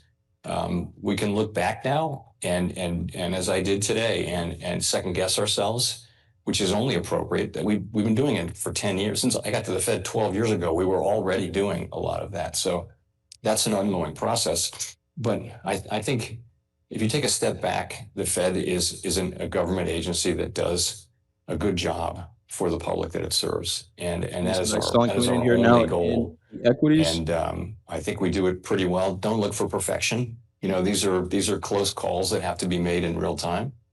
But I guess that's what I would say. It's fantastic. And in that context, then internally to the FOMC, how important is it that you have consensus on it? I mean, we're economists. We understand the value of spirited debate, and but is that important in terms of communicating the results and the decisions of the committee? I mean, consensus is great, but I mean, the most important thing of all is to get it right. And, that you come to places. All right, so we are going to go to a break here. We got Chike in here short. Chike, we got to get you back on when Jerome isn't speaking, but he got these markets moving just a little bit here. We got Chike in a short, so nice trade here. Again, we're seeing some size trade in the equities, a couple of thousand lots in the S&P and the NASDAQ. So take it, a look at those, see how the market responds. The NASDAQ has been pulling them. S&P has been trading them out a little bit. We are going to go to a break, but during the break, we are going to continue to hear Chair Powell's Q&A. Coach Dakota, Chike, always great trading with you guys. Nice call here, Chike, on this short so far. Yeah, I'm going to be holding it probably to 700. Oh, okay. I like that. You're going for it. You're going for it, Chike. 200-point banger. Let's keep us up to date on that trade, Chike. If you're in the chat, let us know how it goes. We'll be taking a look at that. But we are going to go to a break here. Coach Dakota, nice trading with you as well, man. We'll see you on Slow Markets tonight, I believe, with Barron tonight. So make sure you check out Coach Dakota there. Market's starting to sell off here. We're going to go to a break. We got, I believe, shoulder tap and group coaching coming up after that. We're going to pipe in Chair Powell once we go to break. This is TopStep TV. Let's go. Go.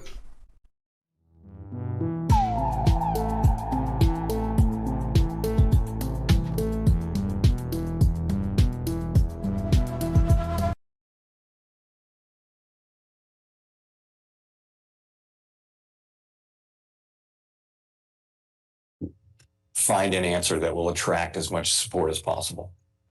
Absolutely. I know you probably won't want to comment in great detail on global conditions, but there are a few questions around that and what that implies for U.S. monetary policy, and also just looking at the interest rate differentials between the U.S. and other advanced economies, and how long that could persist, and is there a risk there? Sorry, the interest rate differentials between the U.S. and other advanced economies. Yeah, I mean, we set interest rates according to, the place where our economy is domestically, taking into account the international aspects of our economy. So again, it's not surprising. I mean, you could name many, many factors, but, for example, tariffs are clearly more disinflationary for countries that are subjected to them, and they're more, I won't say heavily inflationary, but there's some inflationary pass-through to consumers from countries that are putting tariffs on. So there's a very different monetary policy response potentially just in that. So, you know, I think we need to set, as every other central bank does, they're setting rates in their, whatever their, you know, remit is geographically, and they're going to be different answers. It's not unusual. So we have a large number of young economists in the audience today. Could you talk a little bit about, as we look back, and you know, it's a momentous award, it's a nice time to reflect. If you looked back on your early career and your early goals, how do you think that young Jerome Powell would view where Jerome Powell is sitting today as chair of the Federal Reserve? Surprised. No, I would say, so what I would tell young economists is you've chosen a great profession, a tremendous profession. You know, you're getting the tools to analyze public policy and what works and what doesn't work and what should be expected to work and wouldn't and why. And also what's the state of the economy. And guess what? It's not just hard, it's basically impossible. But it's a very, very difficult thing, but it yields itself up over time. And, you know, it's just an incredibly important subject that carries the capability to do really good things for the general public, who may not feel great gratitude toward economists, but sometimes. But no, it's really important. You've made a great choice, and I would say wish you the best of luck. Thank you. Agree. Okay, we'll do a little bit of a lightning round here. We have about 5 minutes left, so I'll ask a bunch of questions that you may not want to get into great detail on anyway. Yeah.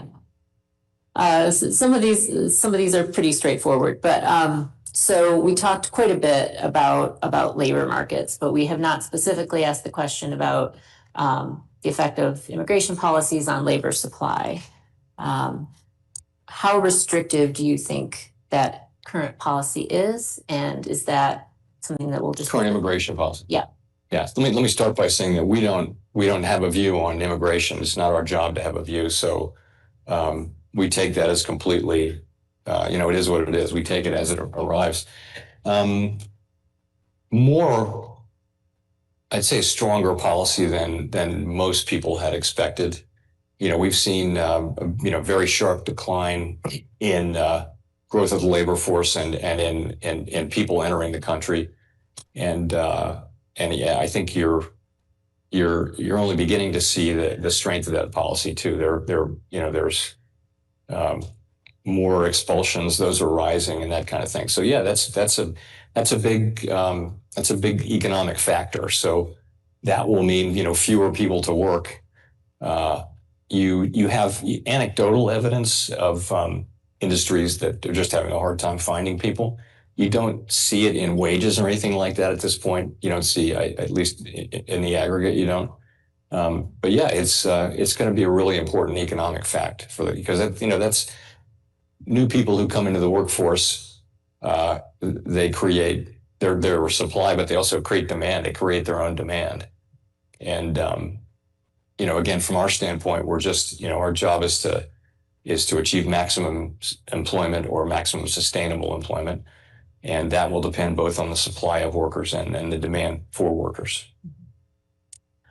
Back to the balance sheet, some questions. Again, I'll kind of try to group these together around mortgage-backed securities and housing affordability. Again, not directly part of the dual mandate, but would the Fed ever look at any specific actions with regard to MBS to address mortgage rates or affordability for housing? The answer is, look, we look at overall inflation and we don't target housing prices. And also I don't know how you would, we would certainly not engage in mortgage-backed security purchases as a way of addressing mortgage rates or housing directly. That's not what we do. We do have, as I mentioned, a very large amount of mortgage-backed securities, and they're running off, but they run off pretty slowly. So. Fair. Question on the beverage curve. Maybe that's not a lightning round question, but let's try it. So do you think that the shift in the beverage curve is a structural?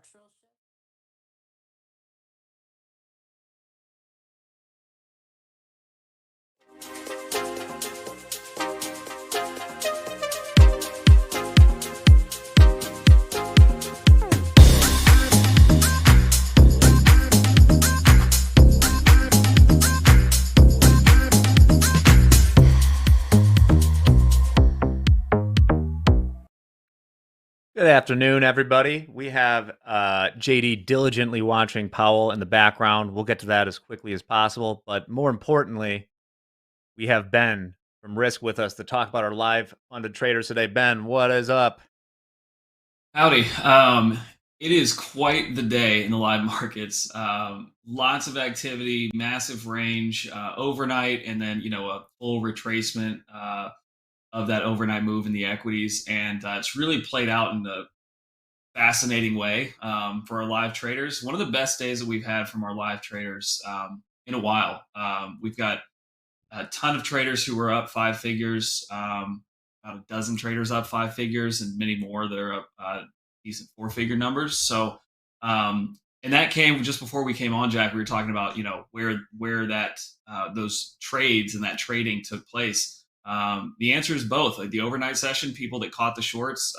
We sat down at the desk this morning and saw a couple of traders up, 15, 20 grand that had caught the overnight move, and then a few. Our top P&L on the day with 60, just shy of $65,000 of profit, caught the recovery during regular trading hours. So lots of traders were able to capitalize on this from our live traders. That's awesome to see. Of course, a number of people, got chopped up, hit daily loss limit, either, made, in some cases brutally, made money overnight and lost it in the regular trading hours. This is a really unforgiving move in the equity markets today. So don't beat yourself up too much if you weren't able to catch a small piece or a big piece of it.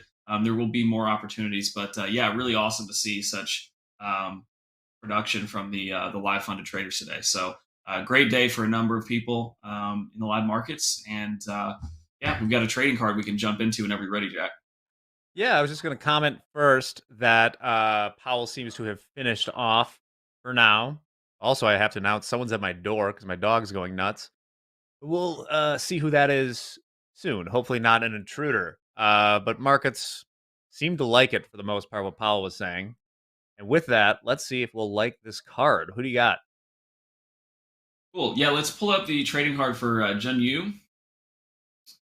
The trading was from Virginia. It's a beautiful picture of Free Union, Virginia. And they've been in this live account Denver for approves. 165 trading days. So this trader started with us back beginning of February, and we've been watching for a long time now. They did very well in this account early on. Most productive month actually was the first month. They were up roughly 20 grand in this LFA out of the gates. Had a good first 2 months, and then been struggling since then. A lot of just break even or slight losing months since then. Took a big tumble in August. August was a pretty big red month for them.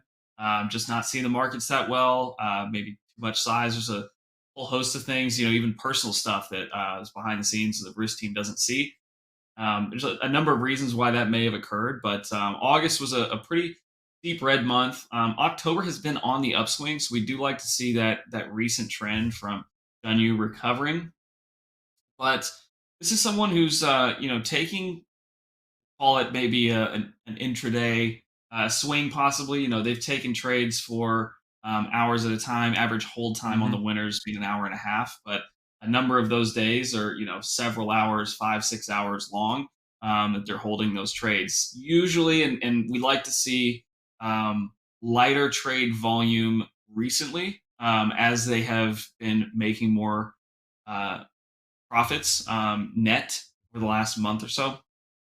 So it's been good to see the recovery. It's been quite the P&L arc over time. This trader has taken $88,000 in payouts, which is great. Made a good chunk of change in the market back in February, March, took a big chunk out from their account at that time, but have bled into that account ultimately to the tune of a average daily P&L that is slightly negative there. So whole lot of stuff going on, really interesting trajectory that we've seen here. And I think ultimately, as I was looking at the distribution of those P&Ls per day, Jack, I think one of two things needs to happen to get, flip that average daily P&L from negative to positive.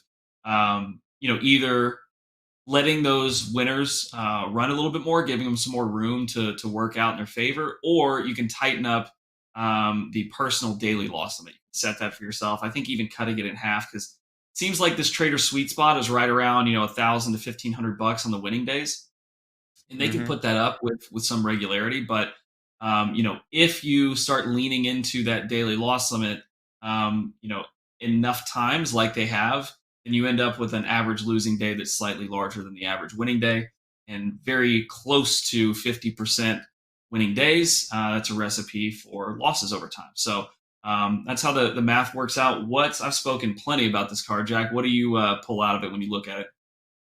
Yeah, I mean, a few things they've kind of already won in the sense that they've taken $88,000 in payouts. I think after 165 days of trading, if your average P&L is minus $220, we got to do something there. That is certainly a big enough sample size, especially since this individual is not a moon shooter. Despite, I think they came into like with $250,000 in this account, which is a hefty chunk of change. Ben, do you know what the biggest winning day is of those 165 days? $7,300, what it looks like. Yep, $7,300, right? So when you look at these, couple days in the sevens, right, and then the rest of the winning days are like $4,500, a lot of 3,000 bangers. But playing around with that daily loss limit quite a bit. We've seen worse, usually for the moon shooters, but a quarter of the days are DLL. This person trades a lot of different products, and it's hard to diagnose exactly what's happening. But I think yesterday is a good example of kind of what they're doing. I applaud this too. Traded one gold contract, made $3,200, held it for 5 hours and 45 minutes. So, not afraid to hold. The sizing is right. I don't know what their strategy is. It's not super apparent from the card, but I got to change it up a little bit. That's all I can say. Yeah, and 2-day win streak here, nice up roughly $7,000 over the last 2 days. That's great. They'll start chipping away at the profitability. Ultimately, it's about longevity. They've proven they can stay in this account, keep the balance healthy, keep trading. But again, it's that small tweak somewhere, either letting those winning trades, when there's volatility, or you're really, pick the great level and the trade's working in your favor, finding a way to either scale out of it, leave some runners, or just give it more room in general to work for you. Or if that doesn't fit your style, you're not comfortable with that, you like, shooting your shot, then you can, just tighten up that personal daily loss limit to make sure that you're not losing as much. If it does turn into a losing day, that you're not losing, $3,000 on those. Maybe your losses are limited to, $1,500 to $2,000. I think that small tweak would be enough to, they're consistent enough. I think just doing that could lead to a positive average daily P&L and a lot more success for. Right. And how I kind of look at it is that, I mean, this trader has far more than 30 winning days in this account, right? And they still have a very hefty balance. So you got to decide if you're going to take the money or change something up here, right? They're not just kind of cut your size in half for a while or something until you can get, I don't know, 30 days with a positive expected P&L or something. Because right now, yeah, it's not quite where you want to be, and you have a lot of money still in here, right? So let's think about what the best return on capital is. But nevertheless, I mean, 88 grand in payouts, still has 100K balance in the account. I think this gentleman is doing just fine. Yeah, almost 90 grand in payouts from a live account that started in February. That's fantastic performance, and love to see it. And yeah, plenty healthy balance, more than enough room to keep growing the account and grinding it out. So that's what we got for the trading card today, Jack. All right. Well, Ben, thank you very much for catching the end of Powell with me and showing that card. All of you out there, stick around because coming up next, we got Jack Sr. in the house for group coaching. He'll be joined by JD and Hoop. Should be a good time. They'll trade the markets if it's available, answer your questions. So stick around. Ben, thanks again. Yeah, thanks, Jack. It was fun. Yeah, shoulders have been tapped, and we'll be right back after this quick break. See you then. Click like, click subscribe. This is Topstep TV. Let's go.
Good afternoon, friends and traders. Welcome back to Topstep TV. It is the lunching hour, which means it's time for group coaching. go ahead and grab yourself a ham sandwich, warm glass of milk, whatever it is you got to do to get through the rest of the day while we talk markets. We got a couple of coaches here in the middle. Coach Hoop, head coach of the Pit Raiders, and over there on the right, head coach of the Bull Brigade, Coach Jack Sr. You know him as Coach Jack. I know him as Dad, right? Hey, Pop, how you feeling today?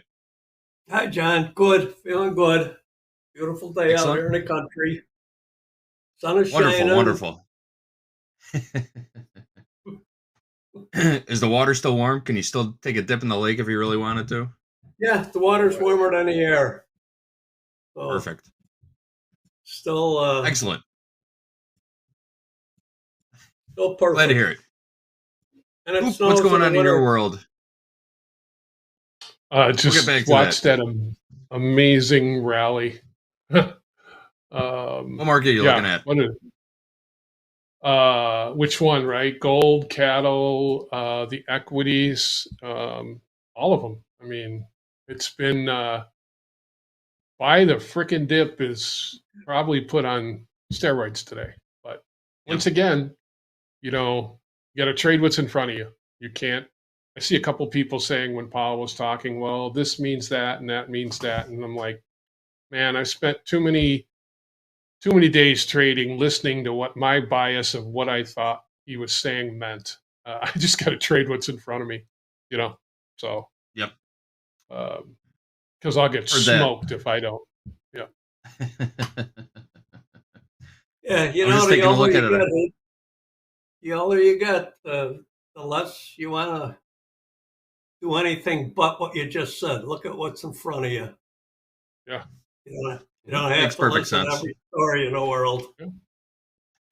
Yep. I was back reflecting on our gold trade this morning, how I didn't like that trade after we put it on. It was good for a little bit.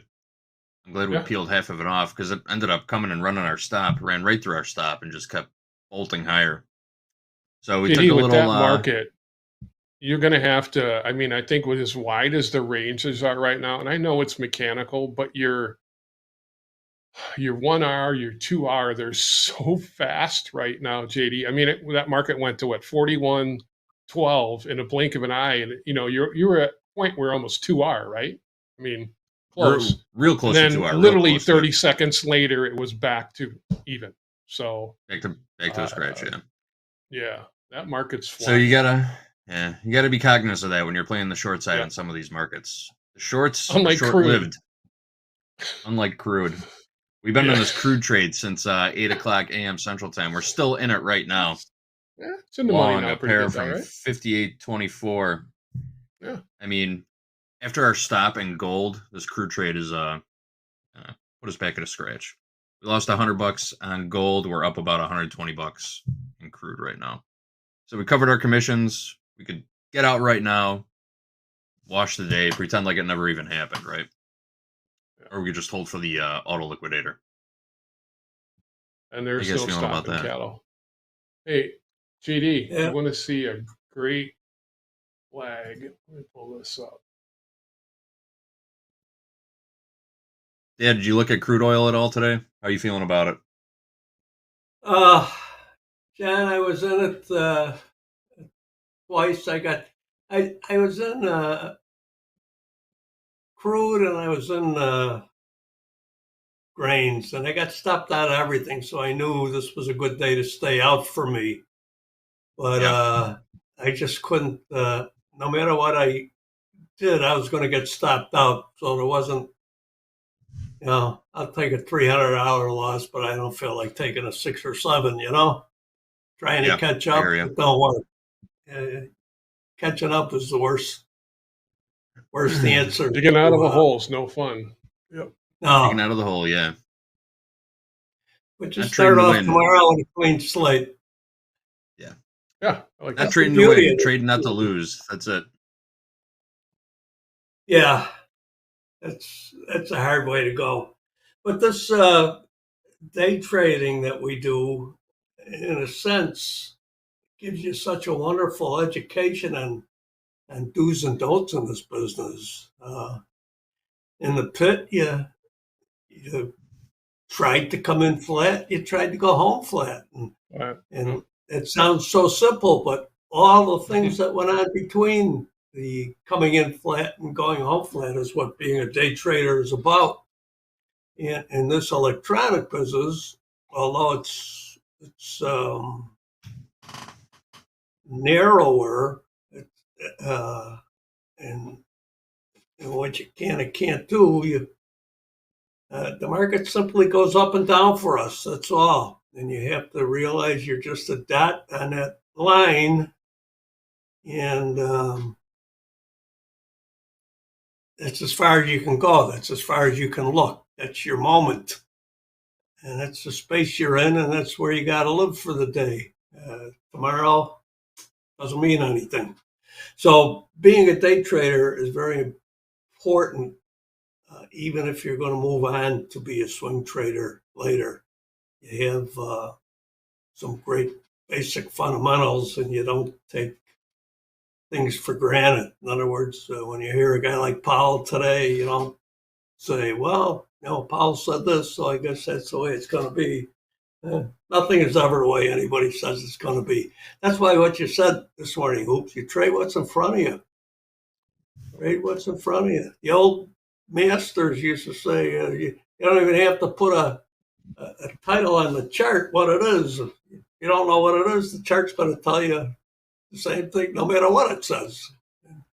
That's sort of the way we have to go today. We have to get back to those basic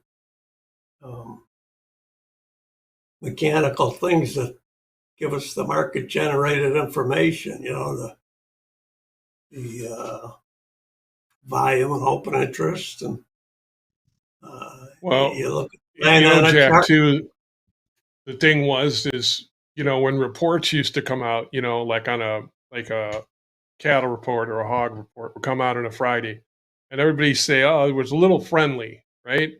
Coming the next day, you open 100 higher. By the end of the day, you're 200 lower. So, I think you learn that early in your career that, this is why sometimes we call like an EIA number on fade, is because the masses take all that sentiment in and say, okay, it's a little friendly.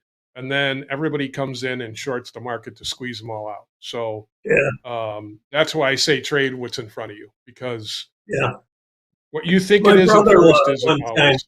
One time, same deal on a Friday, the market was limit bid, and he was bidding. He wanted somebody sold him a 10 lot. Wasn't me, thank God. But he came in Monday morning, and of course they were calling the market limit up, and then 500 higher, then 200 higher, then they were calling it steady, then 400 lower, and 600 lower. Pretty soon it was limit down for the opening. I'll never forget, he went over to the phone, called my sister, says, honey, cancel the cabinets. Call them right away. Cancel the cabinets. So you don't trust anything.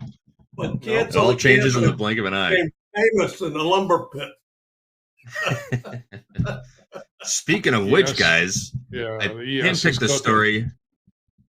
I handpicked this news story just for the two of you.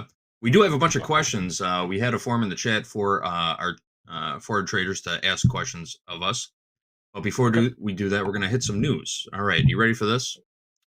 Sounds good. Up to 10 times the strength to weight ratio of steel and 6 times lighter. That's what an American company is calling a new type of wood that it has developed. Check this out. The product is aptly named Superwood and is just launched commercially. It's manufactured by InventWood, a company co-founded by material scientist Liangbing Hu, who invented the material. The wood's superpower comes from a bath in water and certain chemicals. From there, a hot press collapses the wood at the cellular level to make it much denser. The study of the process is published in the journal titled Nature. InventWood CEO says the material would allow for the construction of structures potentially up to 4 times lighter than today. That would mean structures would be more earthquake resistant and easier on foundations, making construction faster and easier. A new type of lumber. What do you think of that? Sounds amazing. Wow. Let's put a market on it. Doesn't warp. Someone call Duffy. We got to start trading this. That's right. Superwood. Superwood. Sounds so good to be true. Right? Because Does that mean? You know, they've been doing that with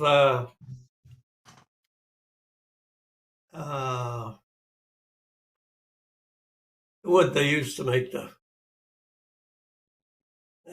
I forget what they call it. Yeah, whatever. All right, we got a question here from Estonia. Estonia in the chat says, please explain to me, us, how to read footprint charts correctly and what should be carefully observed there. Footprint charts are on our roadmap, if I'm not mistaken. We might be getting those, I don't know, soon, Right. possibly. High-end But footprint right. charts are just another way of, it's more of a visual way of reading delta, you know, instead of, you know, the broad sum of delta, you know, or negative 25,000. It's giving you tick by tick delta, what's traded at each price. And as we know, delta is just the number of market orders placed at a certain price level, right? So when you have positive delta, that means you have more market buys going in than market sells. And that's how you determine delta. So footprint charts are just another way of reading the tape, reading price action and volume. Oop, do you ever look at footprint charts? Is that something on your radar? I do. Yeah, I do. Obviously following like Dalton. And you know, volume has become, once again, it's no different than it was 30 years ago in a pit. You know, volume's volume. Knowing, you know, and Coach Jay's probably one of the better ones I've seen at analyzing the volume. You know, knowing where the delta is and where all the volume's trading, you know, it's once again, it's more transparent through markets like Bookmap. There's a lot of heat maps out there.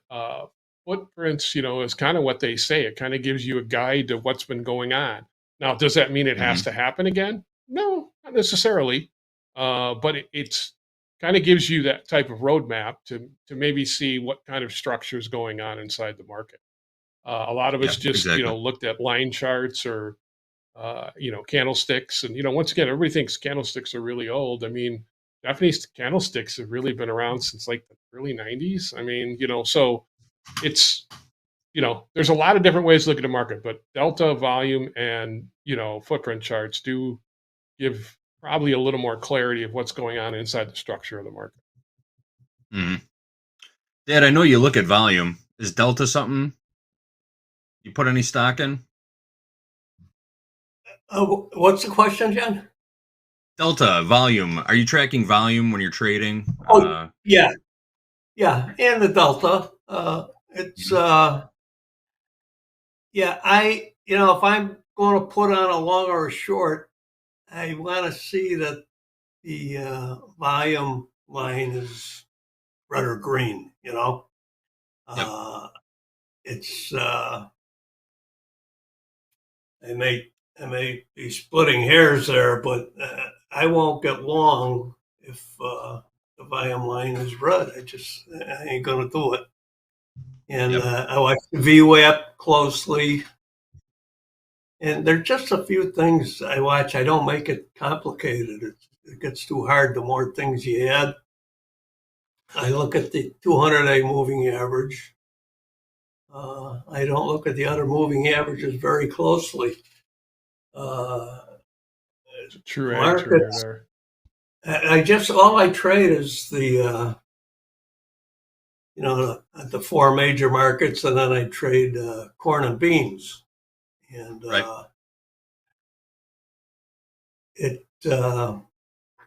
and I don't trade big numbers. I'll trade a 1 or 2 or 3 lot, but you do have to trade a little bigger when you're trading a small account. You know, it's much easier to get to where you want to go by using a 3 lot than a 1 lot. But then you got to remember you're going to have to take a lot of heat in the beginning of the trade. You always do. So I always use a bracket order. And that's why today, you know, I got filled very nicely on every order I put in. But the market decided to keep going, so it took me out very quickly. And it surprised me, but it told me that I'm not looking at it the right way today. Stand back and see what's going on. Maybe late in the day, do something, but I'm just going to let it go today and get a fresh start tomorrow. Yeah, and you know, I'll tell you what, I'll come in tomorrow and I'll look and I'll say, so many guys got murdered yesterday. They thought they were going to have a great day. I didn't get murdered. I didn't do any good, but I learned a couple of lessons, and a couple of things were, you know, the fact that you can't try to get your money back. It's gone. Somebody's buying a pizza with it tonight, and you're home having a cheeseburger with no cheese. And, I had cheesecake tonight. Yeah. Yeah. Yes, cheesecake tonight. Yeah. Well, is today dessert day, did I hear? Yes, it's National Dessert Day. So make sure JD was having cannolis, cookies, some ice cream, depended on what he was having. So he had the smorgasbord going. Yep. Sounds like a pumpkin pie whipped cream night to me. All right, guys. Thank you, Estonia, for the question. Hope that answers your question or helped answer your question just a little bit. We're going to move on to our next one. Stefan says, hey, guys, I'm starting to get better at entries and mostly go to some profit on my trades, but I really have a problem to take profit, and I'm running to this issue where I'm losing money on trades or going to break even and getting stopped out. Any insight or things I could try to get better at taking profits? So, Dad, you were just talking about this, getting good entries, demanding better entries on your trades, maybe using a bracket order, accepting the risk as soon as you get into the trade and not adjusting it. But what's your take on it, Dad? Getting into a trade and then getting out of the trade. Everybody lives through this, and it's very difficult. And that's why I say, you know, if you're in a market, you're trading a micro and you're trading a one lot, and you're making $50, you might not want to take it. You might want to say, well, it's going so good, I'm just going to leave it in for a while. But if we were trading a 5 lot, that's $250. You might say, I'm about a quarter of the way where I wanted to be today. This is wonderful. I'm going to take my $250, which is the same as a $50 on your one lot. You're just trading a little heavier. But you have to look at your one lot as if it were a 5 lot. I mean, if a 5 lot's not going to go any farther distance-wise for you, a one lot is not either. So take your $50. Take your $50. Now you got $50 to work with anyway, and the next trade you put on, you can either widen your stop or you can put on a 2 lot instead of a 1 lot. So many things you do, but you have to learn through repetition, and repetition what's going to work for you. What works for you isn't going to work for everybody. You know, some people want to put on a 2 lot, keep it runner. That's great for them. May not be great for you yet. Maybe it will be in time.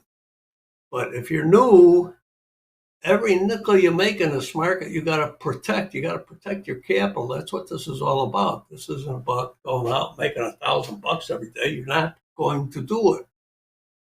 But if you made $300 4 days in a row, well, at the end of the month, you're going to say, you know, thank God I took what was given to me. So it's hard. It's difficult. Everybody goes through it. Everybody. We all do. We all get greedy. We want to stay. But we got to remember we have to compare similar things. And $50 on a 1 lot in S&Ps is the same move as $250 on a 5 lot. So take that for what it's worth. If you have your 1 lot, if it were a 5 lot, it would have been $250. So take your 1 lot. You're taking the same value, different amount, but the same value. And if it's not going to go any further on a 5 lot, it's not going to go any further on the 1 lot. So That's an interesting way to look at it. Yeah. Whoop. I know we've talked about this in the past, but give us a refresher. How do you feel about moving stops to break even?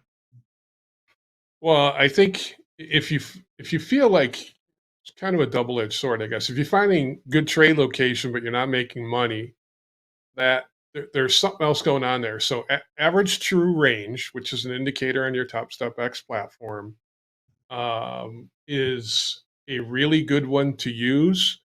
I think a lot of people move their stops back to break even because they don't want to take a loss or they don't want to let their trade play out. And I get it. Nobody likes to lose. Trust me. I'm a competitor as much as anybody. But over my trading career, you have to accept loss. And if you don't, and breaking even is a dangerous one to me because you don't let trades play out enough. So you've got to be able to manage that in a form where letting a trade go. And I think a lot of people look 1-to-1. And once again, everybody's going to find their balance of success, whether it's 1 or 2. Like you talk about 2 traders this morning that were in fast markets. You have one, Mandy, who's just, a scalper. And you have D, who I've traded with for years, who can only trade for 4.5 hours. So, it depends. You have to figure that out in your strategy. So an average true range, I think, is a good barometer. And if you have to go to micros, like Jack was saying, if you have to go a little smaller to leverage the position, maybe you're not going to make quite as much. But if you have more winners, then, I think that's something you have to look at. And I think average true range is the best. But the break-even game, 2.5 seasons of doing VIP, a lot of traders have a lot of time where they don't let trades play out. So, yeah, it's a battle. Jack's right. It is. No doubt about it. And as they say, if it were easy, everybody would be doing it. Yep. Is that cheesy? Is that just a cheesy old adage? No, it's telling the truth. Yeah. And you know what? The market's there to screw you too. As you said, JD, it's going to find the most ways to screw you as well. So, yeah. It's part of the market's job to do whatever screws the most people, right? Find liquidity, facilitate trade, and get everybody out. That's it. Right. Nobody gets to go along for the ride. Yeah. Looked like If you we don't, got flushed at the bottom and turned around. Yeah. If you don't protect your capital, if it's $50, what makes you think you'd protect it if it was $250? Yeah, exactly. You're not going to. You have to learn, as they say, learn by doing.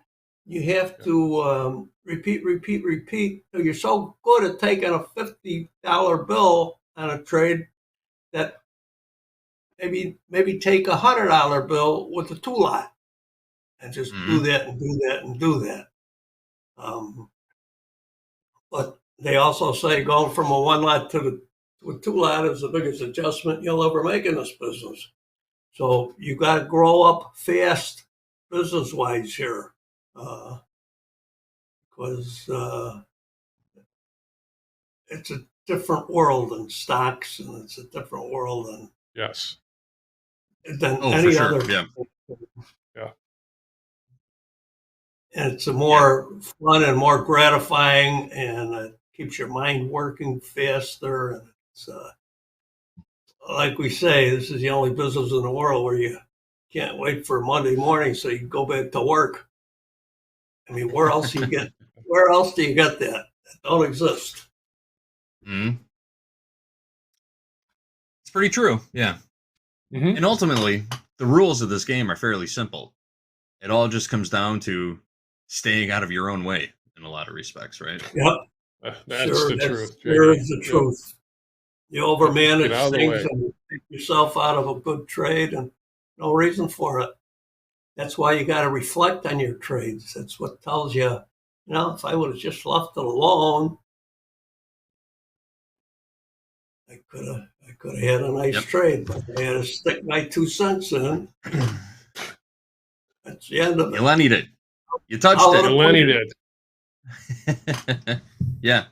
And the best I can say about it is, when you put a trade on, you have already assumed the risk of that trade. You've already accepted the downside risk of that trade. If you're doing it properly, you know where you're getting out before you get in. And that stop is placed as soon as you get into the market. So, yeah, you've assumed that risk. Now it's time to let your trade and your strategy play out. Agreed. Another reading the comment in the beautiful chat. thing about this is in a pit. If you were a trader in the pit, your job was to take the order filler off his orders to make sure he gets the order fills where the customer wanted them. And sometimes you had to do things you didn't want to do and you knew weren't going to help you.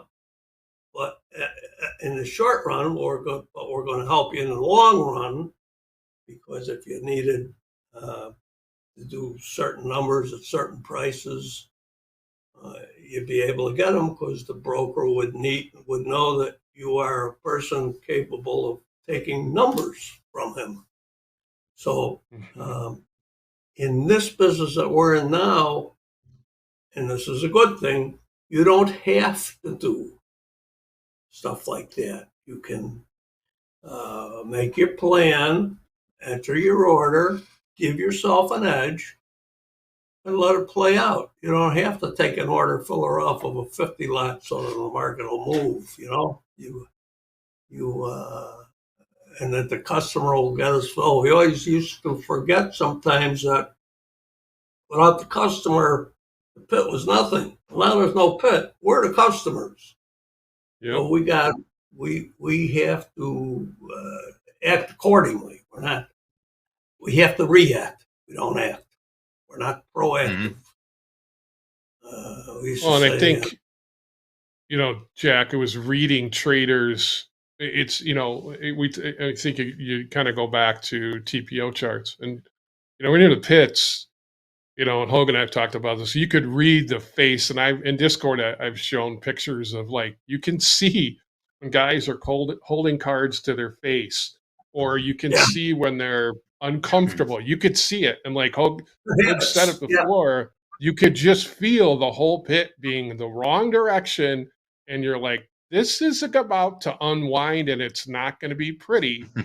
So it's kind of like today when I see, I look, and once again, this is just a general observation. It doesn't have IB stuck to it.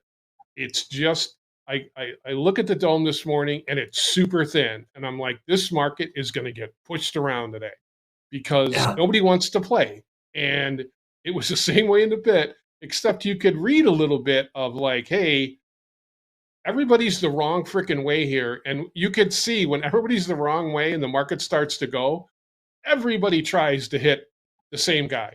And there's 10, 12 guys trying to, and it's no different than watching like a flush out. So this is what I saw today, and I wouldn't, we can talk about, swings and initial bounce, but, if you talk about good old reading, the ladder, JD, you could just see it early. And I'm like, somebody's not playing. And then obviously, eventually the 500 lots, the 1,000 lots start to step in. But yeah, that's just, reading, however you want to say it, reading the space is, what we still talked about from the beginning. Yeah. Oop, I got to tell you, this is a great segue into this next question we have from Nazim here. I want to get into one more. Nazim says, good day. I have a question regarding time and sales. Big orders showing up at certain prices. Does it mean it's coming out of one trader or one account? Or is it just a sum of the orders at the same price?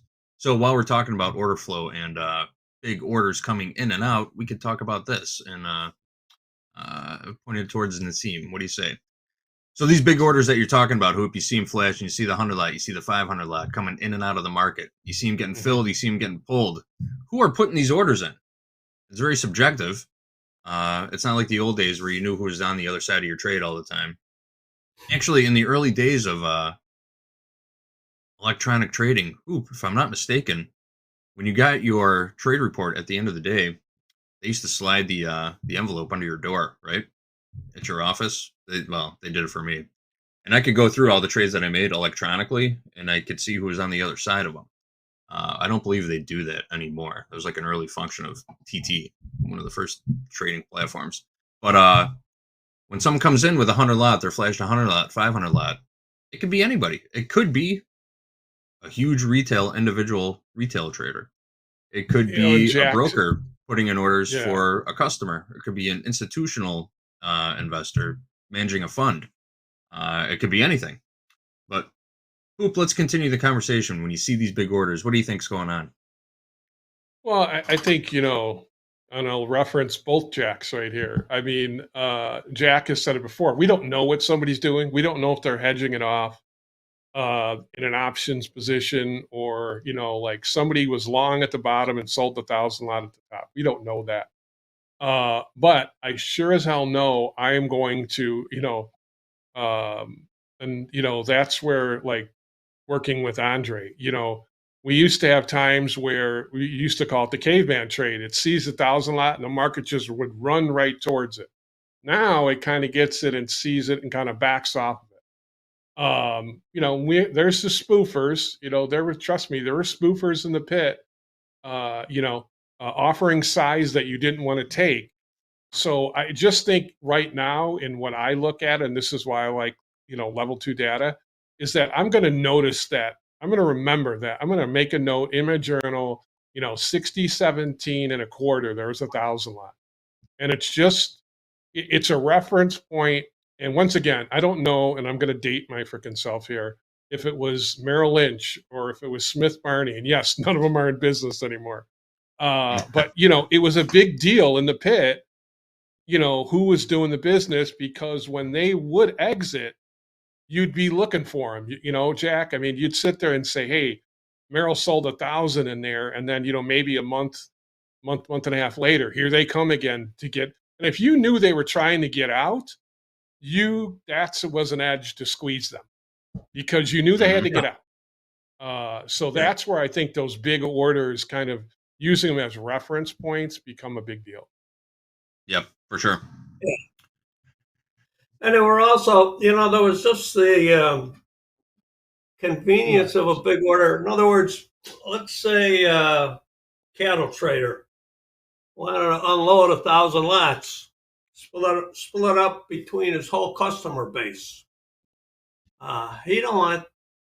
You can't send 501 lots, and 102 lots, and this and that. Yeah. You can't give that. He can't carry it, So you got to tell the broker, I have time-stamped 200 orders, and they're all 5 lots. So you got 1,000 lots. You have discretion. They're all time-stamped, and they'll all be filled in order, and there's a count number, 1,000 to 1,200 on there. So everybody knows they're going to get filled in order, and this is a way the broker can sell the order, get filled, not be held if something goes wrong, because he's trying to do a better job for the customer. And that often was part of, you'd see it, I'll sell 50. What's offered? I'll sell 50 at such a price. Buy them. What's offered? I'll sell 50 at such a price. I ask you, what's offered? What's up? I'll sell 50 at such a price. He never has to move off it, and he never has to put out a number, because if they go through, it doesn't matter. He's got a discretionary order to sell 1,000 cars before the day is out. Yep. And the orders that he puts them on, because the government goes through these things. They will look and say, what time this order come in, what time to get filled, did this customer number 47 get a better fill than customer number 25 because the broker liked the guy better. That shit don't happen. But that's what allowed a lot of things to happen in a good way in America, because it kept the locals honest, it kept some brokers honest, and it gave the customer the best chance to get a fill without them running 100 points on them.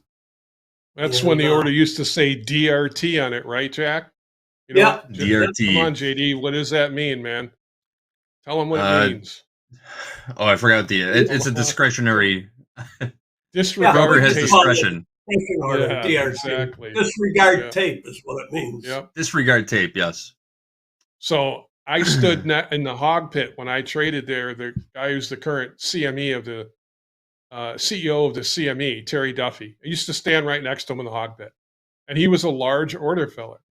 And when he starts bidding on 1,000, 500 lot, 1,000 lot in the hogs, my guess is more often than not he had more to do. So what do? Shut the hell up and let him start doing what he needs to do, because my little 1 lot, 5 little trader isn't going to compete with if he's got 2,000-3,000 contracts to go. Even if he has disregard tape, which means it gives him discretion, if he wants to keep plowing the market, he's going to keep plowing the market. So you just go hit the offer and let him go bid the hell out of that market up. And this is kind of what we had this morning, right? With the equities. So as far as reading the tape, though, looking at the ladder on your screen, if you see someone coming in with a 500 lot, if they're willing to show that to everybody without hiding it behind an iceberg or something, there's a reason for it. And you can probably assume that there's more behind it, too.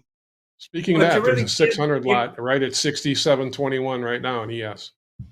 Yeah, there's rules. You can't disclose orders, not even today. Nope. You cannot disclose an order. So, in other words, you can't show somebody your order.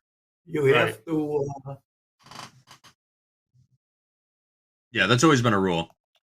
Did you ever have a new runner on the floor come up to you in the pit and hold the order so the entire pit would see what was on the order, Jack? That was a complete no-no. Ever see that one happen when you get a newbie? Like you. A guy come into me one day and he gave me 100 lot. I sold 100 lot. And then he said, I was waiting for you to finish it, so I'm giving you this order now. Sell it. I had an order to buy 100, sell 100. I was screwed. Yeah, I bought the 100. Now I got to sell. It was a guy who wanted to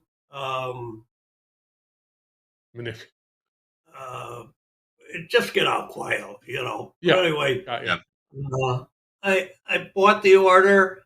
Then everybody in the pit saw him hand me the other order. And it cost me nothing you can do. To take that order. That's right, JD. Not a thing you can do.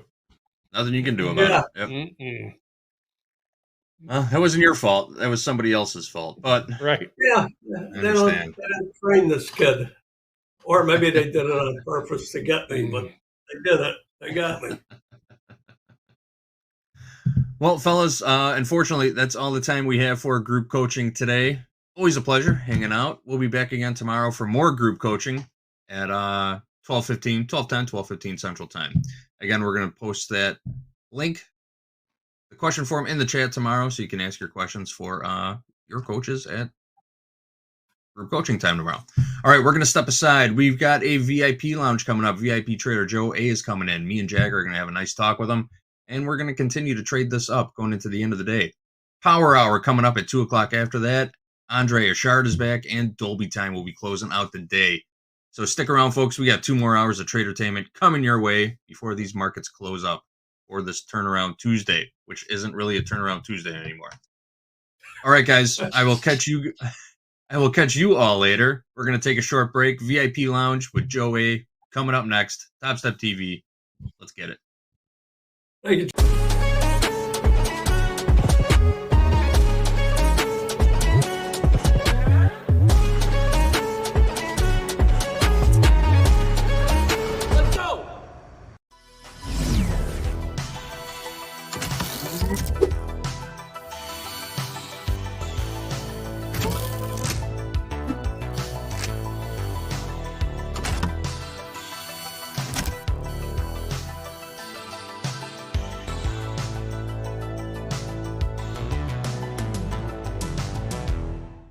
Data feeds are everything. Can't be connected 3 different ways from Sunday, or now one of those 3 different ways could fail. You want to have a direct connection to the CME, and Topstep X has the ability for you to do that. And that's the coolest part. Fast, reliable, and stable. There you go.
Oh, yeah. You know what time it is. Grab that comfy velvet couch because you are entering the VIP lounge. I'm here with JD and Joe. Joe, how's it been going today? I'm good, thanks. Good to be back, guys. Nice to see you, Jack and JD. Thanks for having me back on. Yeah, it's been quite a busy day. I spent the morning having a good long chat, really long, nice chat with my coach, Dee. Unfortunately, can't be with us, I think, today. But yeah, just about sort of progress, things I've been working on in the background, and it was time for a catch up. So I did that with her, and it was a really productive talk. And then also spending time rebalancing my own like cash portfolio because a lot's been happening obviously since Friday, the beginning of this week. So I've been trying to keep on top of that. So bit light on the intraday trading, which is probably good. I needed a bit of a break from it, and did a little bit this afternoon. So that's where I'm at. Got a couple of trades, and we can also talk about that if you like in a bit. All righty. Well, let's take a look at the markets. JD, you got the keys if we want to take anything. Trading right Let's do now, it. 67.13 in the ES. Kind of finding a little bit of consolidation up here after a rampant run up through Powell's speaking and just a big old V rebound today. JD, what are you looking at? I still got this crude chart up right now. We are in this trade. We've been in it for roughly 5 hours now. Again, we talked about this during the morning recap. We got into this trade off that 5-minute opening range breakout in crude. We're long a pair of micros from 58.24. Seeing some selling stepping in right now. Not really digging it. We'll see what happens, though, going into the close. Crude is about to settle. Crude settles at 1:30 p.m. Central Time. So maybe after that, we'll consider taking this trade off or writing it into the auto liquidator. I just like saying that, Save it for the auto lick, right? Let the market take the it auto out. lick indeed. I wanted to show a very rare chart formation that's happening right now in the equities.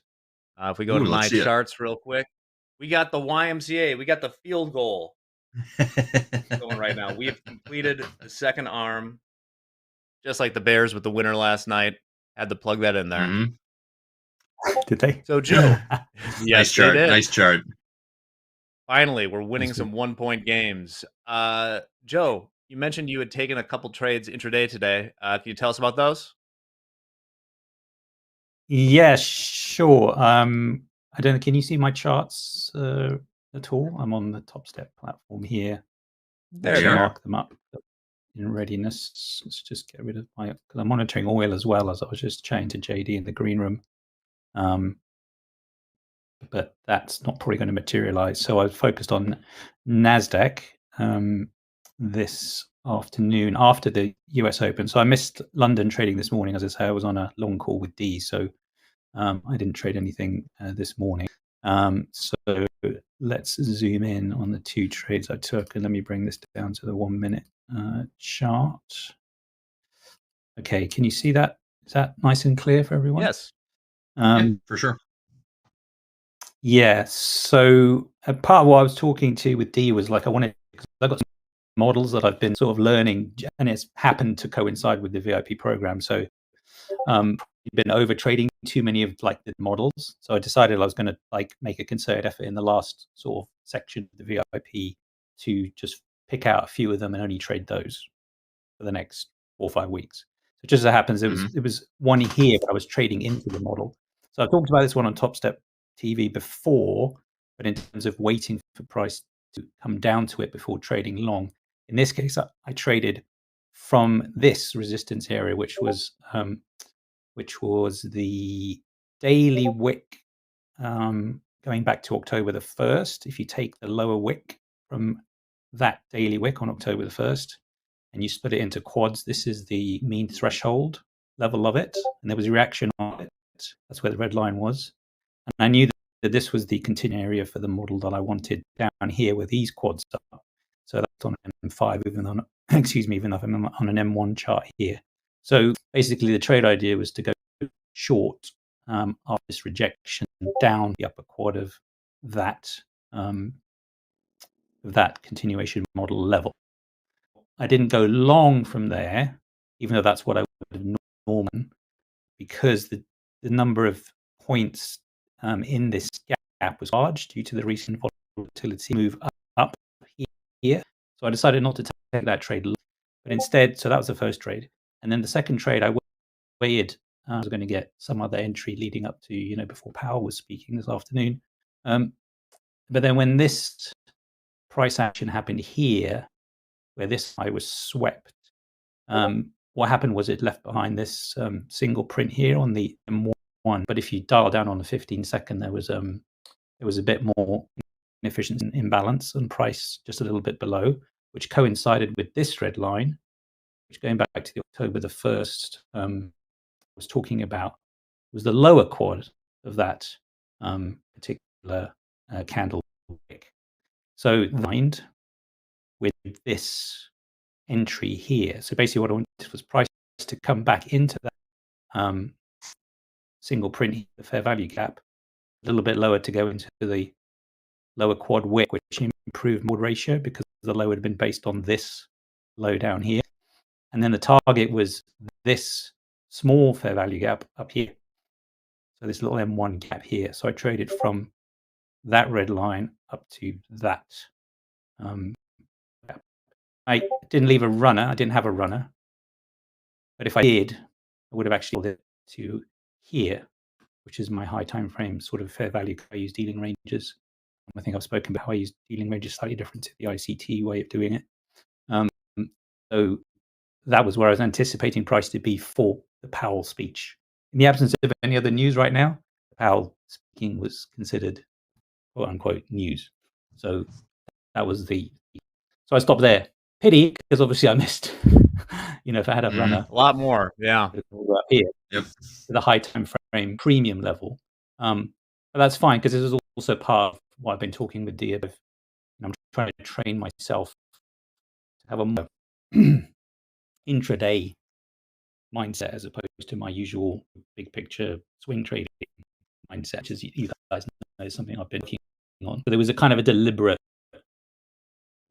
not many contracts here and not let them run. It was a case of being content with that move, being content with that move there, and be done. Hey, two And winners. that was still 160.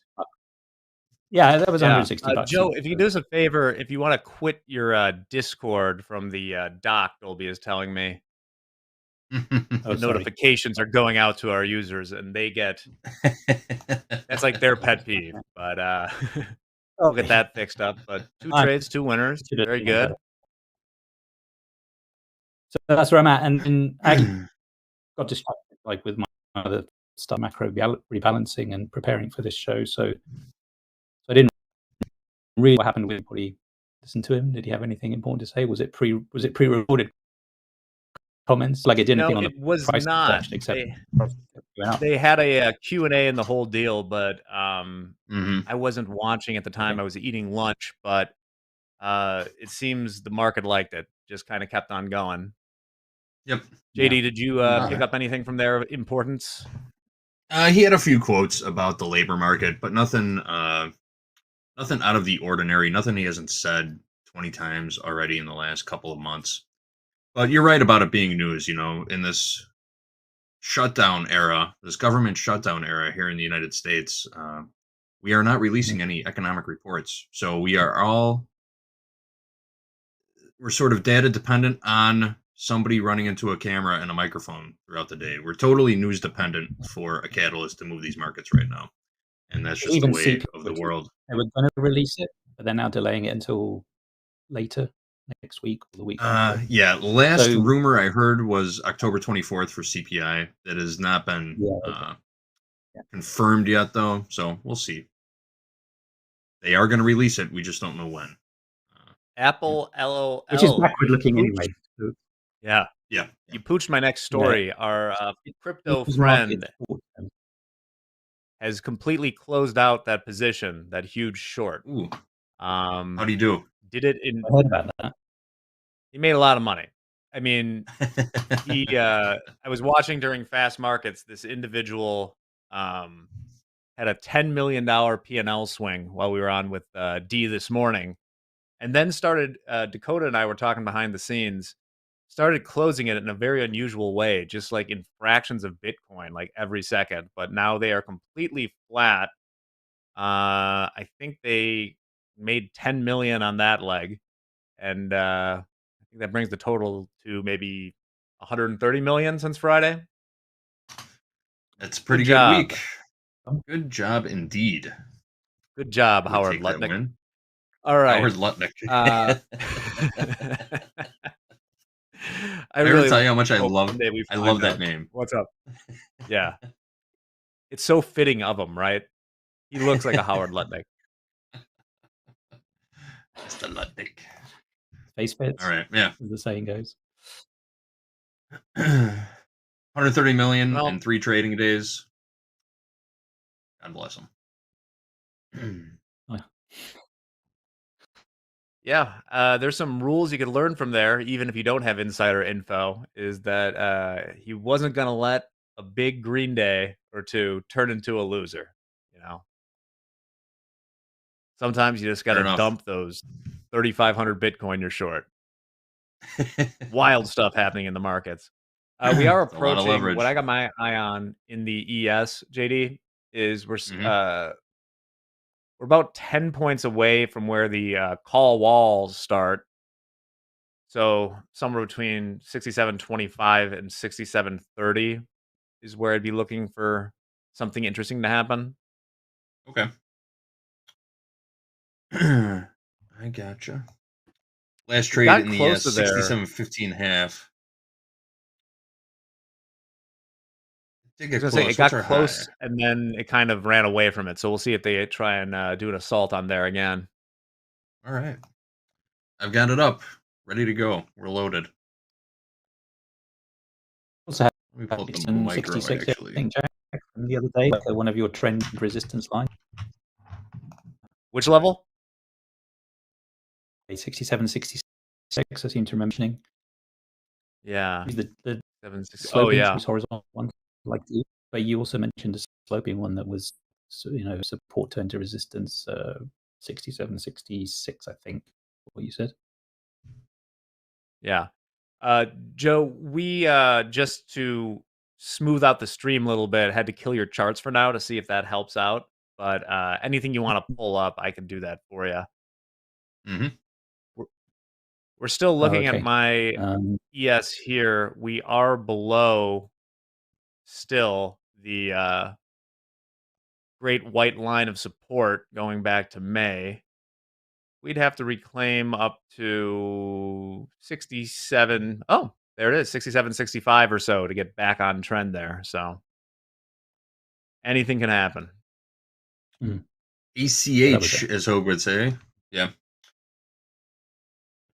So we got a call wall somewhere between 67.25 and 67.35. Is that your level, Jack? Is that what you just said? Yeah. And I'm hearing, do we got Trump might be speaking. Let's see. I'm going to pull up the financial juice. Not seeing anything scheduled. I didn't know what caused that tape bomb originally on Friday. On Friday? Oh, yeah. I didn't know. I just saw the candle go. I was like, whoa, what's that? And I had to expand my chart out because it went off the bottom of the screen. I was just like, oh, okay. So I was a bit behind the 8 ball on that in terms of figuring out later. I think there's a cabal of traders that do nothing but hawk his President Trump's social media and just wait for him to say something outlandish so they can short the market. Oh yeah, I mean they definitely have those tape reading algos. Yeah. Unfortunately, one of the models that I have, and I wasn't paying attention enough, actually bought that move. So I was regretting it on Friday. I was just like, oh, I can't believe I missed setup. But I did. I was focused on something else. What was the setup for it? You were looking because it was short into the old all time. So it would have looked like a brave, short to take. And obviously, I'm macro bullish because of my own fundamental outlook. The deep trade that I've been in the last year itself. So I've generally had a bullish buy, so at least April, May this year. But having said that, this it's a model which would have paid major dividends on Friday if I'd caught it. So I'm kicking myself a bit. So to Joe, the point where I'm we're a bit having a fed up. little bit of I don't want- connection struggles right now. So Gabe is going to help you out in back, and we'll just pull you off for a few minutes and see if we can get that figured out. All right. Skipping just a little bit. Sorry Yeah. about that. It happens. Okay. Meanwhile, see you in a bit. while we get that figured out here, questions from the chat. John, Let's do it. do you have any Irish background? I repeat, John Doherty. Do you have any Irish background? Is this a serious question? Yeah, it's from the chat. Yes, as my last name suggests, I do come from Irish heritage and also German.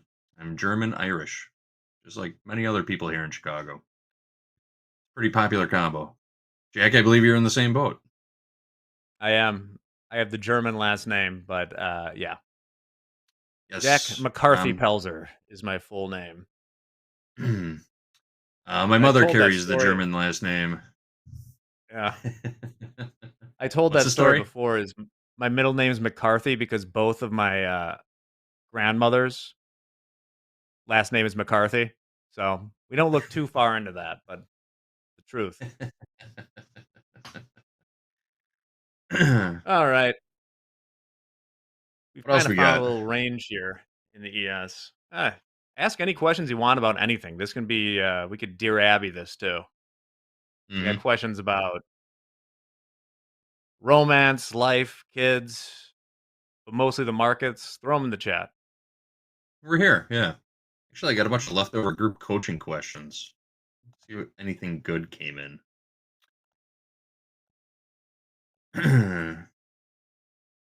Yeah, and I'll go through what's happening in some of the other markets. As I mentioned earlier, Google was the first stock in the Mag 7 to turn positive. Microsoft has joined them. Still have Nvidia down 3.4%, real outlier on this bounce. Broadcom down 2.5%, but they were up like 10% yesterday. So Amazon down over 1%. Everything else kind of doing what it does. Yep. This is that time of day where things just kind of go flat for a little while. This market's waiting for more information. It's waiting for a catalyst. It needs something to give it to light that fire under it. Just not getting it right now. Here's a question though, Jack. This question comes from John. Not me, John. John in the chat. Says, I need help in holding my winning trades longer. I always get stopped out if I hold longer.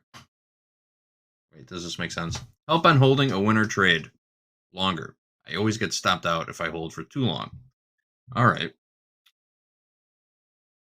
Well, if you hold forever, you are essentially making the wager that whatever price you got will never trade again, or at least your stop won't. So I use the example. I modeled it out. You remember back in the early days of Topstep TV where MP bought like 50 ES contracts at I think it was the 5,000 print, like the first time 5,000 traded. Mm-hmm. Well, I went back and looked at what would have happened if we had held that trade. And what would have happened was we would have been up like $2 million unrealized. And then during the tariff tantrum would have got stopped out. So yeah, there is, because we traded down to, 4,800 or something. So there is a balance of all these things. I think most people that we see in the program, their problem isn't holding too long. Although I've seen a couple of cars on shoulder tap lately where it seems the new strategy du jour is to just buy or sell something on the open and just ride it to Valhalla. But that gets to my point of like, for me, holding it longer, I got to step away. Like if I'm gonna make a big trade, I got to put in the stop, put in the target, and walk away for a while. How do you feel about that, JD? I mean, that's if you're gonna do that, Yeah, you got to make sure your stop's wide enough to handle the retest, because the retest always comes. It feels like whenever I'm putting on a trade that I want to hold for a long time, I feel like the market does everything it can to make me twist myself up and get out of the trade right before it turns into the best trade of the day, you know? So just getting up and walking away is a good idea. You don't get caught up in the noise because it's going to keep testing your patience. It's going to retest your entry. It's going to test your stop multiple times. Again, the market doesn't want retail going for the ride. I feel like it's the market's nature to do whatever screws the most amount of people, you know? It's just the nature of the beast. It's going to take a ride, but they don't want you hanging on to it. So yeah, patience is the name of the game. Make sure you're putting your stop in a good place of invalidation, not just arbitrarily putting in a $2,000 stop loss, you know, going full port, buying the open or whatever. Or just waiting for your platform to actually get you out of the trade because you blasted through your max loss limit for the day. Yeah, good stuff. And also, JD, we're going to bring in Trump pretty soon. He is talking, and I think we can bring that into the stream. That's a very That is indeed Trump. tough subject. I want them back. That's what they said. I want them back. Also, they said they were going to disarm. And initially speaking, they needed, you know, they did take out a couple of gangs that were very bad, very, very bad gangs, and they did take them out, and they killed a number of gang members. And that didn't bother me much, to be honest with you. That's okay. We had a couple of very bad gangs, you know, it's no different than other countries. Like Venezuela sent their gangs into us, and we took care of those gangs. We have Washington, D.C. is one of the safest cities in the country. It was one of the worst cities in the country if you go back just a little while ago, right? Now it's safe. You can walk to work. Isn't it nice? But we have told them we want to disarm, and they will disarm. And if they don't disarm, we will disarm them. And it'll happen quickly and perhaps violently. But they will disarm. Do you understand me? Yes, you say because quickly. you always, everyone says, oh, well, they won't disarm. They will disarm. And I spoke to Hamas, and I said, you're going to disarm, right? Yes, sir, we're going to disarm. That's what they told me. They will disarm, or we will disarm them. Got it? Okay. What is the deadline you're going to put on that? You say quickly, sir. Sir, you said quickly, but what is the deadline you're going to put on that A before you reasonable take period of action? time, pretty quickly. Mr. A President. reasonable period of time. Congratulations on the peace you achieved in the Middle East, first Thank of you all. very much. And my question is regarding Argentina. Does continue... Are you from Argentina? I'm from Argentina, yes. I like the Argentina. I like them much better than ABC. Than ABC fake news. Historically, great investment to give money to Argentina. US support for Just saying. Argentina depend on the results of the upcoming legislative elections and the ability of the government to pass long-lasting reforms through Congress? Well, I think if they don't do that, we're not going to be around very long. Scott, can you handle that one, please? We're confident that the president's party will and the coalition will do well in the election, and this aid is predicated on robust policies, and going back to the failed Peronist policies would cause a U.S. rethink. Thank you very much. It's a little bit, it's a great question. It's a little like New York. You know, you're reading in Argentina about New York. We have a problem. We have a communist who's 33 years old, doesn't know a damn thing. Practically, he's never worked a day in his life. And he sort of caught on, right? And I'm not going to send a lot of money to New York. I don't have to. You know, the money comes all through the White House. And if they're going to be sending us stupid policies, I mean, communist policies, which is proven for thousands of years doesn't work. You know, we don't have to prove it again. We're not going to ruin one of our great cities because we'll make that great. We will clean up the crime in about 30 days. Took 12 days to do Washington, D.C., so New York is bigger. And Chicago, we've already made a lot of progress despite fighting from the government, but Chicago's doing great. Memphis is doing really great. You know, we have great support there from the political leaders. They said, please come in and clean up crime. And we love it. We've in 1 week, Memphis is so good. It's so much better. We'll have it within a month. We'll have that into a safe city again. And all of these cities, we want to clean them up. We don't like that opposition. But if somebody's going to be a communist mayor of New York, it's a fluke if he gets in. There are a lot of failed people that he's running against. I mean, we have failed you have inferior candidates or something, and because it's impossible to think that New York City can have a communist mayor. He's a communist. He's not a socialist, by the way. There's a big difference. He's a communist. He's down and dirty. He's a communist. He hates police. He wants to get rid of all police. I mean, how can a policeman? He hates Jewish people, and yet he's got Jewish people supporting. He hates Jewish people.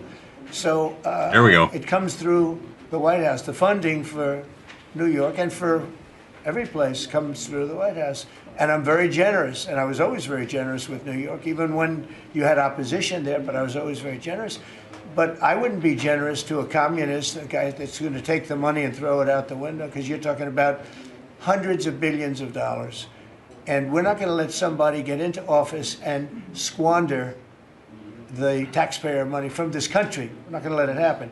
So it's a little bit like that with, if you take a look at Argentina, if the president doesn't win, I know the person that he'd be running against, I believe, probably, we probably have the person. A person is extremely far left and a philosophy that got Argentina into this problem in the first place. So we would not be generous with Argentina if that happened. If he loses, we are not going to be generous with Argentina. Mr. President, you talk about Argentina and important in the Latin American. What is your plan for Venezuela?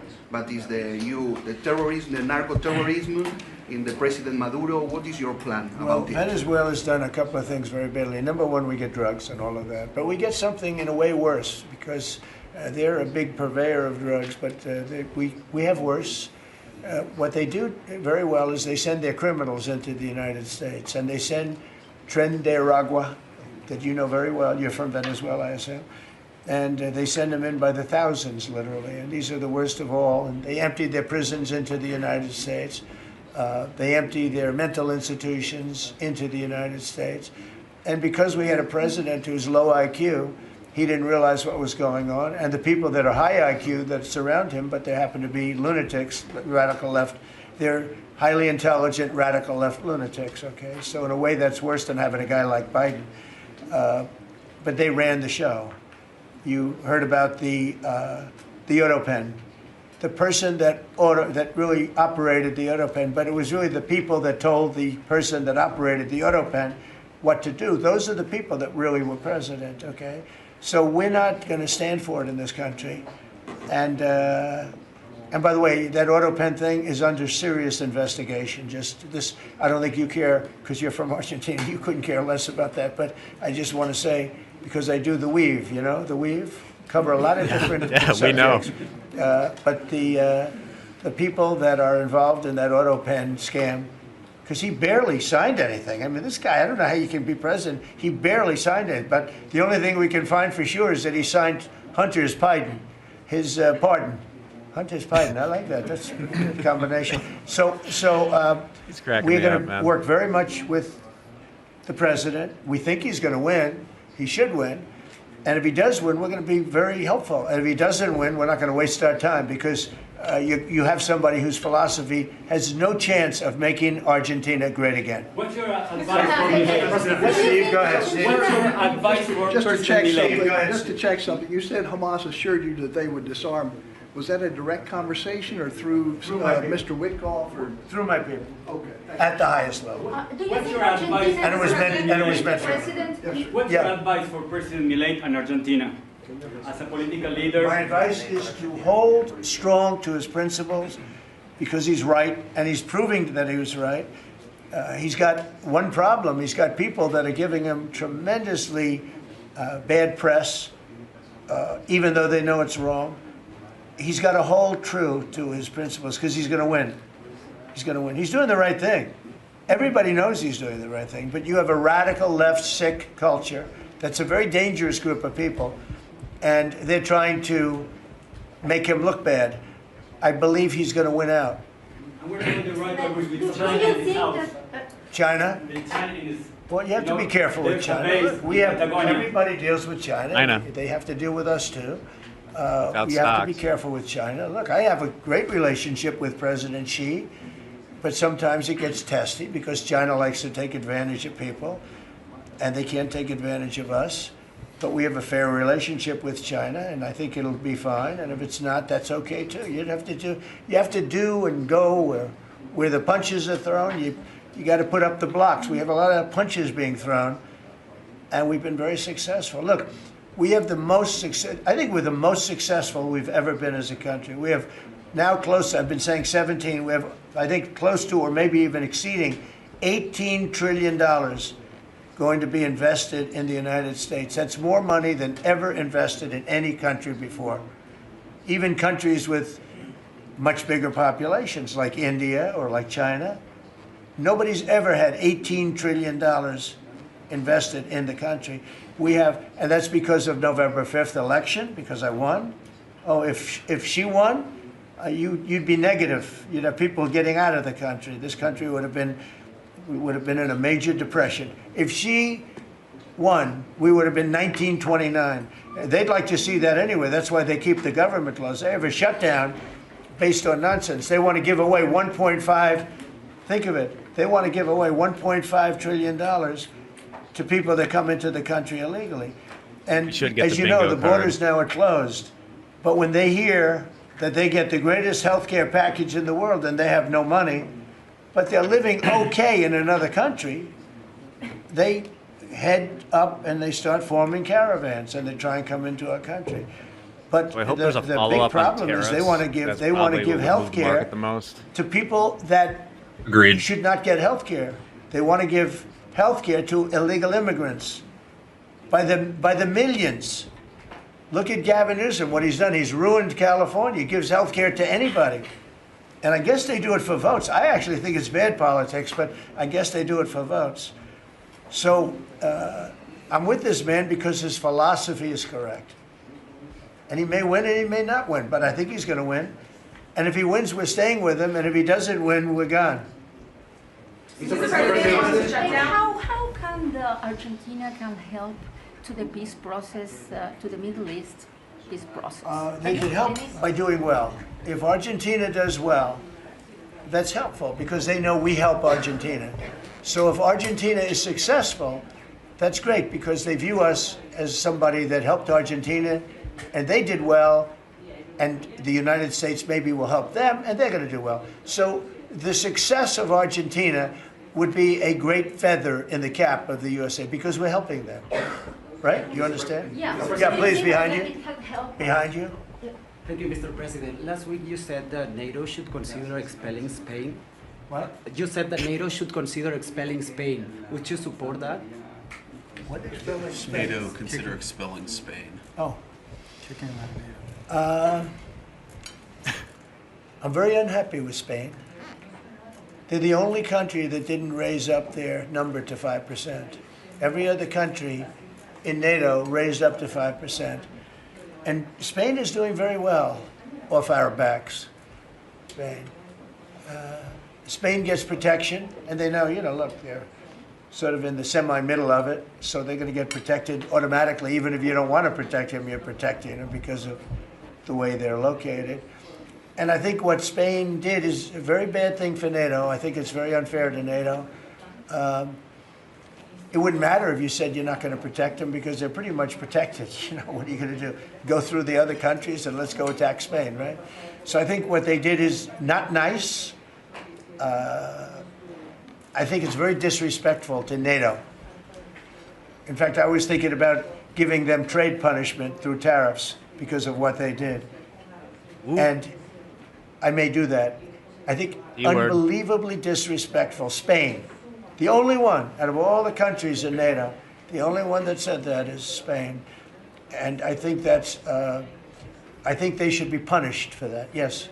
On the government shutdown, you have the money to pay the troops on October 15th. Okay. How is I actually have a man who is a very wealthy person. You'll know that when I tell you this. Who called a donor, a great gentleman, and he said, if there's any money necessary, shortfall, for the paying of the troops, then I will pay it, meaning he will pay it. How about that? I said, look, we're not going to need it. We're going to take care of our troops. But this was a position that's being forced upon us by Democrats. And all they have to do is just sign a piece of paper saying we're going to keep it going the way it is. You know, there's nothing. It's not like it shouldn't even be an argument. They've signed it many times before. I don't want to bore you with the fact that Schumer said 100 times you should never close up government. But Schumer's a weakened politician. I mean, he's going to finish his career as a failed politician. He's a failed politician. He's allowed the radical left to take over the Democrat Party. So if they write books about that, if they write books about him, they're going to have to say that his career ended by allowing the radical left to take over the party. I mean, I won an election in a landslide because people are not into the radical left, and the Democrat Party is. People didn't want to see men playing in women's sports. They didn't want to see transgender for everybody. They didn't want to see all of the different things that they do that's so crazy. Open borders. I mean, the worst thing that he did to us, it's not inflation, because we fixed inflation. Prices are way down. I don't know if you saw that gasoline went to 58 just now. Did you see what's going on with gasoline? We track that.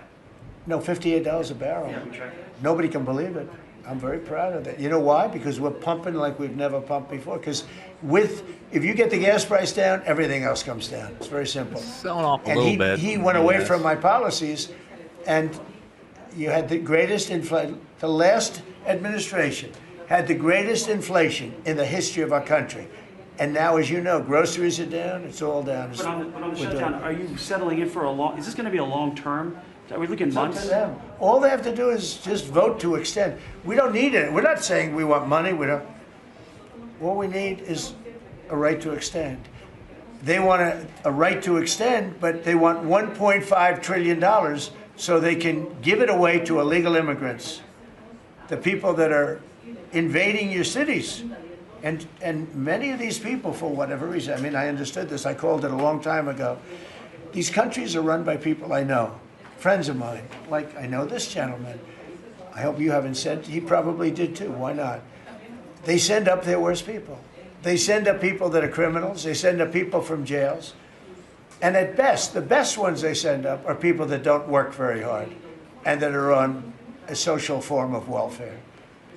And they're sending those people into the United States. I don't blame them. I'm angry at them, but I don't blame them. But I'm really angry at Biden and Kamala and that group of lunatics for allowing it to happen, because it's the hardest thing. Ooh. Fading out a little bit. All right. Well, we'll keep an eye on this. Getting a little bit of a downturn. Not much, but selling off a little bit in the ES. The 10-year yield is drifting a little closer to 4. We're at 4.03 right now. What's going on with our stocks? I was really hoping they were going to bait him into more of a tariff conversation there. It felt like that's the direction they were heading for a little bit, and then they lost him. Yeah. He's a hard man to rein in. I understand. They kind of left China and zoomed in on Spain for some reason, but yeah, maybe there'll be a question about that at some point. We got one eye in the ditch for you, folks. If anything juicy comes out of this press conference, we'll go back to it. I love it. Trump is a world-class hater, man. And when he was talking about $58 a barrel for gasoline, he indeed did mean to say crude oil. Actually, I won't speak for the man. I don't know what he was trying to say. But he said $58 a barrel, and that's right around where crude oil is. 58.78 last. How many gallons are in a barrel of oil? I can look this up really quick. Oh, one contract is 1,000 barrels of oil. There are 42 gallons. Yeah, 42 gallons in a barrel. The more you know. Okay. The more you know. Oh, in a barrel. We were talking contracts. Yeah. Well, we could see some resistance 5 points lower than here. I have as the HVL and the SPX. Mm-hmm. Might be an interesting place for a dip buy, but it's a little tough to go into something when he's taking questions right now. I don't know if we want to put the volume back up a little bit, see what's going on here. He's looking animated. That so he I looked kinda good wanna in hear. a bathing suit. And you see this guy perfect in the news timing. all the time. I never quite understood it. Steve, go ahead. Did you preview your meeting with Ukraine President Zelensky on Friday? You expect to talk about weapons? Is there going to be a package? Interesting meeting going on. Look, I'm very disappointed because Vladimir and I had a very good relationship. Probably still do. I don't know why he continues with this war. This war has been so bad for him. He's going into 4 years of a war that should have he should have won that war in 1 week. He's now going to soon be into his 4th year. He's lost 1.5 million soldiers, probably, close. Certainly in terms of wounded and no legs and no arms and all the things that happen in horrible wars. It's a horrible war. That's the biggest thing that's happened since World War II in terms of death. It's bigger than any of them. I settled 8 of them. The biggest is that in terms of death. Incredible. I think India, Pakistan had great potential too. We did a great job of that one, but he's got to really settle this war. And you know they have long lines waiting for gasoline in Russia right now, right? They have long lines. Who thought that was going to happen? And all of a sudden his economy is going to collapse. And I'd like to see him do well. I mean, I had a very good relationship with Vladimir Putin, but he just doesn't want to end that war. And I think it's making him look very bad. He could end it. He could end it quickly. And I have to tell you, I give credit because who would think that Ukraine could have fought Russia for 4 years to essentially a standstill? Now, there has been some early, before they knew what the hell was happening, because it happened quick. Biden should have never let that happen. That's a war that should have never happened, but it did. But it's not making Russia look good, I will tell you that. Really? Tomahawks in Ukraine? We'll be talking about Ukraine, yeah. I mean, I have the president coming in on Friday, and I know what he has to say. He wants weapons. He would like to have tomahawks. Everyone else wants tomahawks. And we have a lot of tomahawks. Tomahawk is do you need any tomahawks in Argentina? You can cross Moscow, tomahawks. You need them for your opposition, I guess, because see, in this country, they'd use tomahawks for the opposition. I don't do that. I'm much nicer. The Democrats would use them if they had the chance. They're sick people. Go ahead. President, are you worried that this plan with Argentina can fail? Anything can fail. Anything can fail. You never know. That's why I say Putin should do something about the war, because so far, I mean, it's turned out to be very bad for him. But anything can. So this plan can fail. Sure, it can fail, but it's got a better chance, I would say, Scott. It's got a better chance of success than failure. And if it's successful, it's an unbelievable success. It can transform your country into greatness. It's got a great chance. We'd like to give it a chance. Anything can fail, but we'd like to give it a chance. And we think, because he's made so much progress. I mean, the work that he's done over the last 4 years is incredible. And it would be a shame to lose that progress. He's very close to having a big success. Mr. President, will you consider removing new restrictions on the press that report at the Pentagon? And have you spoken to Secretary Hegseth about this? I have, yeah. Well, he's finding, I think I can speak for him. I'll let him speak for himself, but I think he finds the press to be very disruptive in terms of world peace and maybe security for our nation. Press is very dishonest. Not you, but the press is very dishonest. You have something to say? Well, I very much appreciate the question because it was interesting to watch. Oh, he's there. A chance to go along on the historic trip of Middle East peace, which our generation of veterans never dreamed would be possible. So you would think that the Pentagon press corps of all press corps would be front and center across the board on wanting to give credit to the president for forging this kind of peace, and instead what they want to talk about is a policy about them, which simply says maybe the policy should look like the White House or other military installations where you have to wear a badge that identifies that you're press, or you can't just roam anywhere you want. It used to be, Mr. President, down the for a press could go second. anywhere, pretty Everyone was much asking anywhere in the why are we watching this? Well, because if somebody asked a question about specifically the China tariffs, we could get a big movement depending on what he says.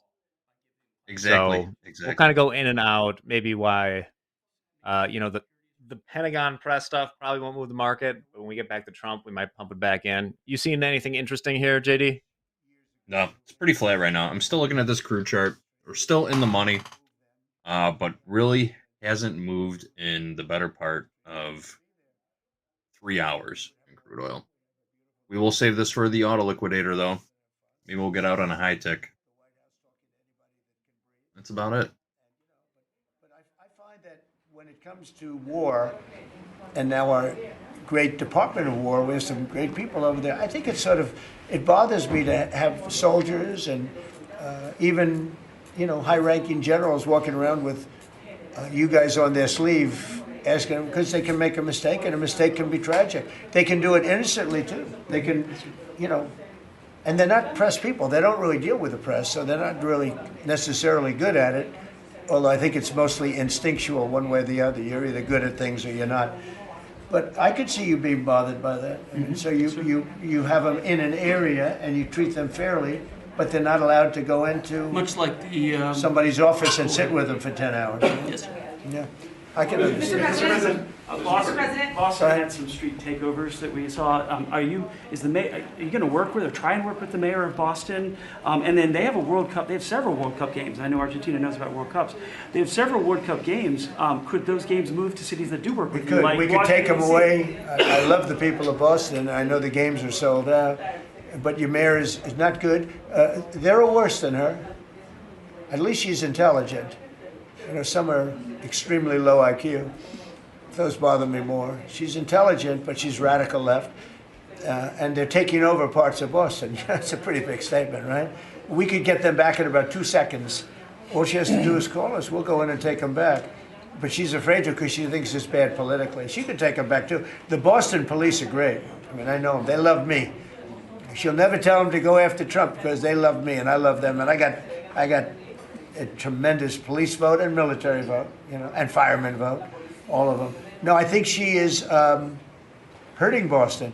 The answer is yes. If somebody is doing a bad job, and if I feel there's unsafe conditions, I would call Johnny, the head of FIFA, who's phenomenal, and I would say, let's move it to another location.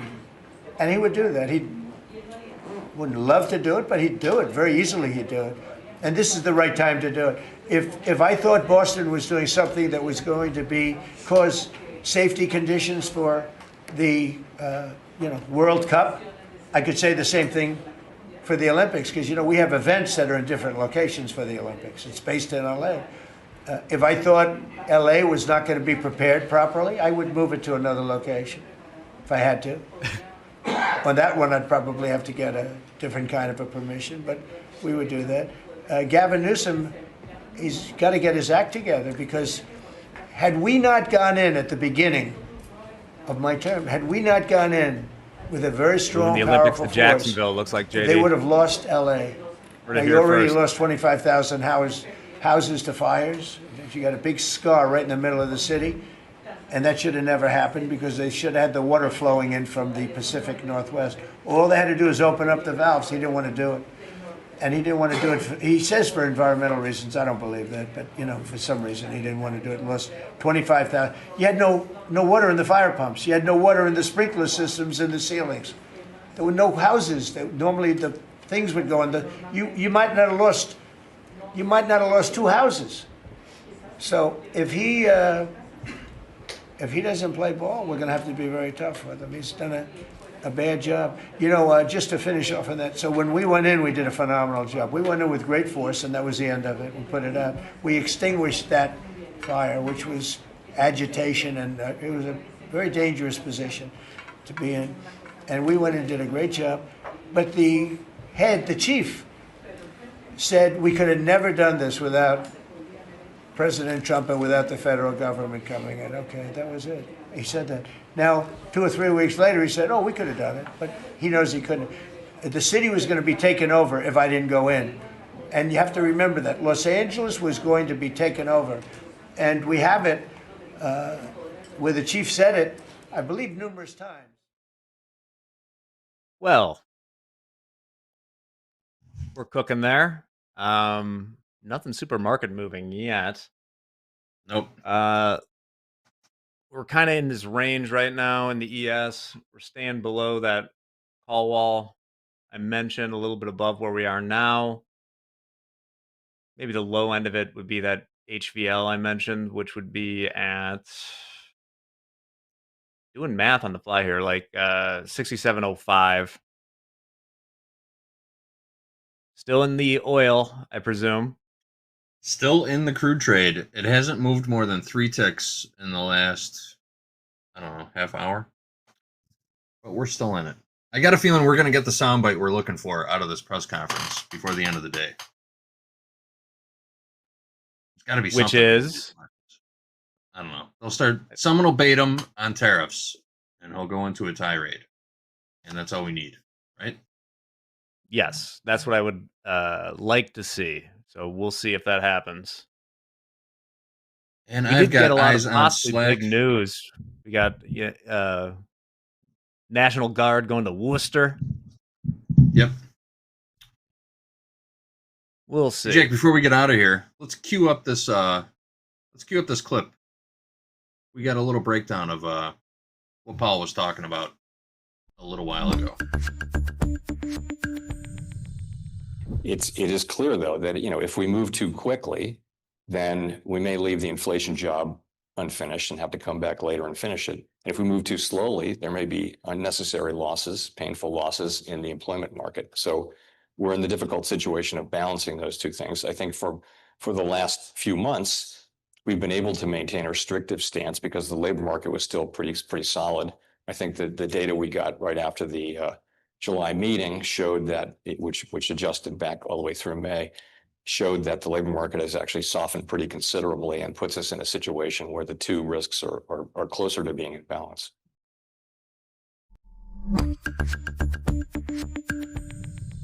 Damn, I really thought that he was talking to Kathy Wood there for a moment. That would have been. She kind of looked like it. Yeah. Yeah, right? But labor market softening a little bit, something many of us knew many months ago. But the Fed was awaiting more data. They are data dependent. I was about to call them an entity, data dependent entity. They're not here to speculate. They're here to gather facts and make decisions based on those facts, right? If they could speculate, man, I would join that fund. When he was talking about their balance sheet breakdown, it was impressive the numbers he was throwing around. Many, many trillions and trillions of dollars. Yeah. Cash in circulation, Brilliant. cash in reserves. But that's their job, right? Well, yeah. 4.025 in the 10-year yield right now. Well, we're just about out of time here. That was fun, JD. Sorry that Joe's internet was down, but we'll have him back sometime soon. There's a few things I wanted to talk about with him. But JD, any final thoughts? I will keep an eye on this crude oil trade going into the close. Likely holding it for the auto liquidator, though. We're going to bell with this crude oil trade. I love doing that. Bell to bell. I love it. Well, we're not quite done. If you want to see that final bell, you got to stick around for Power Hour. We got Andre, Arshad, and Dolby will be in the house. You won't want to miss that. This is Topstep TV. One more hour. Let's do it.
This is going to be one of the biggest power hours ever because the man in the middle is in the house. We got the Wiz in here, Dolby time as well. First, I'm going to throw it to Dolby. Dolby, how's it going? Because get ready for an electric power hour here in SR Trading. What's up, Dolby time? Yeah, let me get my words in before Arshad, the Wiz, starts ripping up a storm here. I know, right? I've got a Get 'em great all range. We got a great range right now in the NASDAQ or MNQ, whichever one you want to follow. Some would even say it is a Dorito. We have a series of higher lows and a very, very clear series of lower highs.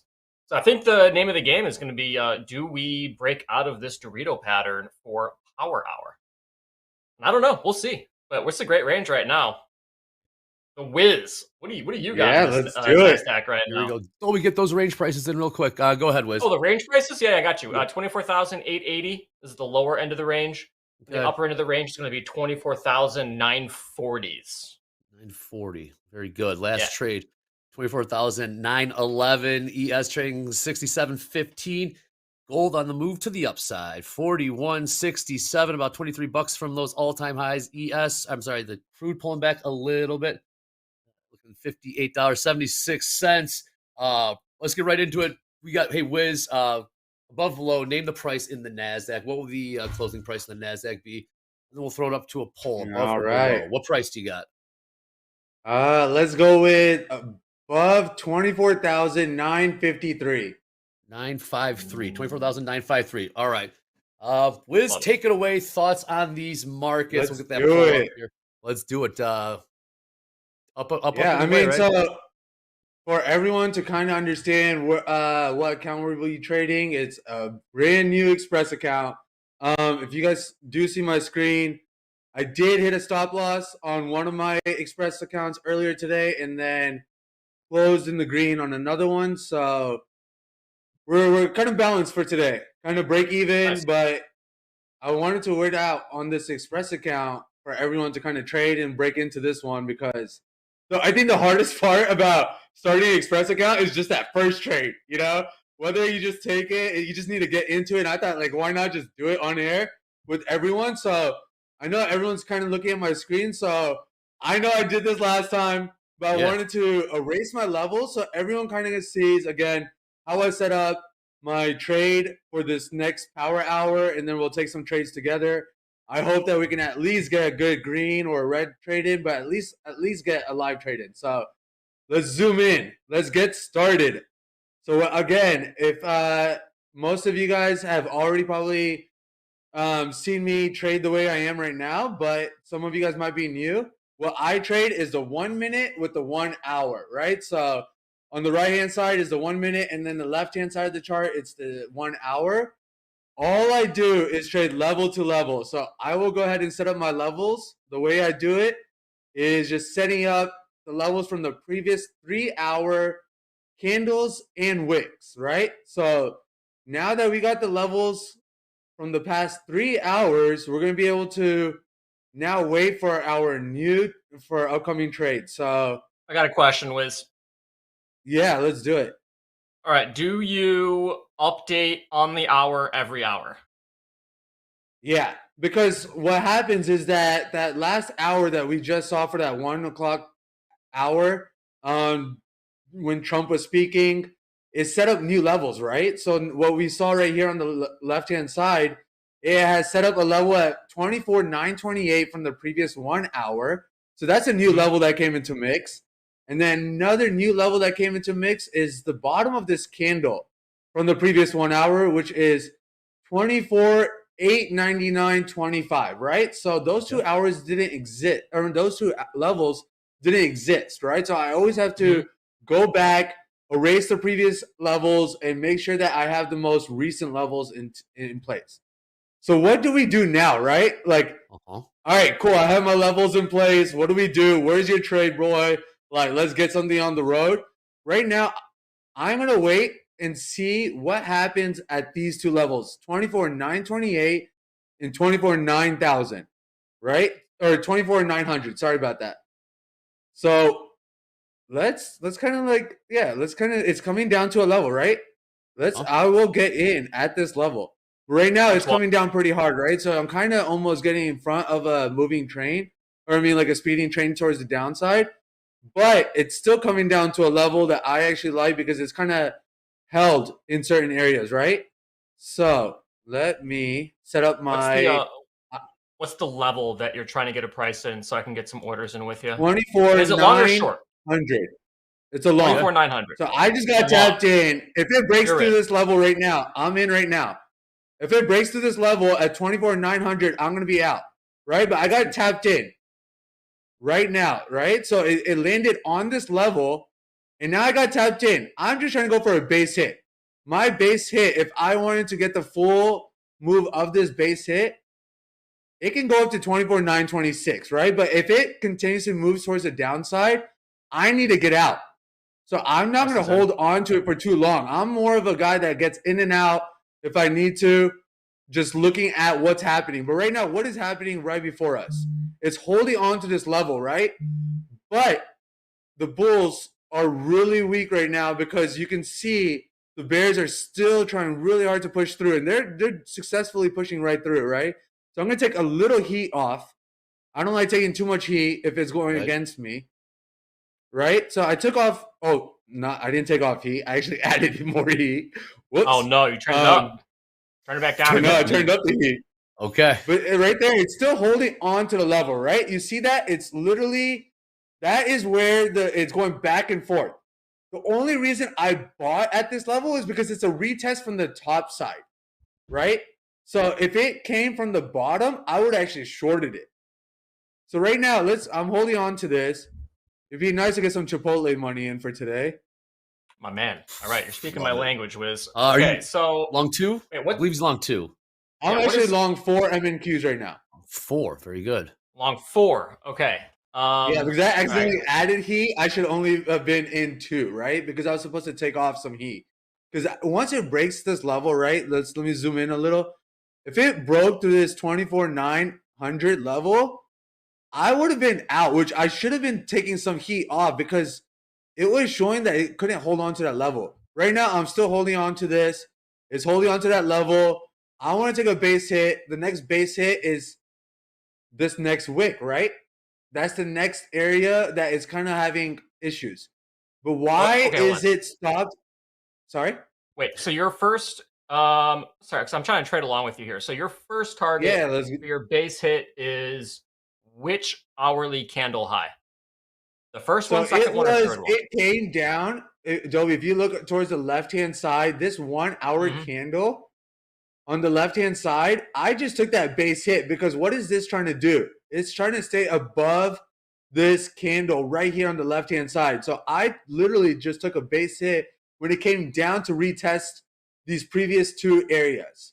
On the previous 2 hour candles, it just literally came down. It tried to and what it did is it retested that level. I just got in at the retest. That's all I did. Now, where am I? Why is it having so many issues right here at the 911, 912 area? I want to take some off. Just because I want to at least feel good that I broke into this on a nice. Okay, so you're down to breaking into the Express is always hard. I think 2. Yeah, I think it's always like a psychological barrier breaking into an Express account. You know. I think he's long 2 now. Wiz, can you confirm your position? Are you long 2 now? Yes. Yeah, I'm long 2 MNQs at 24,900, and I want to show everyone why is there so much going back and forth. You can see that if you drew a line right here at 24,911, you can see it's going back and forth at that level from the top side and the bottom side. And the reason is, let me show you. Look to the left. It's literally just right here. So I'm not like bringing up these levels from anywhere but the previous 1 hour. So if I drew a line right there and at these previous 1 hours, that's where those levels came in from. And that's all you see is where it got rejected. So my first base hit should have been at 24,911. Right. But I actually I didn't have that level in place while I was talking to you guys, and I was not looking at that as a level, right? So I should have took my base hit, which I did. I took 2 MNQs off, right? But it's coming back down. So what happened was it bounced off retest. my level. It went to that retest at 24,911. It got rejected at that one, and now it's coming back to my level. So Do you add back in? Okay, I'm gonna get. What's up? Do you add back in again or no? I don't like this now. It's breaking through. So I'm now just taking off some heat. I don't like. All right. That's what I'm doing now. Is like it broke through my level. I should have been out already with some profit, but I'm also just talking it out, so it's okay. But what is it doing now? It came down to this level, right? I should not even be holding on to this, but why did it bounce? Do you see that bounce right there at the 24,892? It bounced off of this level. If we zoom in on my 1 hour, it literally just bounced off this 24,892.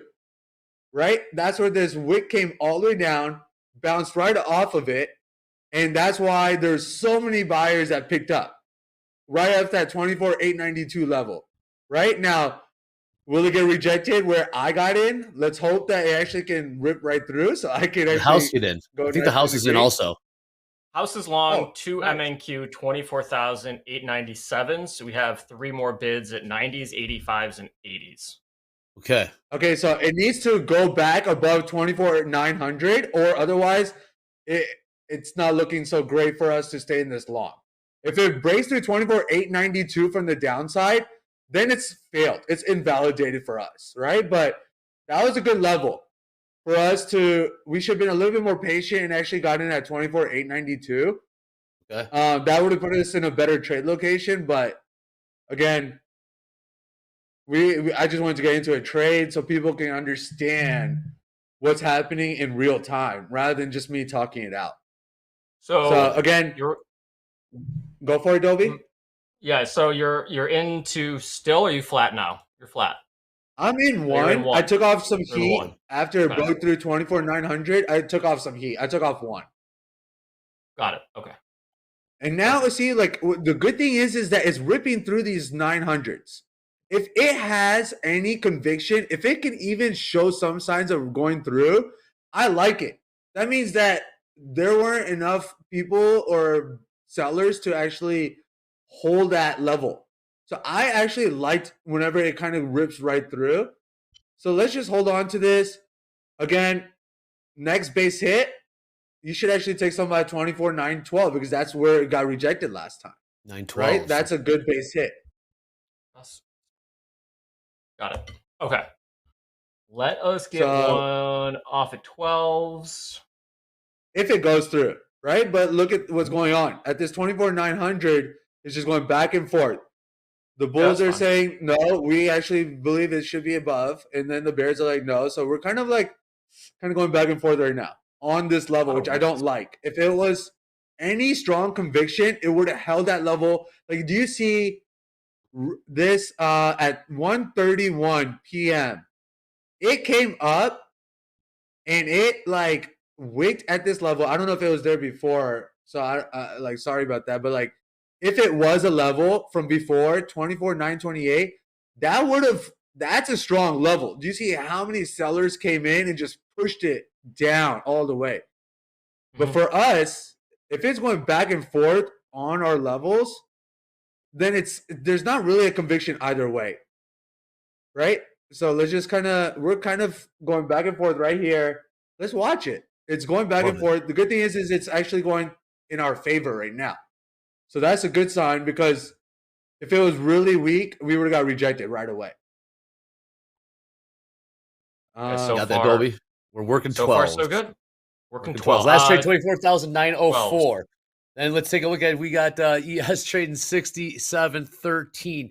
We have we got Waller expected to speak in about 8 minutes. Wiz in the bottom of the hour. We got Collins expected to speak as well. I know you love Fed speakers. I know you love coming on Topstep TV. In the green room, you're saying trading can be a little lonely. And you're ready just to let it all out here. So go ahead, Wiz. Tell us about that. All right. Most of you guys are watching. The only reason I'm so hyped up is because I'm on air with Dobie and Andre. Like, trust me, it is. The only reason I'm so hyped up is because I'm actually talking to someone for the first time all day. You know, like usually I'm either on Instagram or on Twitter, and it's not really like talking to anyone and trading, right? So like this is a beautiful.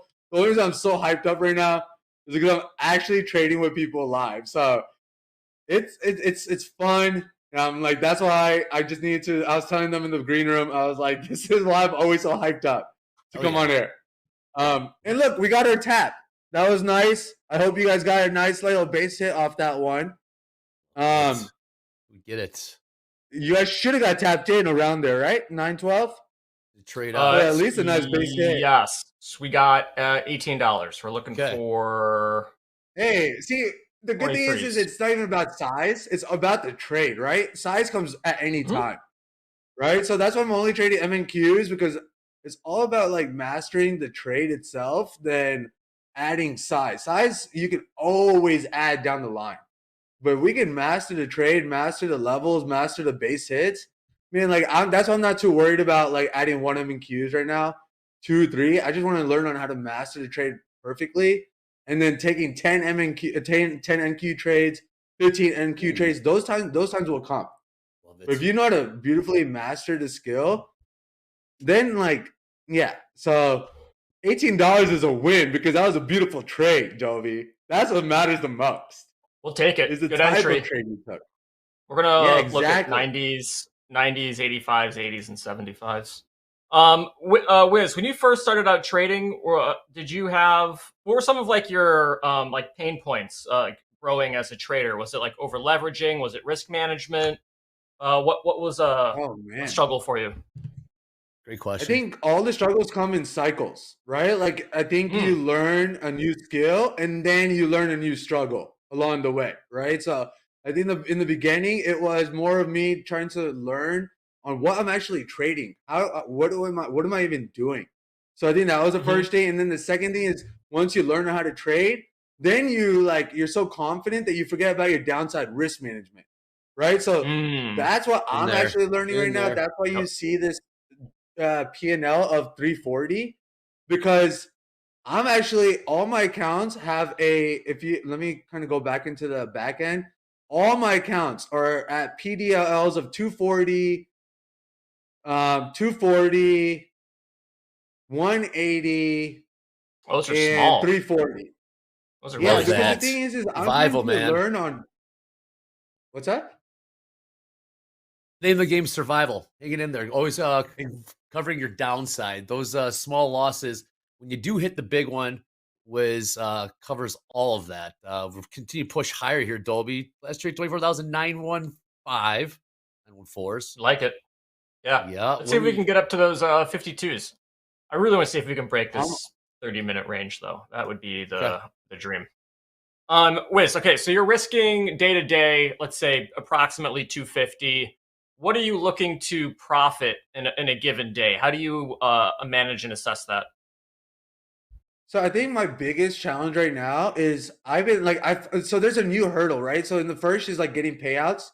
And then once you get payouts, there's a new struggle that came with it is, okay, cool. Like now I'm like getting all these payouts, but I'm not letting the account grow, right? Like I'm not giving the account enough room. So now that's my new thing is my biggest challenge is whenever I start an account, I need to get out of it from the bottom. Like right now, like on this account, I'm going to work my way slowly until I get enough room to start adding a little bit more size along the way. So right now, my biggest challenge is just getting out from the bottom of this trail to make sure I have enough room. Payouts are not an issue for me. Now it's more of like, I want to get to that live status with Topstep, right? So now it's my job is let's grow these accounts the right way. So the only way to do that is keep your PDLs very, very small, because when you have a green day, you accelerate. Like if anyone looks at their charts, if anyone looks at their like P&L charts, if you see a green day, you see that your P&L goes higher when you're on a green day, right? Like you know that you're just trading great, like even better and better, and you usually close off at your high watermark, right? But when you have a red day, it just gets worse and worse. So I figured that if I keep my PDLs very, very small, my green days will take care of itself. If I just, do you know what I'm saying? So yeah, right now, well, I have an anecdote for you there. I mean, Yeah. Wiz, so a long time ago, Wiz, Topstep used to have a 10K account. You could only trade one E-mini, and I Oh, think the daily yes. loss limit was like $300. I And it remember. was the most profitable account I ever had with Topstep. And the reason being is the exact thing that you said, which is if you have a really small daily loss limit, then the winners can take care of themselves because I would lose, $290, like on a bad day. Well, I could easily make 600 trading crude oil. So that's really, really good math. So I love that you're doing that, Wiz. That's awesome. Yeah, and I mean it's all learning. It's all learning along the way. Like you asked about struggles, and you asked about what are the struggles and what are like the things that you have encountered, and they're all just cycle based. Like what I'm encountering today is probably someone's struggle that's going to happen in the next few weeks when they have gotten payouts now, right?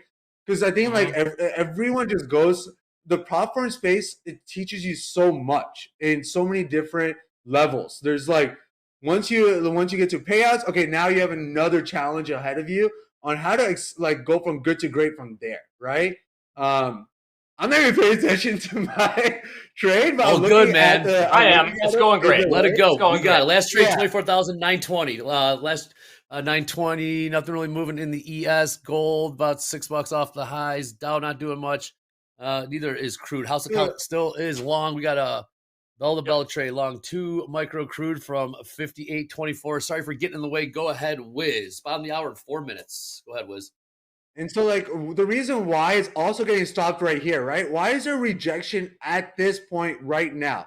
Like, there is all calculated. Remember that. They're all algos. So there's a reason for why there was a stop right here, a stop right here, a stop right here. And now you can see the actual candle trying to push through that area, right? And, okay, cool. That just took my into profit. But the reason why that stopped, if you look to the left again, and right when I drew that line, let me change the color. So that way you can see where I'm talking about.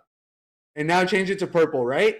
The reason why it was stopping right here where I was pointing my mouse cursor at 24,921 is just this level it was trying to get through on like, I don't even know what day, October 13th at 2 o'clock. Right? But that was a level for why it was actually getting stopped multiple times.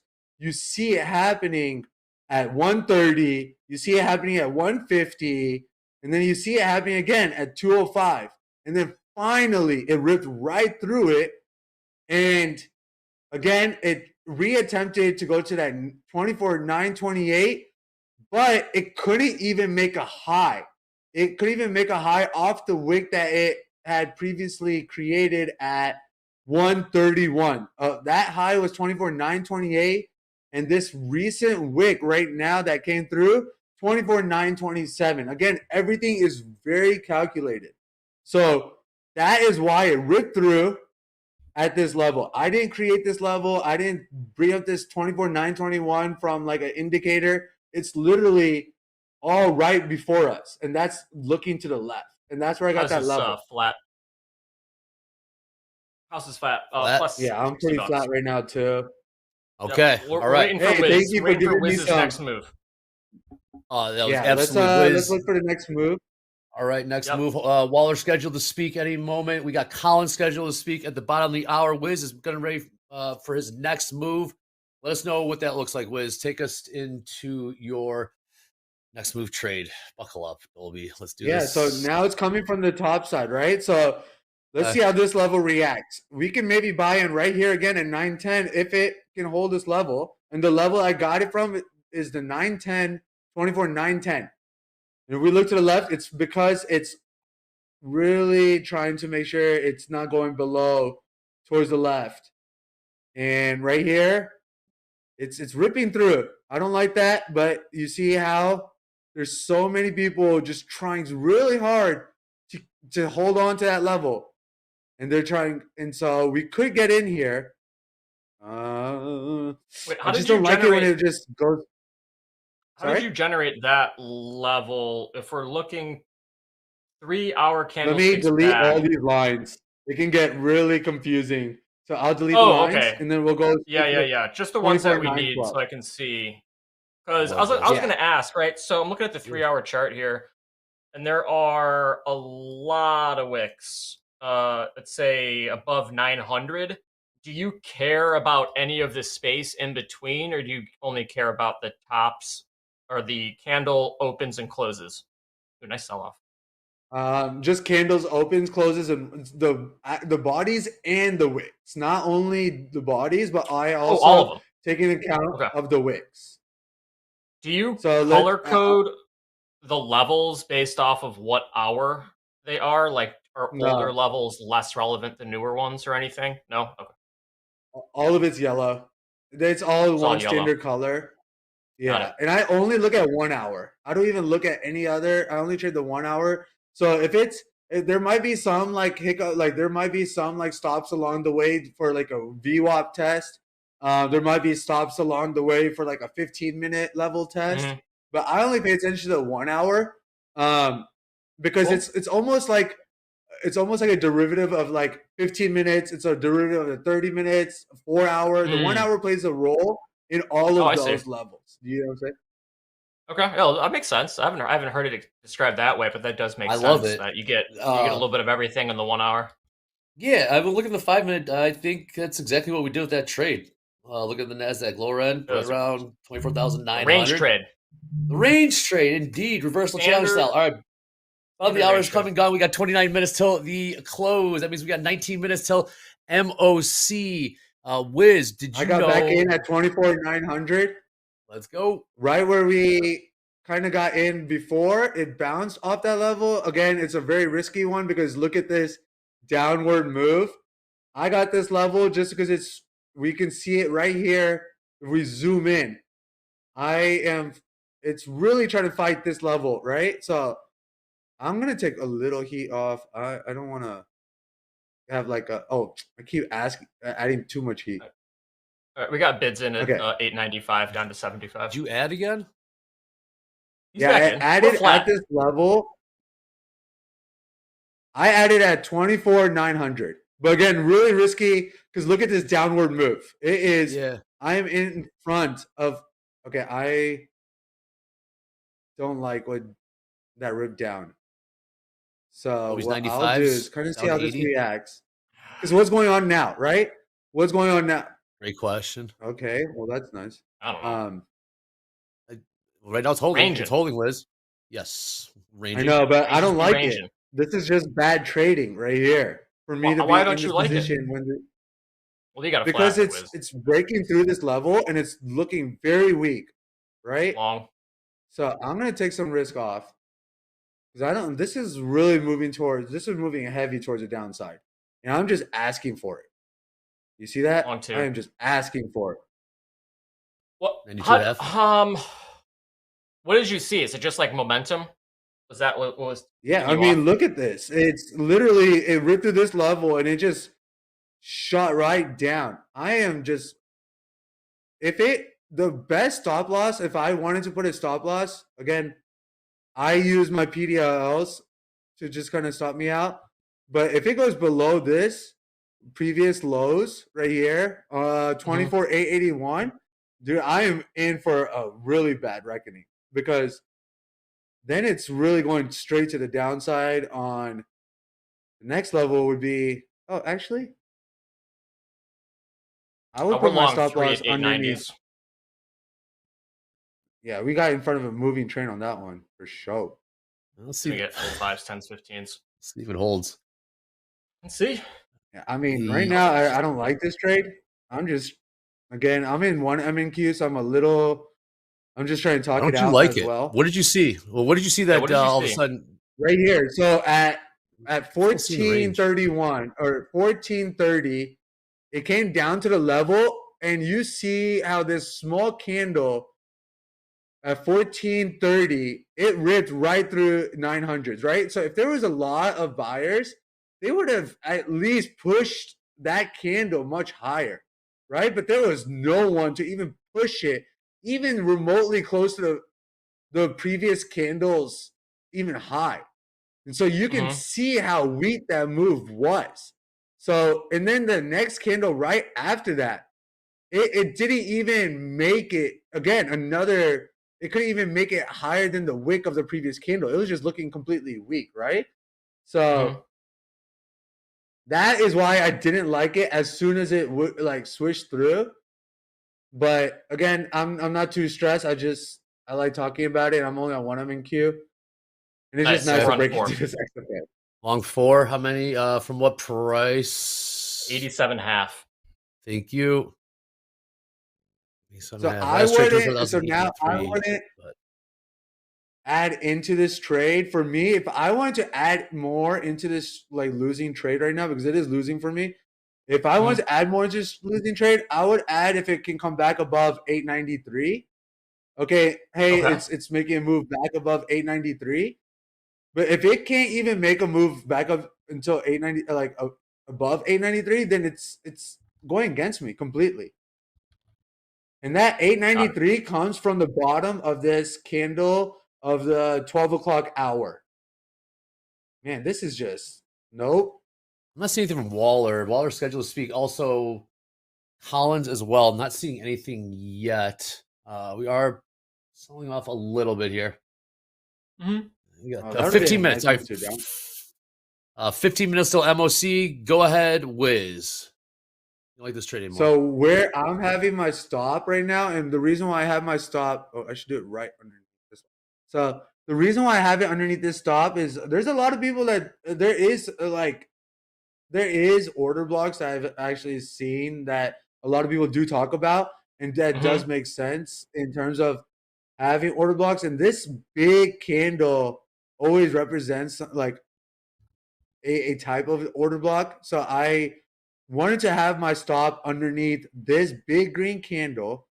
That's where I had this. So the big green candle order block would be at 877. Okay. But the reason why I have my stop loss at 873 is because I looked to the left and it could come to this. I looked to the left on the 1 hour and there is like a little area that could come and stop at, right? As a test of this area at 874. So as long as it can hold above these two areas, I'm okay for right now on the L down taking. But you can see where did it hold? It's holding at the 877, right? You see how the algos came, pushed it down. They're trying really hard to push it through that 877 that I just mentioned, right? So that's the order block that's taking into effect. And it ripped right through that. And it's trying really hard to rip right through it. And if I have one last little saving grace, and that's the 874. After that, I'm done. I am not taking any more heat. But you can see we got gold. Real quick, Wiz, right? we got gold selling off. Sorry to interrupt, Wiz. We got gold selling off. Gold down about $12 in the last 30 seconds or so. 41.56 last trade. Down about $12. Now 41.55 last trade. Accelerating the downside now. Gold is selling off a little bit in crude as well. We're holding right now. We are holding. Nope. And there goes. Done. Wow. Okay, what happened? We got some coming in the house right now. We are pushing lower here. ES, gold, crude selling off, Dow selling off. I'm looking for headlines, not seeing anything. We are in the middle of a sell-off. Someone hit the sell button. That was insane. We're flat. Minus 256. No idea what the hell that was. No, wow. That's why you have stops, everybody. Man, that is why you have stops. That would be a nice short. Was The whole entire Damn. rejection. All right, buckle up, yeah. Man, we missed that Wow. short. What's I'm getting about 100 points lower here in the NASDAQ. 24,788. They are absolutely cooking this thing the downside. 66.85 last trade in the ES. ES down about 25, 30 points right here, right now. What? Okay, here we go. Yeah, look at this short. Hold on, Wiz. Hit the fan here. I believe that China purposely not buying our soybeans and causing difficulty. All right, Trump going after China in a Truth Social tweet. Here we go. Selling off right now. Let's that would do it. Play out. Yes, it will. 66.80 last trade. Yep, I know. Trade with stops. Trade with stops. Yeah. Crude selling off again. Man. Gold showed the hand first. Yeah, thank you, Gabe. Wow, what a move! Might not be done. I will either. take a Again, trade Trump if it hitting, comes and tap 747. again, Trump Just- hitting the Truth Social about China trade deal unfair, purposely not buying our soybeans and causing difficulty for our farmers. Economically hostile act. We are considering terminating business with China. As an example, we can easily produce. Okay, so we got President hitting the Truth Social about China. Gold's popped right back up to 41.60. Oh, NASDAQ, you son of a. I know. That's right. We're it is very thin. 25K Inc. Is that what's going to happen now? No, look how thin it is. Look how thin it is in the insane. ladder in the Nasdaq. Take a look at the ES. Anything on in the ES on the ladder? Very thin as well. Nasdaq especially thin, very wide.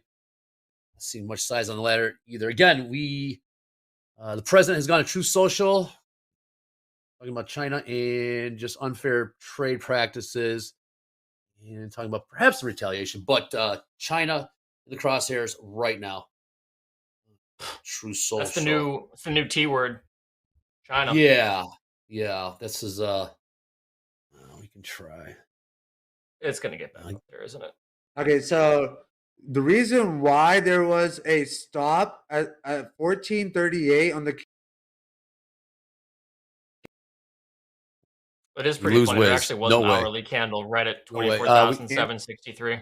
Yeah, we might have some more selling coming in here. 24,811 Oh, last that's trade. Again, we wild. were just trading 24,900s and the True Social tweet hit. And it was look out below. Excuse me. They took it all the way down to 762. 762. Go ahead, Dolby. Oh, now we got. No, I was just gonna say, if you rewind 3 hourly candlesticks, the bottom tick is where we just went, around 762s or 749. Sorry, hold on. No, 762s. Yeah. All right, Collins. That's really Collins that's hitting the crazy. wire right now. Collins, a Dove, talking about favorable financial conditions will support households. That is not what really got this move going. It was the president going to True Social regarding China and perhaps some retaliation, trade, story. But I just went to Truth, and we saw the selling coming in. We have MOC in 8.5 minutes here. Already? Where do they Wow, want to? okay. Yeah, we're cooking here. Where do they want to take this thing? See, Dre, now gold was the first to move. What's big? Gold was first to move, huh? It was I don't first to have gold. move. I don't have They gold chart. sold it down Right? like $10. Go ahead. Is this why traders are trading the overnight session? Because I gotta say, all it takes is one tweet to really make you think about trading the overnight. Because being on the wrong side of that, Yeah, if you're on the right side. Okay, we got more selling coming in here. Watch out below. It is very thin on this NASDAQ ladder again. President going to True Social about China and trade as well. Okay, NASDAQ So still I'm going to take selling a here. trade at 24,747. If it just taps me in, if you look at my screen, it's a very tight. The reason why it went and bounced at this 24,762 Yep. was because of the just 2 hours ago, 3 hours ago. We're losing them. We're losing them. Gremlins are back. Is that me? Or are we losing? Hold on, let's see if we get No, that it's him. connection in there. Wiz looking for a long round 747. Last trade 24,765. Didn't necessarily get down there. But again, President going to True Social. We are considering terminating business with China having to do with cooking oil and other elements of trade. Talking about the soybeans, the soybean farmer. I wonder what just happened to soybean prices. Pull that up really quick. cooking oil? Going to Soybeans are closed. fighting Soybeans over are closed. cooking That's oil? right. Soybeans are closed. Damn. Yeah. Soybeans are closed? Oh, that is going to be an insane open. Okay, That's here gonna be we an go. insane open. Wow. 68.84 last trade in the ES. There's going to be more room to the downside here in the NASDAQ. I mean, we crushed that 30-minute range. That thing is long gone now. So I would just be looking for Probably for shorts, for sure. And can you find any sort of smaller consolidations to maybe get a cheap entry off of? But even I'm on a 1-minute chart over here, and there's still nothing. There's still no Nope. range to be formed. Still You have to solid go off almost here. like not even a 30-second chart has a range on it. 15-second maybe has one. You really below, look have up to like. below. This thing is getting ugly. Yeah, we'll see where this thing wants to go. We are in the midst of about, call it a 200-point sell-off in the NASDAQ. The president has gone to True Social, talking about China trade. Just keep it very simple. ES selling off as well.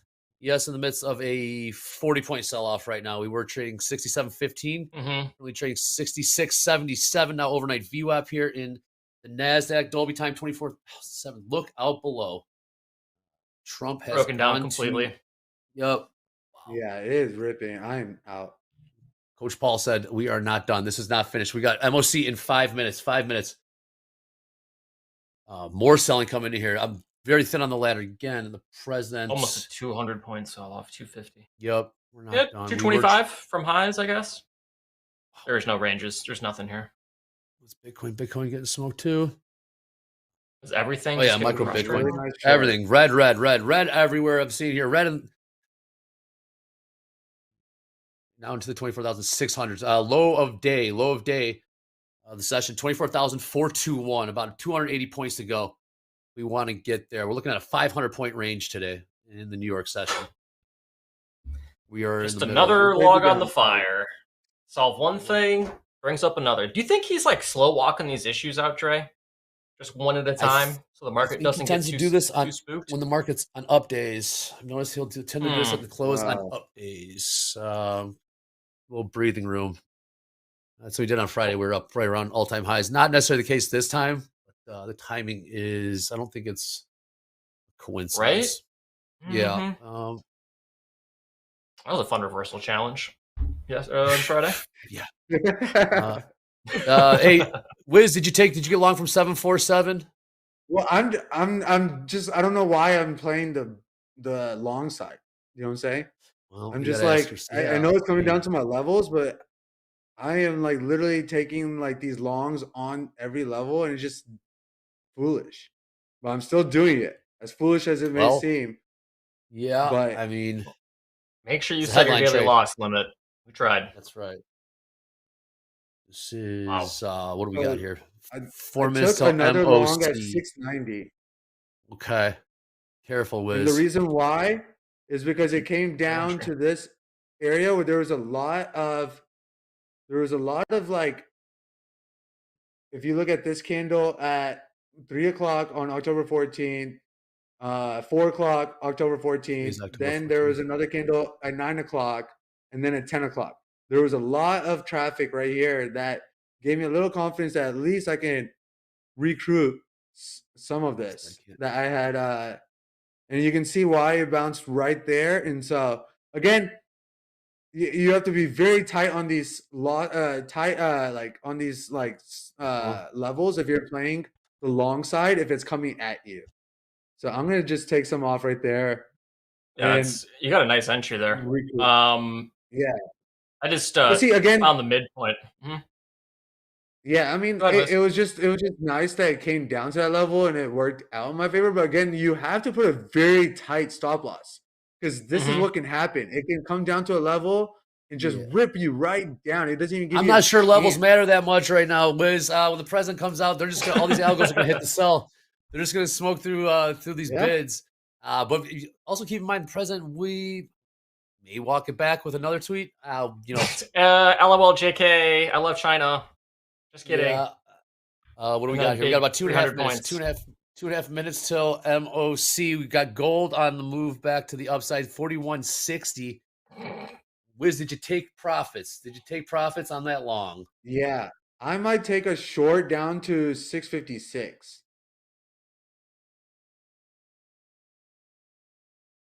Short down. Okay. All right.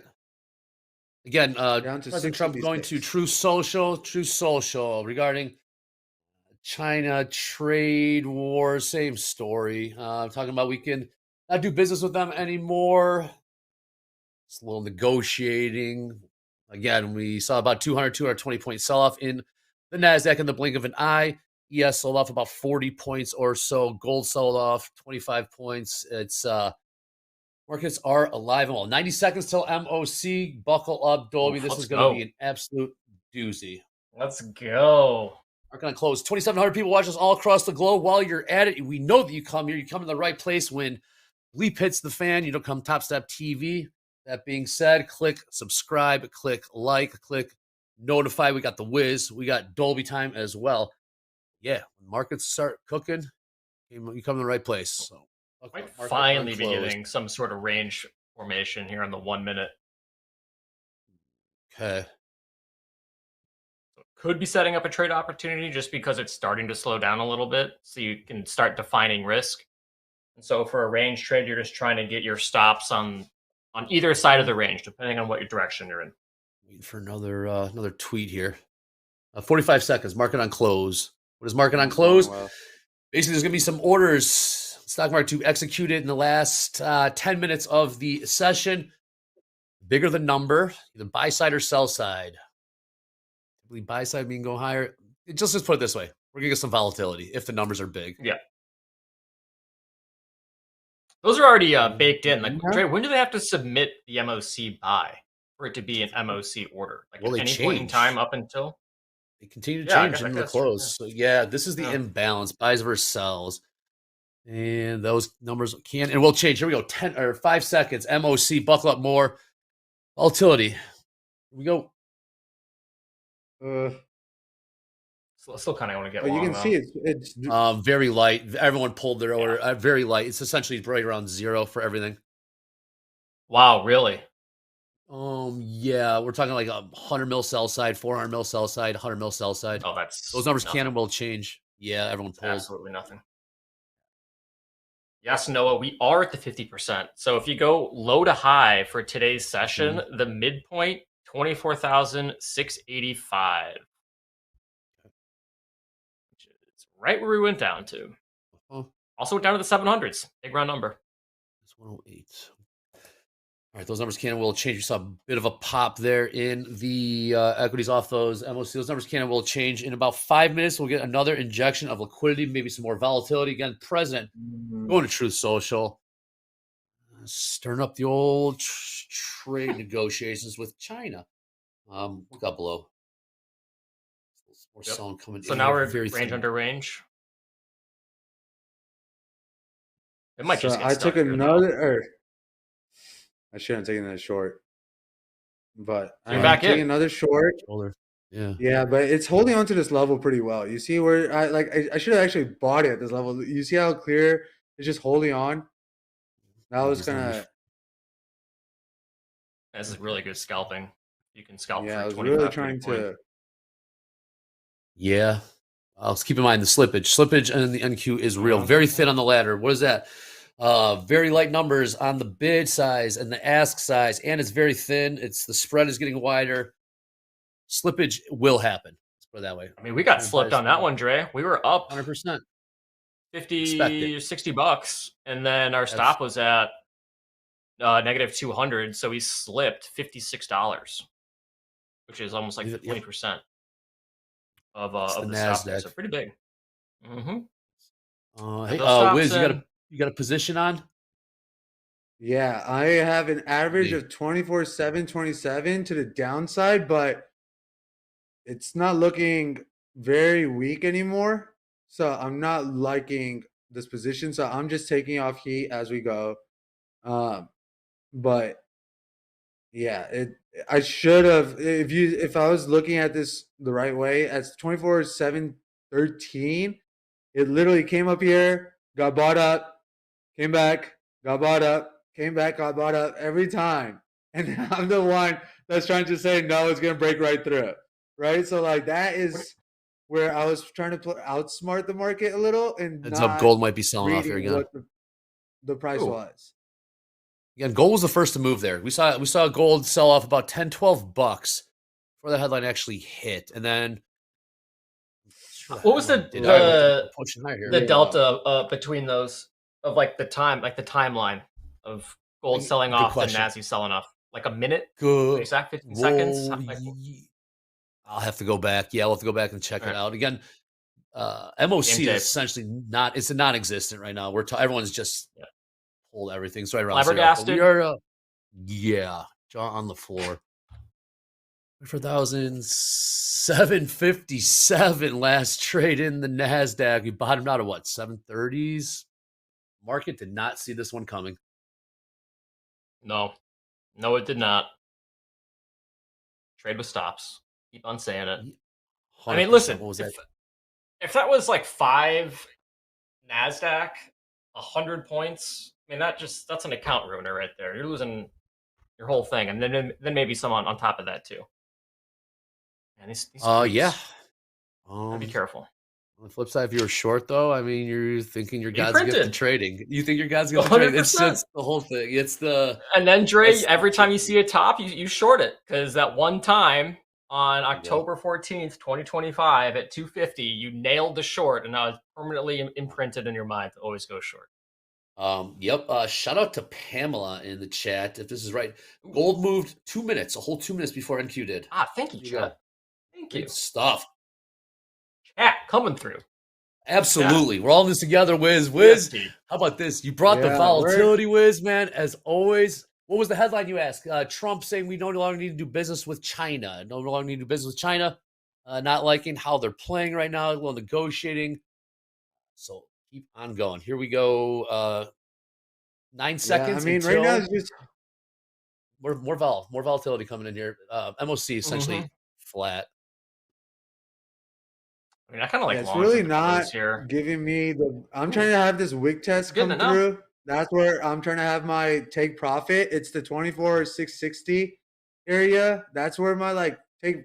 That's where I essentially wanted it to kind of slip down to, but it actually just held that level, and I was kind of foolish to kind of see if it would actually slip down to that wick test. So that was my whole entire thought process right there. Because markets really don't like people calling the bottoms. So it just keeps slipping. But again, there's always going to be those bounces. And that was a bounce that I should have read really clearly. Again, I bought it on this big green candle that just came at 1451 because even though it showed it was looking weak on that previous candle, it stopped at 711, right? So I should have not thought that it's going to rip right through. That was my original mistake.